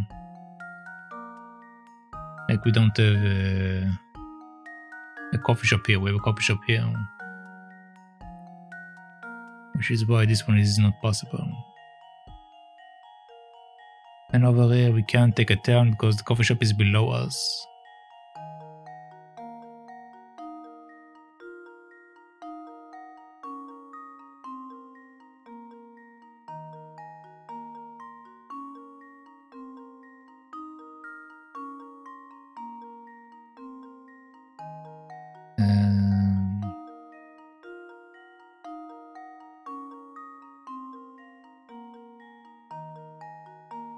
Okay, so we got the hat.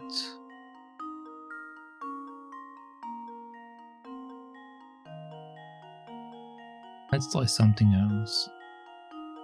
So let's say we are coming here, then we are going here. No, it's being blocked off.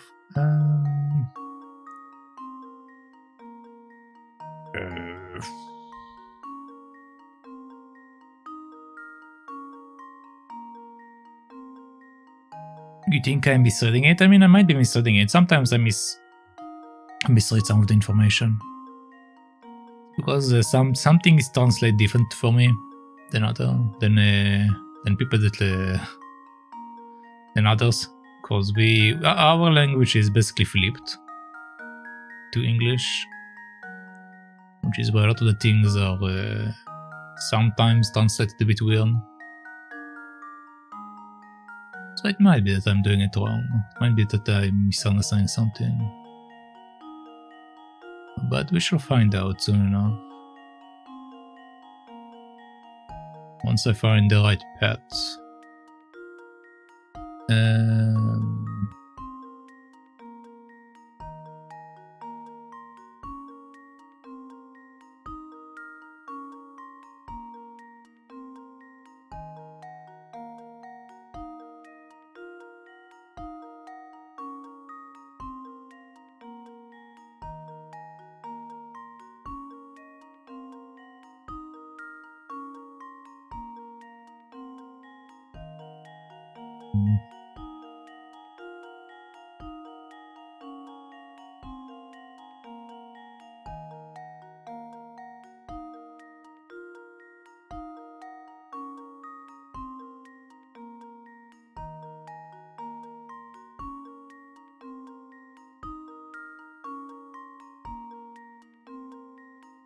Yeah, but again, we can't take this turn because we don't have any... don't have a coffee shop that will make me go down. This is the only option to go to this area. Which brings us to this one.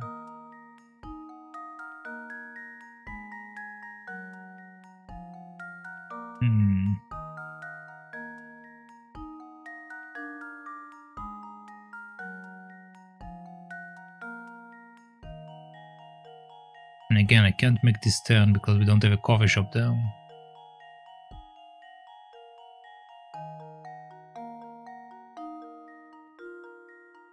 And we won't be able to come back down from there. Yeah, I think I'm misunderstanding something in the information because no matter which way I take, I always get stuck.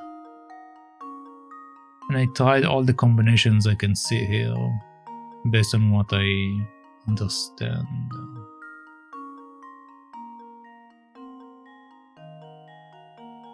I took a few turns, mean you can only take as many turns.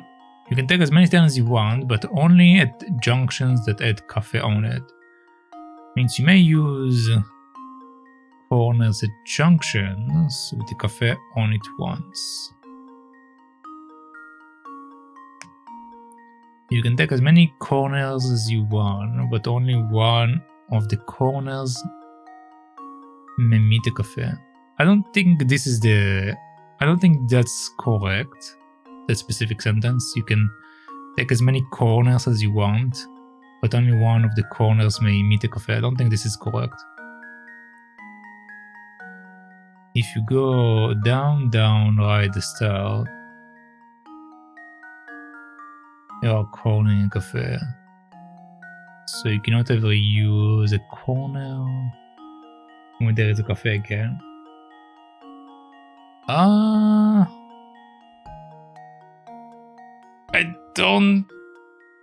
don't think this is the right way to go about it either. I do think that again the thing about a few turns, the way that I translate to myself basically can mean two things. It means that I'm allowed to take several turns next to a cafe shop. So like, for example, right now there is a cafe shop. So I can take a few turns around it. And the other meaning is that I took a few turns, but only one at the junction at the cafe shop, which means that he only took turns whenever I go to cafe shop. So like right now we go to a cafe shop, he took a turn. We got another one, he took a turn. But then we're stuck. So these are the two options that I am following. Like the initial setup that I went with is that whenever we get to a cafe, we need to turn around. But let's see if I'm allowed to turn several times.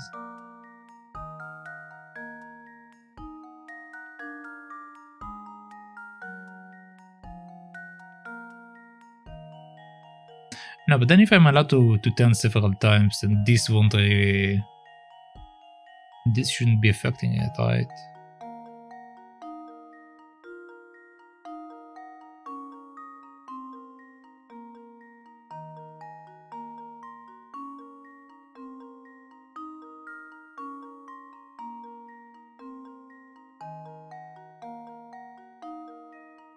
The junction is not in this one, it's in this one.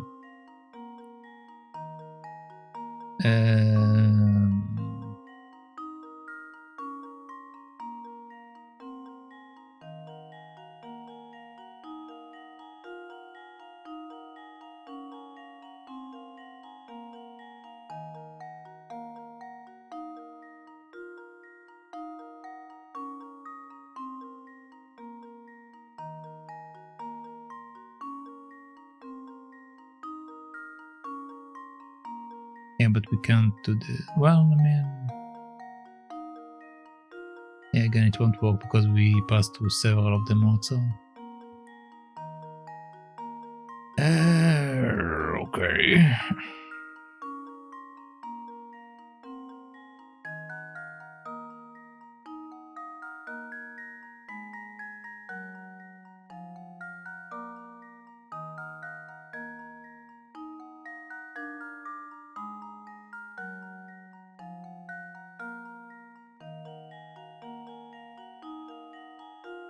Let's do flower shops. That's two flower shops.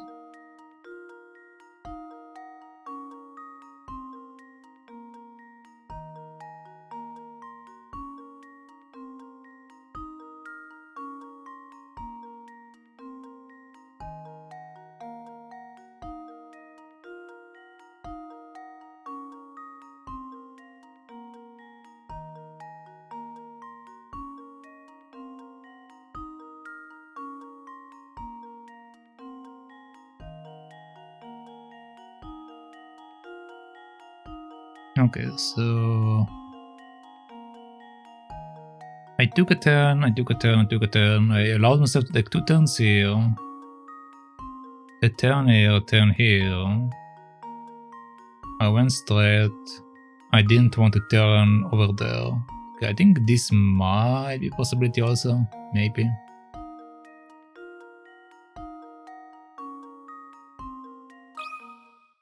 And now to test my theory. Okay, this is in quote puzzle. Oh, my. This one is quite formidable.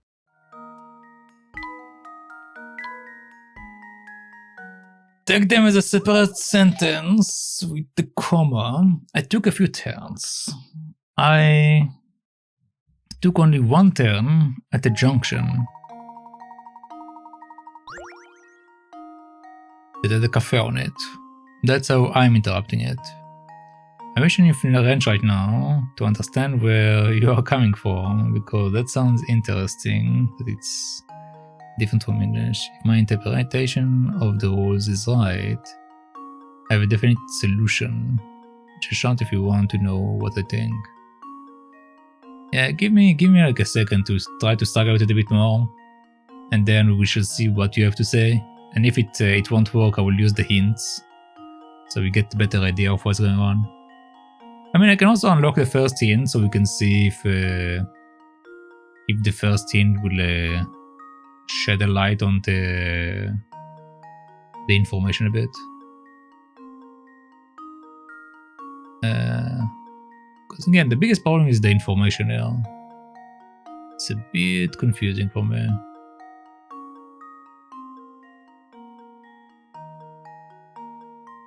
But you're saying that I need to look at it as I took a few turns. I took only 1 turn. The junction had a cafe on it. Which I don't think this is what it's saying. But if it is,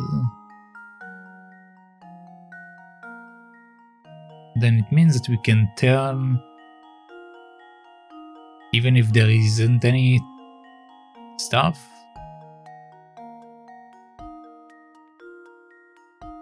So theoretically this is even possible. But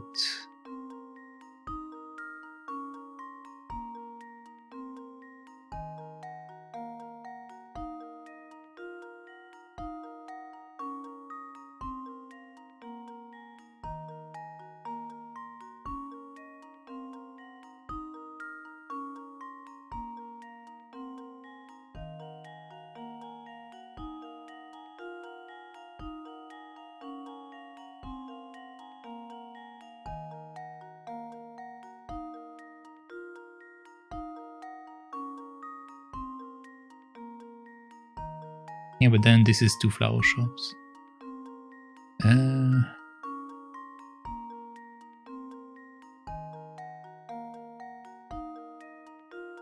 Okay, so theoretically this is me taking turns where there is nothing in the corners, except with the 1 coffee shop. Then it covers both a hat and a flower. I do pass next to other ones, but let's see. This should do the trick. Oh, my. This one is quite formidable.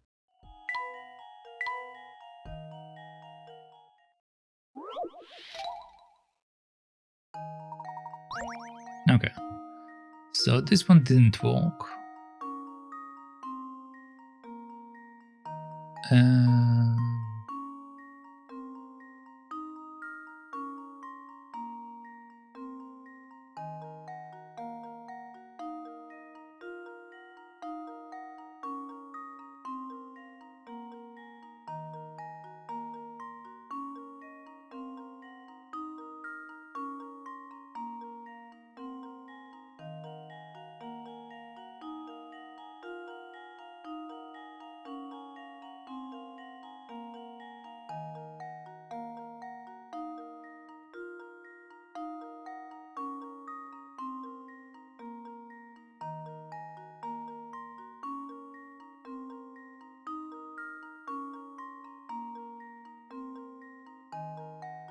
This way I'm passing next to 2 flower shops, it won't work.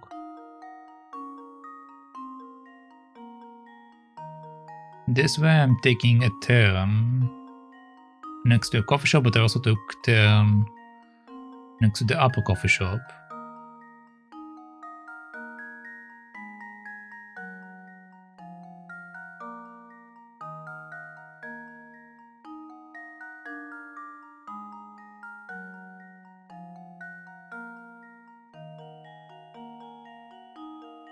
Okay, so we took a turn, we go down here. But right now we're not passing next to any flower shops. Which is why I take a turn here, but again, now we're next to the coffee. But this is the only coffee shop, technically speaking, that I took a turn next to.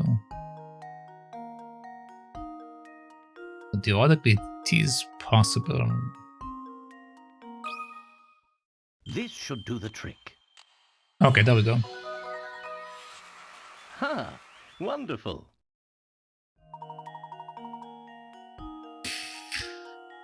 Okay. This is personally what I dislike about Layton games. They have cool puzzles, but they don't tell you what you did wrong, or if you did something wrong. This is the solution I found as well. Right, down, down, right, right, down, right. Yeah, that's right. You may have walked out the inspector's path to town, but the search for those photos grab is just the beginning. And the main problem that I had was because I interrupted the information as if I'm supposed to take turns whenever I'm next to the coffee shop. Like whenever I encounter a coffee shop, but it meant that I'm only supposed to take a turn when I'm next to one coffee shop, like a singular one. That wasn't super clear for me. And then, after leaving the northeast corner of town, I came straight back to the hotel. That should be enough information to get us started. Thank you. Come look, let's see if we can recover the pieces of that photo by retracing the inspector's steps. What is so important about that photo, Professor? I'm unsure of the photo's content, but I have every confidence that it will lead us to the Elysian box. Say no more. I'm sold. After all, your intuition never fails. Let's hurry to the northeast of town. I think we can get there to the little path where that bulldog was sitting. Yes, let's. Here, I will lead the way. Okay, we missed 2 puzzles. And the professor and Luke decide to investigate the northeast corner of town. Alright, and there we go. This is the end of our chapter. Apparently. And also, this is actually where we shall wrap up our day, since we have been going for 4-ish hours, and I don't want to go for too long with the next chapter. So we shall cover the next one next time. So let us wrap it up.